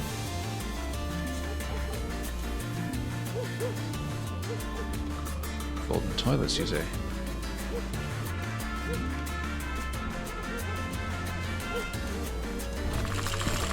Yeah, let's not interrupt the plotting. Seems rather important.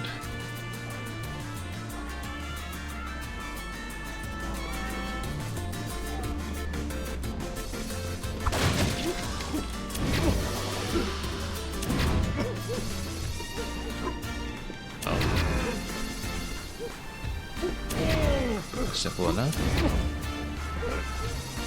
We'll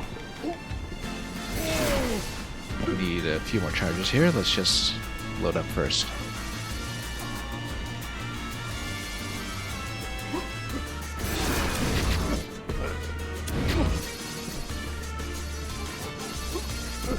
slam it from up top that we won't be able to take just yet.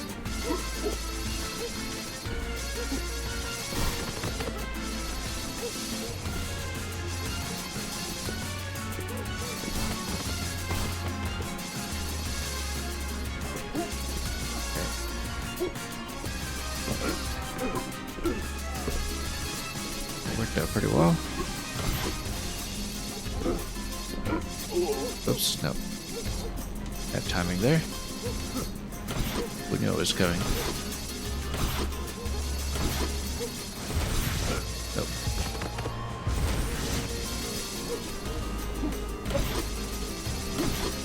We just need to jump off the left side, actually.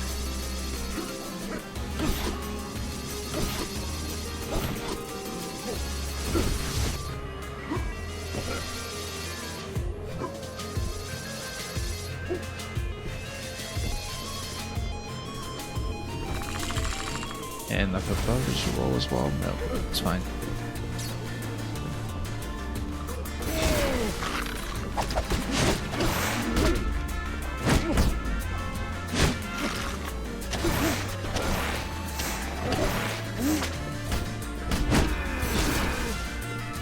Then,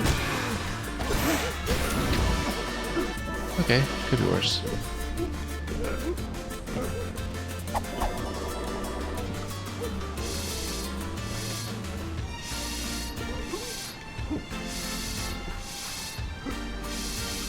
Let's do this one tandem.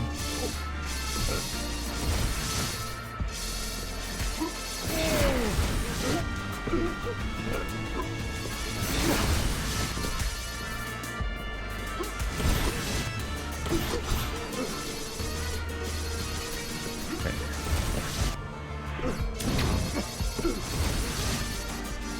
Just need to watch the floor carefully here. See what's available on the top.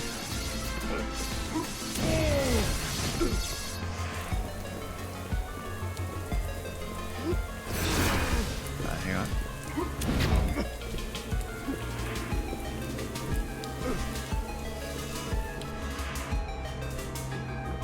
Okay, this we can do.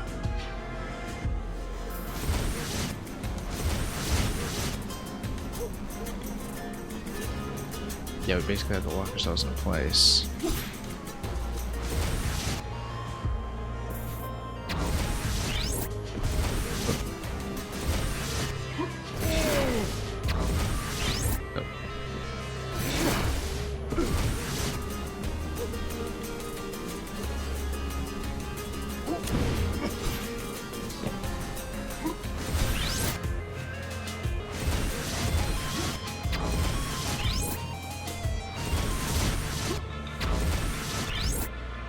Nope. This might take a little bit of work here, this one.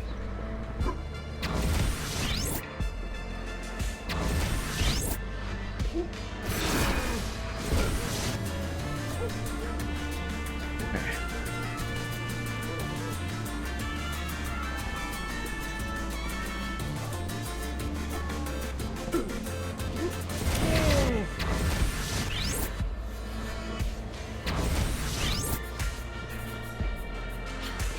It's gonna get a little bit tricky.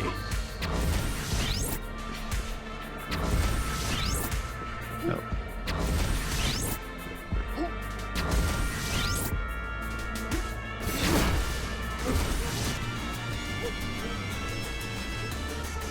Well then, I mean, we do use active. Put a bottom to not follow the other scheme that we have ongoing.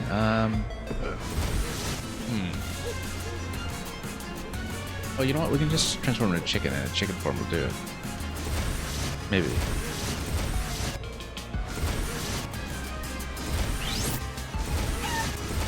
Oops, let's not rush it quite so much.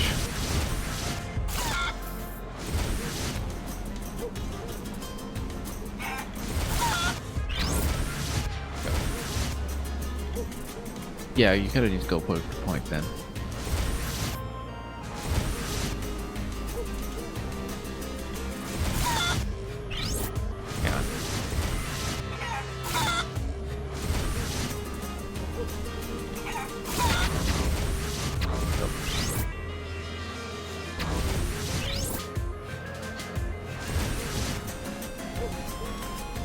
Okay.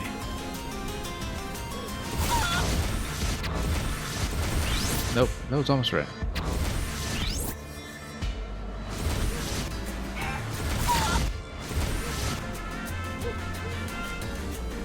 Okay.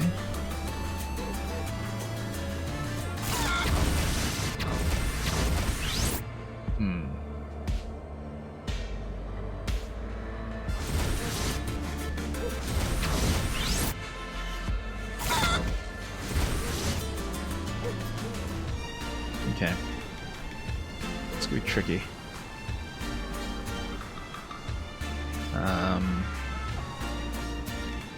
Let's see.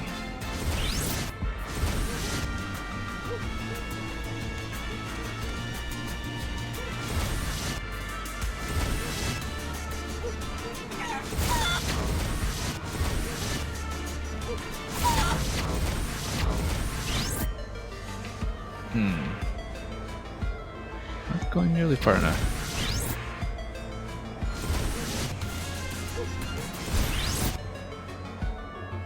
I don't know, I don't think we can get the switch and blocking us at the same time. I feel like that's... we might be missing something that makes that possible.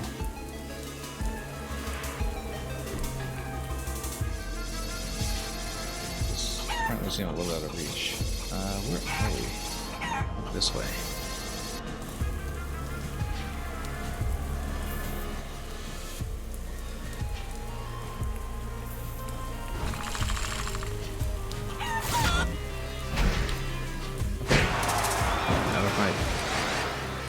How we managed to miss this one. Yeah, maybe let's not stand chicken form the whole time. Definitely. Oops.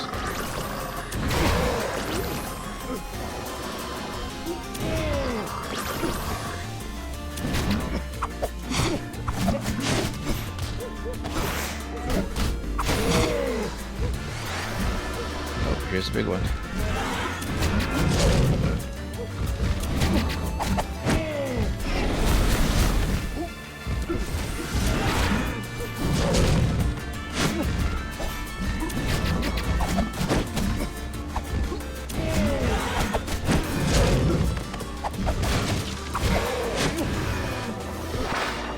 Do it.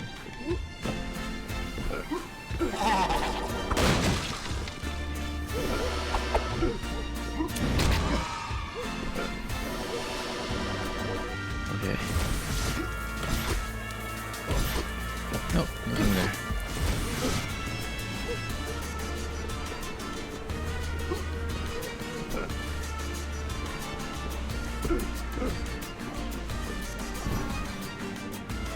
Okay, getting there.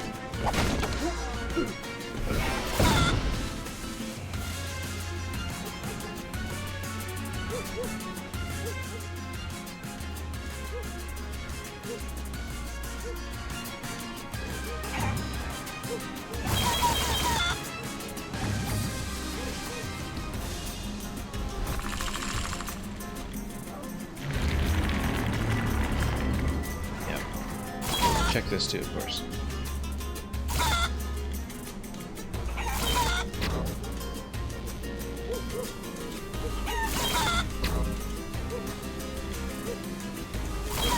There's not being disclosed here.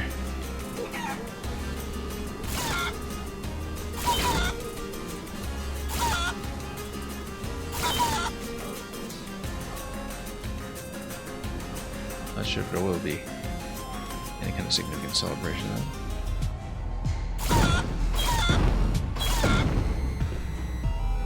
Okay, that's one way to do it. Quicker and more efficient than I expected.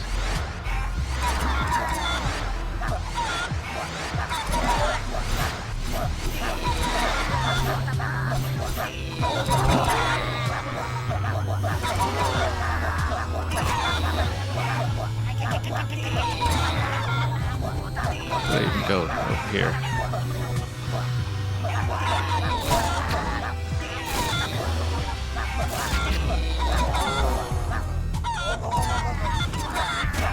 Oops.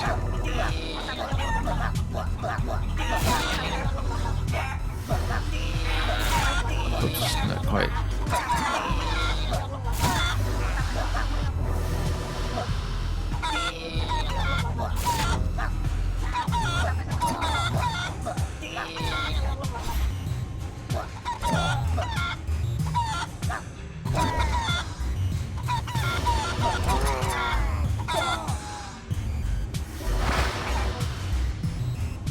Okay, took care of that. That was a little bit awkward, but got there in the end.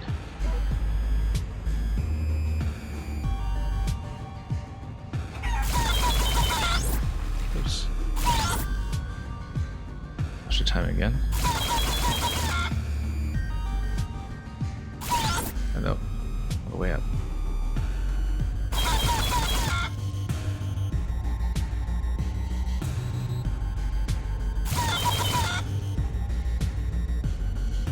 Okay, well that makes quite a lot of sense.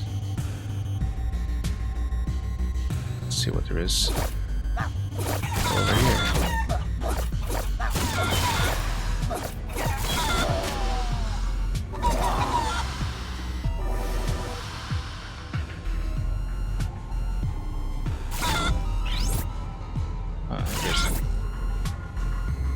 No, it's gonna be.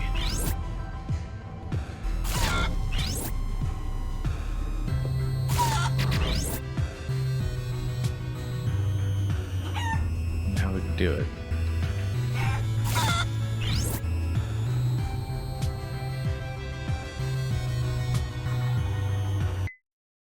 Oh, is there an upgrade?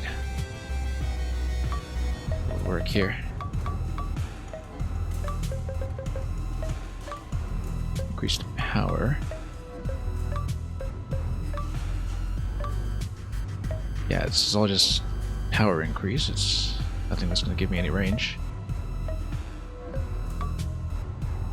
Also, we should get the guild gold hits just so we can keep racking up money. It's probably the best one to get right now.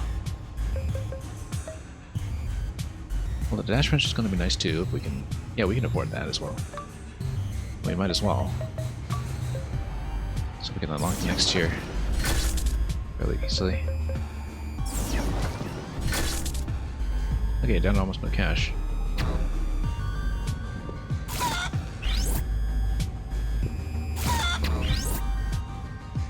Now, it doesn't seem like we can double stall. Not by the looks of it. Let's go down.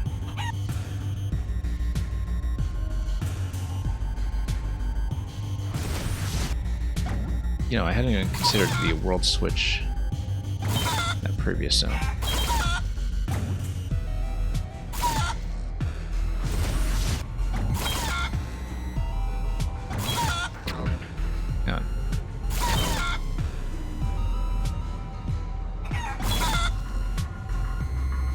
Quite making it across. Well, then let's go down.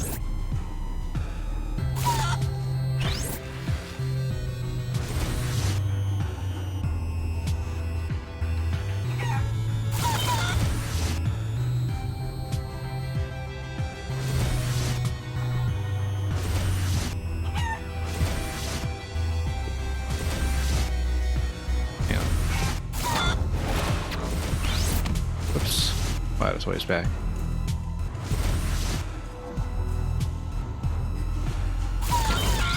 Oops.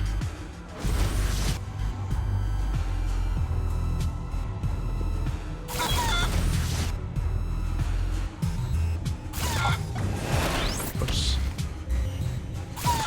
Hang on.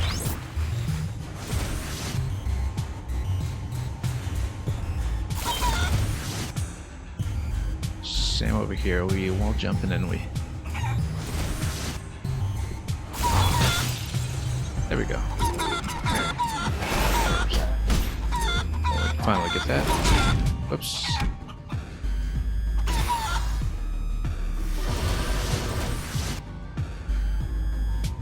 And look at that final land ability. What have we got this time? Double pull shot. Yes, that would be great because that would explain the diagonal we couldn't reach earlier.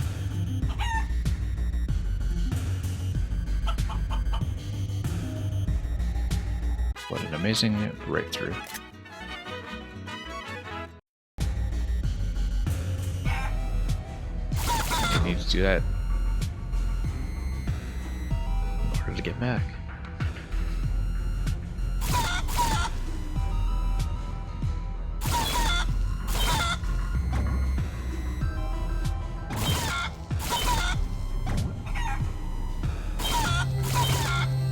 There we go.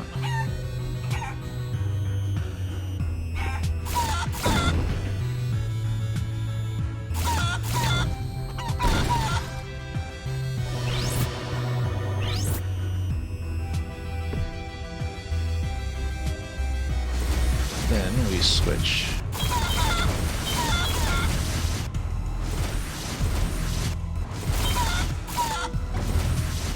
Oops.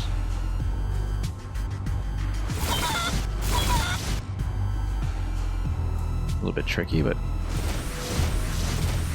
got it in the end. How does this work? Yeah, given that you just slip right down, you can't wall cling or anything. I think we just do 2 diagonals across. There we go.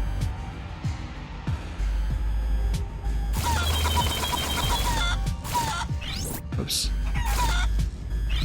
Let's try it again.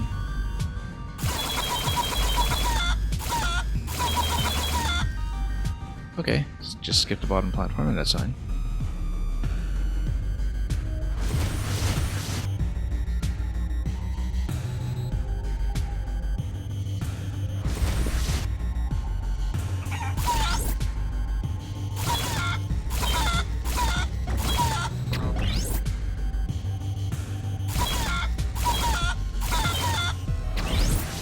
Oops.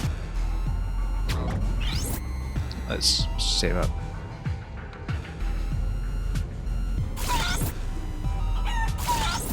Come on. Let's quit missing here.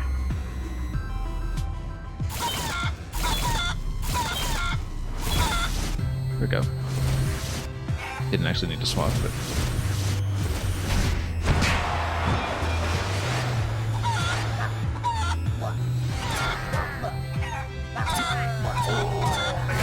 whoops, I was trying to dodge there.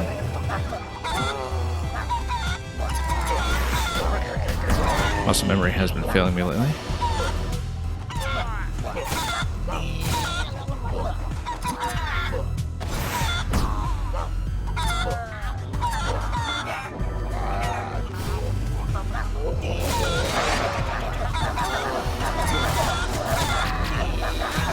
Oops.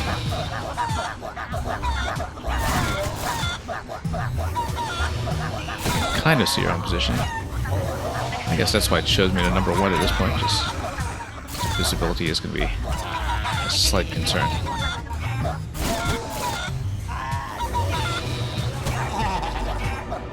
Not quite. Could be better.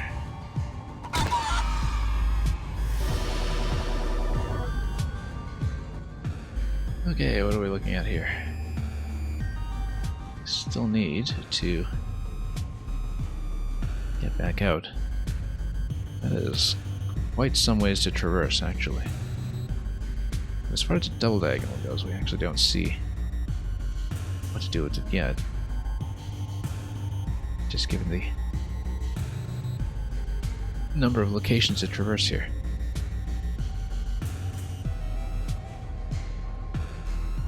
Let's keep going.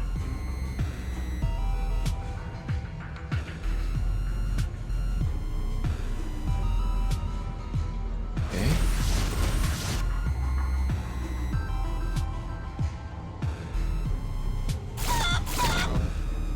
Yeah, I just need to gauge just accordingly now to keep it with new estimates.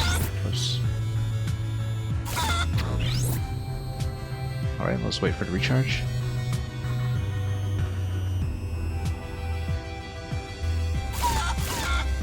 Oops.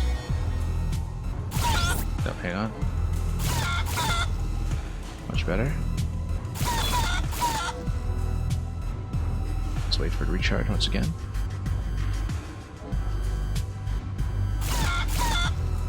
I guess that's why we switched to triple chicken earlier.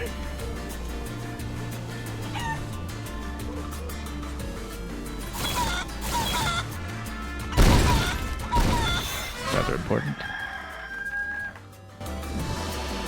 Pick up everything here.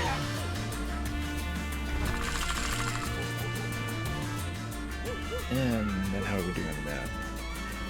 Yeah, I guess that would get you over to the next location.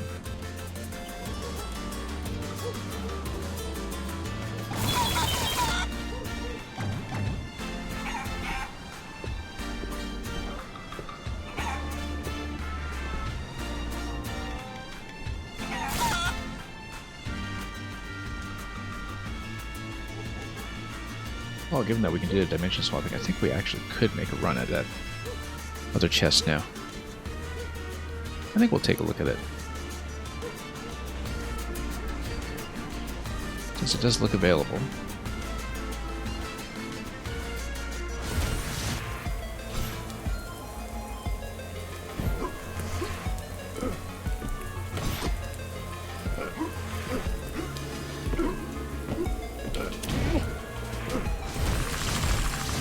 Yeah, okay.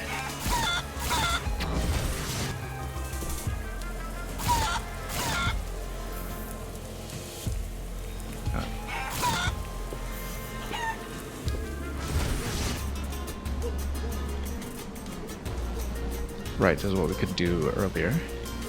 And now we have to double boost, we totally can, I think.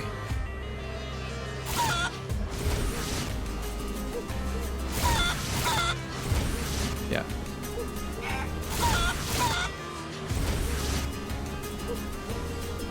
Then...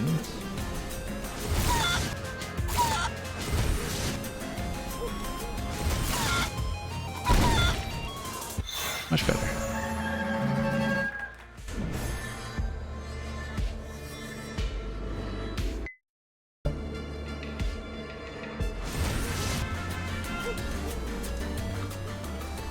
Alright, now let's go back to the left and progress.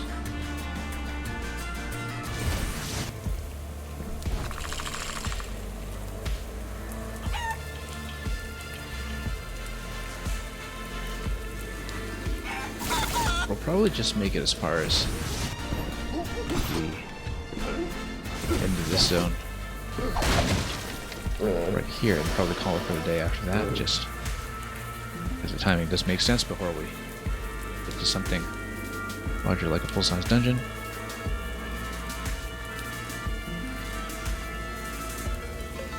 Oh, I bet they'll have kale wherever you're going. Nope, not this time.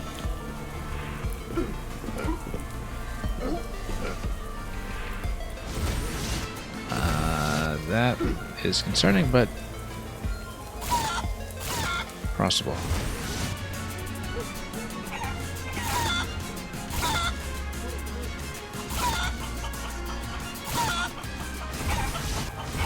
Oh, talked him on this side. Cactuardo, the chicken-eating cactus monster.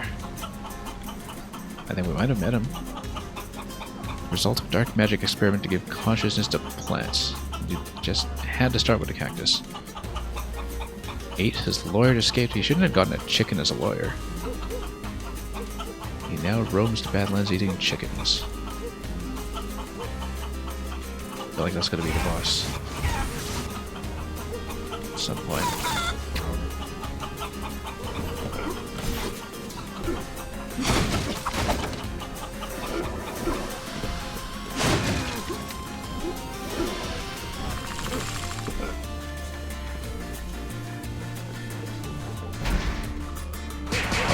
Fighting? Okay, that's good.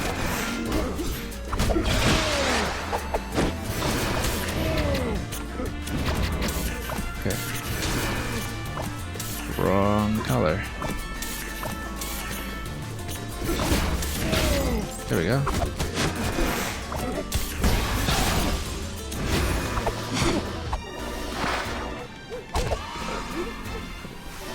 Well, that was okay, I suppose.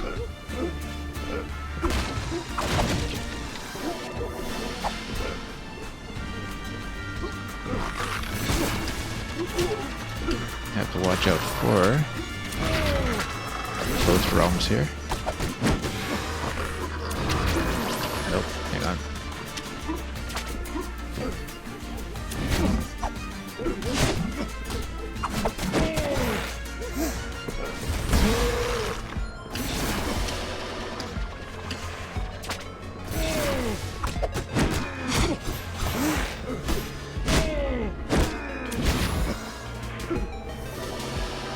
Armadillo annihilated.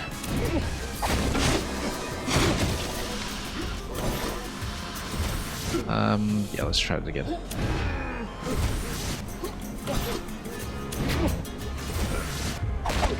Just need to get fluid into switching.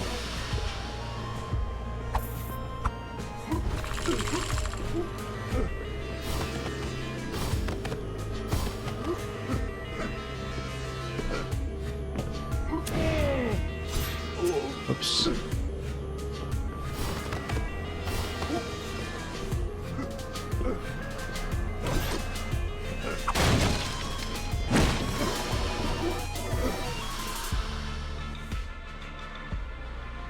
Well, there's another gate that we missed on the right side over there. That's going to connect.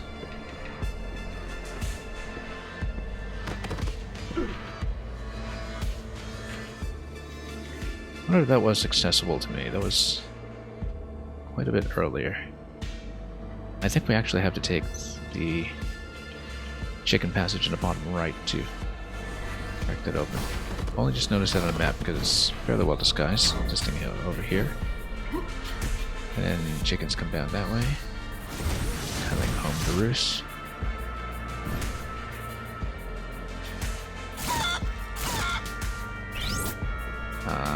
Looks like we might not be able to do this for some time yet.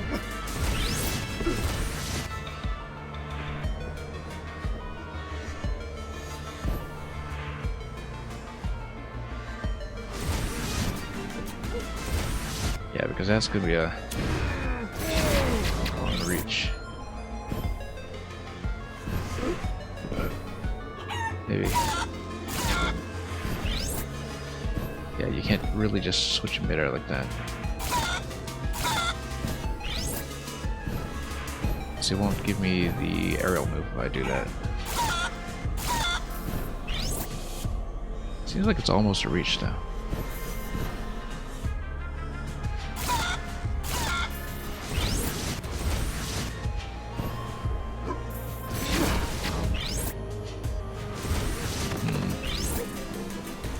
Feels like we probably need to come back to this one. Doesn't look accessible here.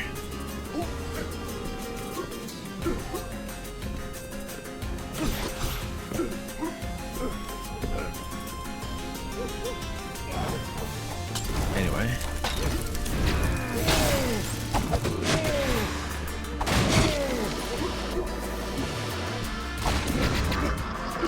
Oops, wrong zone. Wrong dimension, I should say.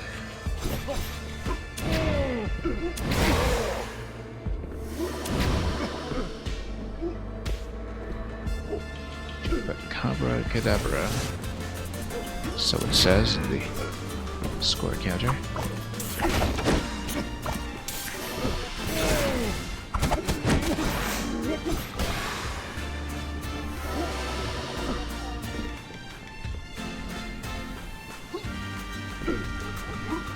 And it's surely got to get me the downward thrust. Okay, movement's opening up quite a bit.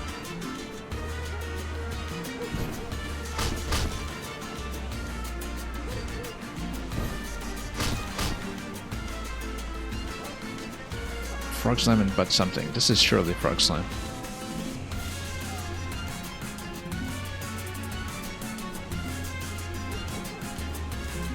He's definitely from the mean timeline. Which I guess is just the average timeline.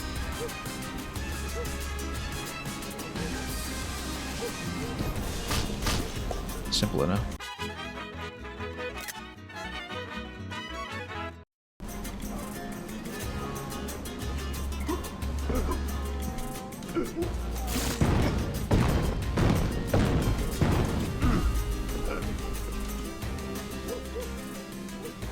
I guess we keep on slamming either here or to the left. Let's check that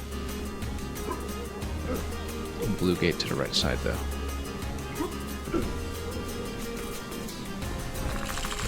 Just in case it is something.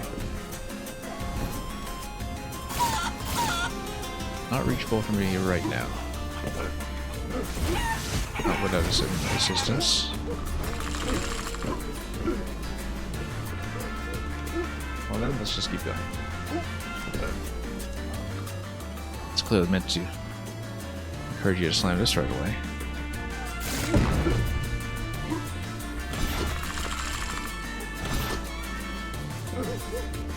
Okay, yeah, this continues, so before we do that, let's check the left.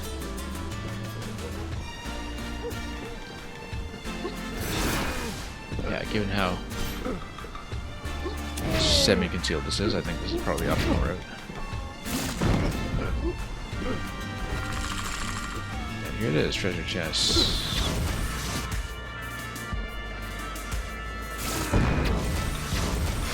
Whoops. Mistimed that.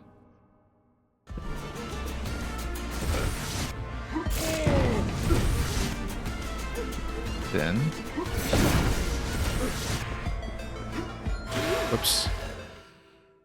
Oh, I was just out of energy, I think. Okay.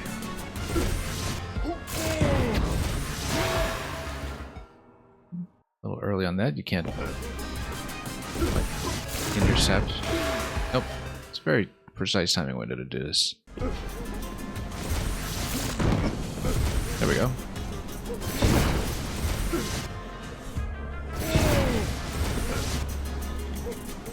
Then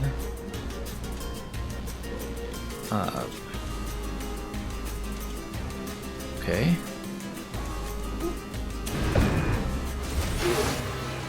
Then we need to get within range to find that.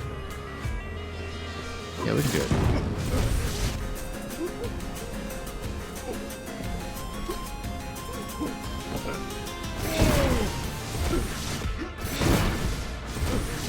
Put along the stall on that, actually. There we go.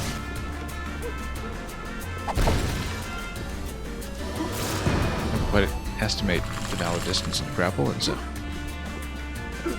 just took a little bit of guesswork.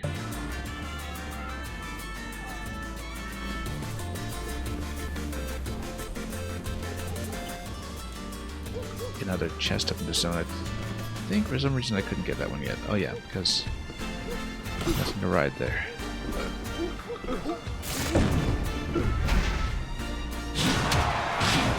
Alright.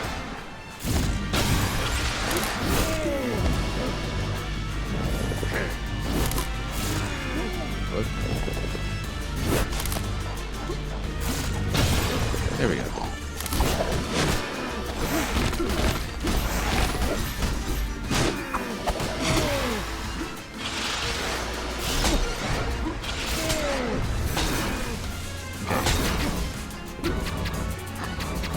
You need to bank up energy for this.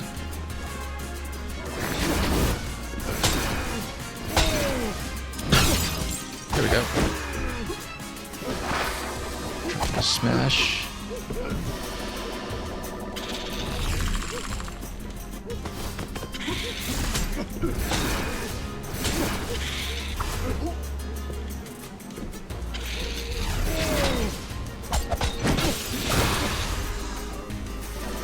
Okay, let's green gate over here. Here we go. And another one.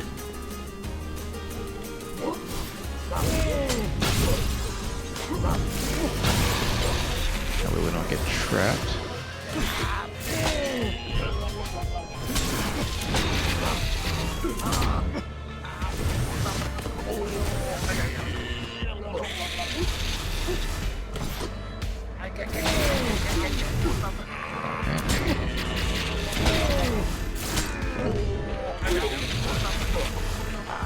Running out of energy quite quickly here.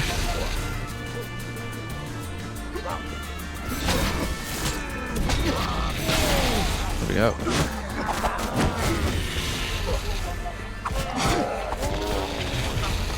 Again, Just need some muscle memory on the dodge.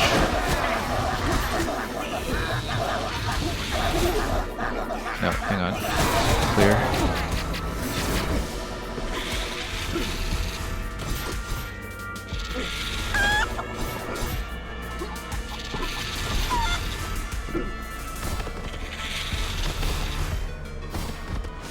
And what is that? Okay.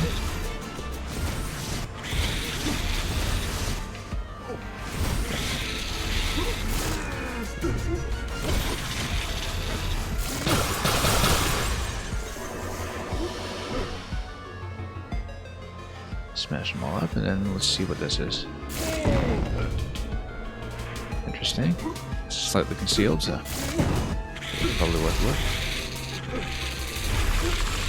A little bit of precision here is necessary.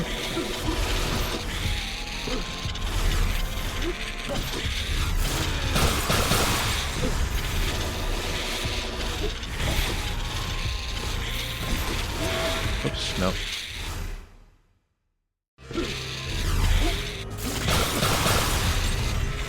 Yeah, it's very much just a precision check on the slam. Almost died there.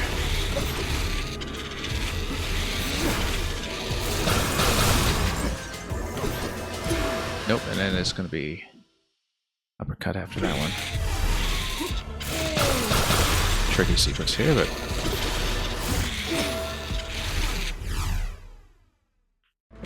we did get some quick retries though.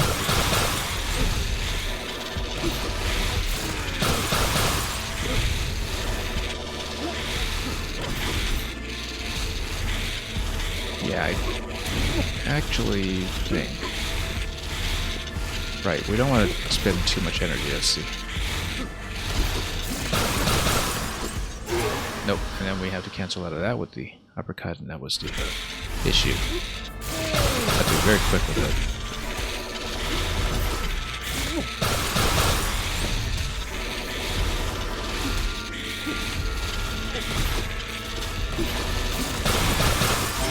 Nope, too late. Yeah, because you have to grapple out of that to the right side and uppercut up immediately, which is the input I'm missing.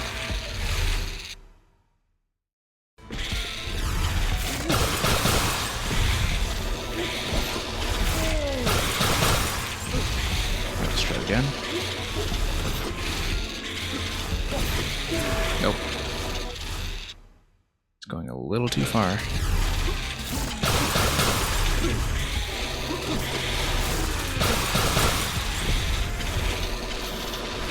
We'll get there. Nope. Poor reaction time there.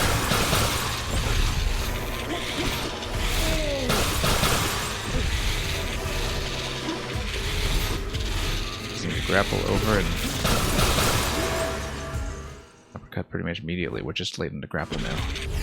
Previously we were just late in the uppercut.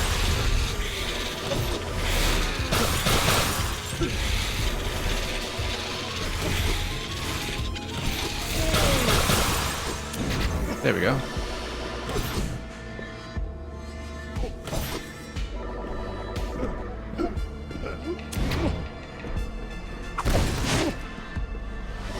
Just some coin, but plenty of it. How are we doing on a skill sheet anyway? We should actually have unlocked this a while ago, so we could get towards the Super Slam, but that's okay.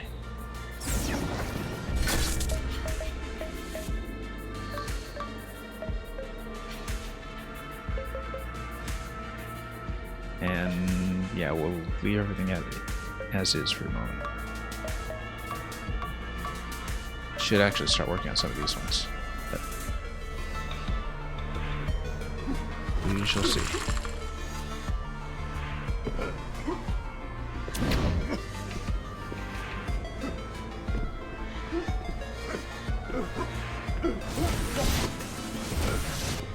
Okay, let's move on.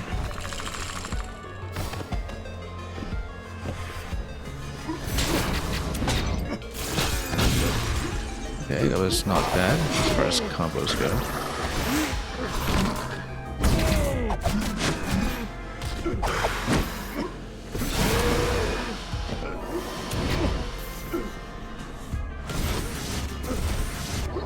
Now, was there something on the left side there? No, there wasn't.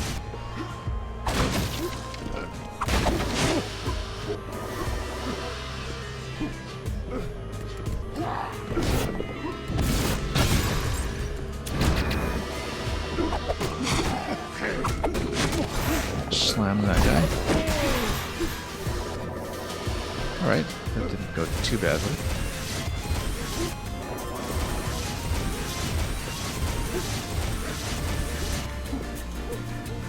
Got a big head over here.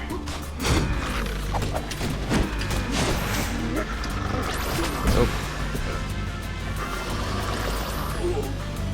Yeah, we gotta get out of that bubble. Because he's gonna be trouble. Trouble in a bubble. How much is slowing me?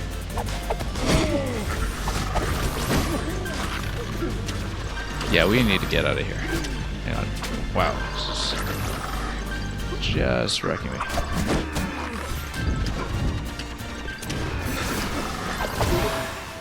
No. Got totally trapped by him. Let's try again.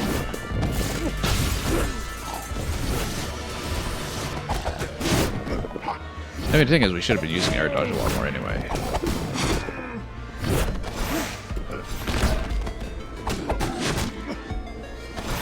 Slam these guys into the side. Great. Oops. Wrong button there. Hit the air dodge when I was trying to do a switch.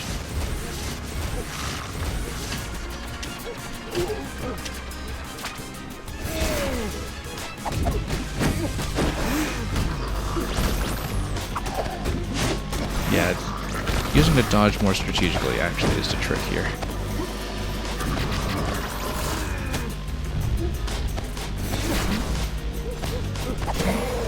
Okay, that went a lot better.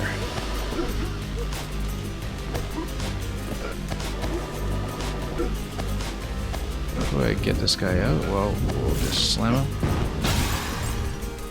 Much better. And go chicken form down here. Very nice.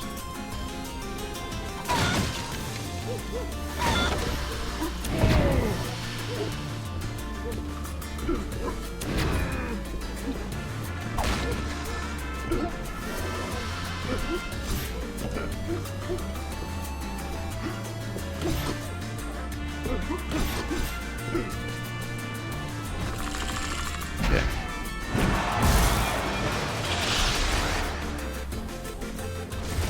Okay, let's switch and then, yeah, let's go downwards.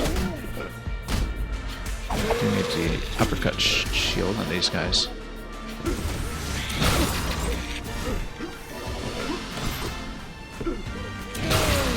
There we go. That's a big one coming.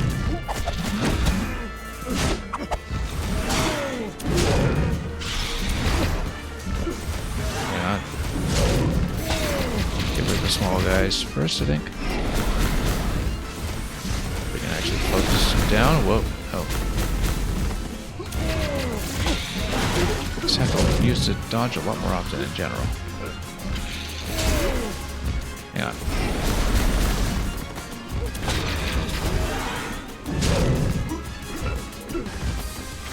Alright. It's not working out. Let's...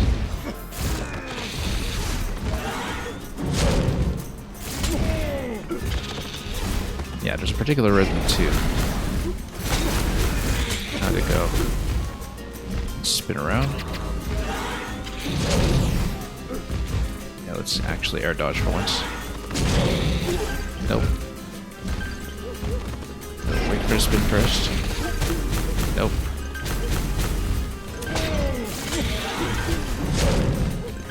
Hang on. Completely out of position. Completely out of position. I'm trying to rush down to bats, but that's what these are, but no. completely got cornered. Alright, let's try this again.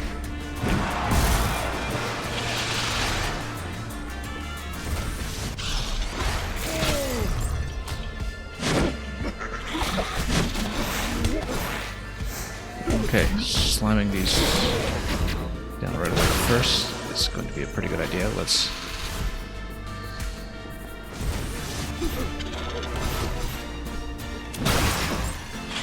this.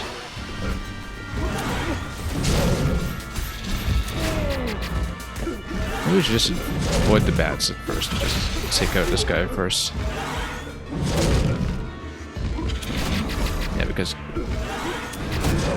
going for the bats is actually causing a ton of grief here. Wow, we're just getting wrecked.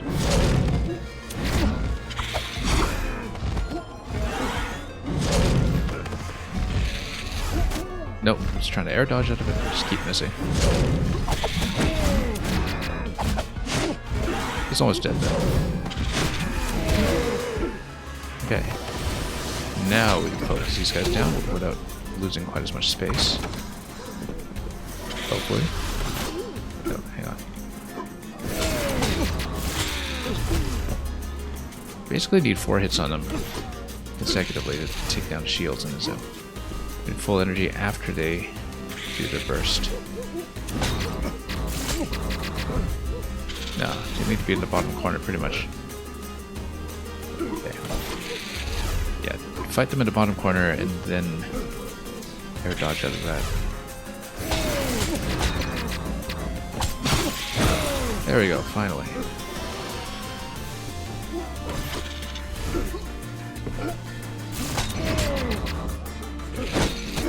Nope.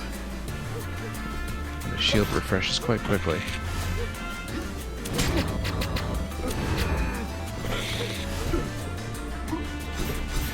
Nope.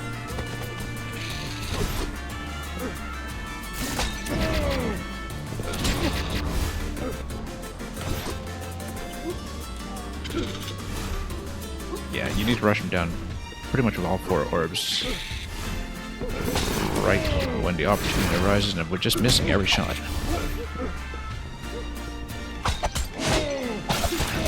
I mean, we should have just done the standard attack to break the layers too, but that would have made things easier much quicker instead of just relying entirely on the specials while energy was running a bit low.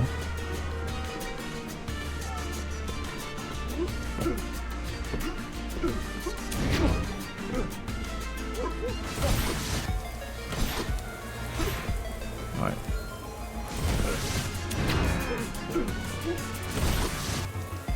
Nope.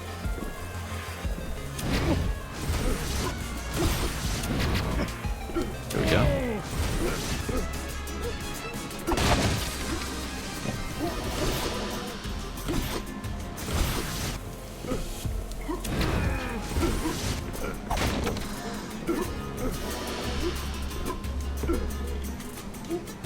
This has been a really big zone. Kind of surprisingly big, just given what my experience was like with the previous game.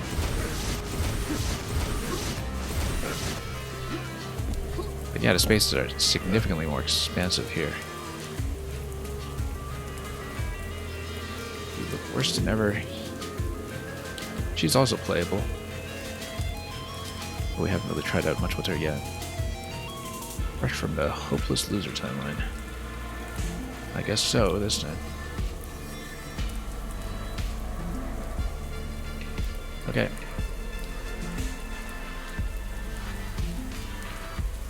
Now we're probably going to log off before we do the next major segment, and we're at the end of this zone. This took a lot longer than expected, because I didn't expect the zone to be nearly this large.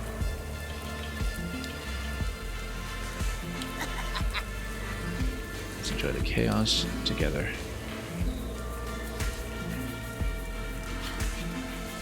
We are already in a new chapter, yeah. Chapter 2.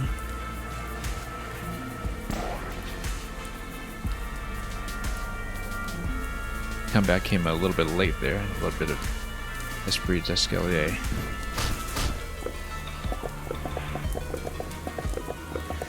Anyway, the goat's going to sulk. And we're going to chase, but we're going to probably save at some point soon.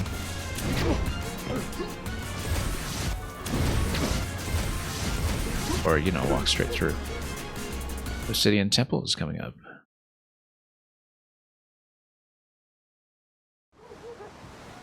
Okay, we're going to talk to this guy.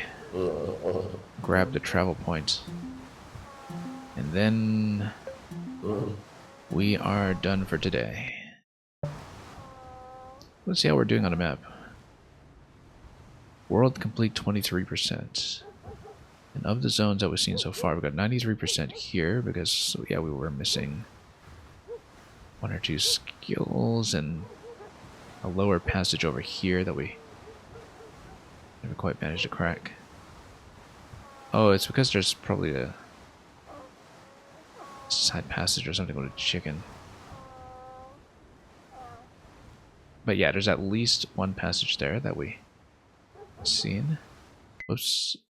Hang on, interface here is a little bit confusing. Whenever you zoom in, you have to go ZR out instead of B button out.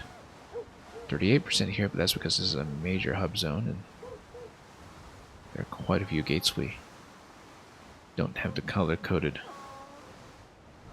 entry key to unlock just yet. 0% here, but then, yeah, there's clearly something we haven't explored. 5%. 40 there. 29 there. It's a gigantic map. We haven't done any of the Proven Grounds yet, but that will be something I want to unlock more of my moveset for, I think, before we attempt a lot of it properly. There's some fairly obvious gates here, but once we get the yellow power as well, that'll open things up considerably.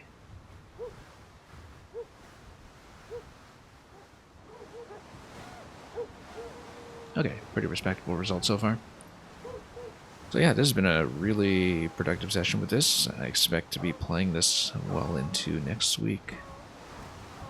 We'll probably be back in 2 days' time. Unless we can squeeze in any kind of bonus tomorrow, but I don't expect I will. And we'll run through as much as we can next week and hopefully get it done with time to spare before we get into late October. So, thank you so much for watching today. We are going to see if I can pass you on to anybody else, depending on whether there's a good candidate for that. And we will continue this soon enough. Thanks for watching. See you again soon. And until we meet again at whatever our next destination may be, as always, enjoy everything you may be playing, making, watching, etc. And above all, fare thee well.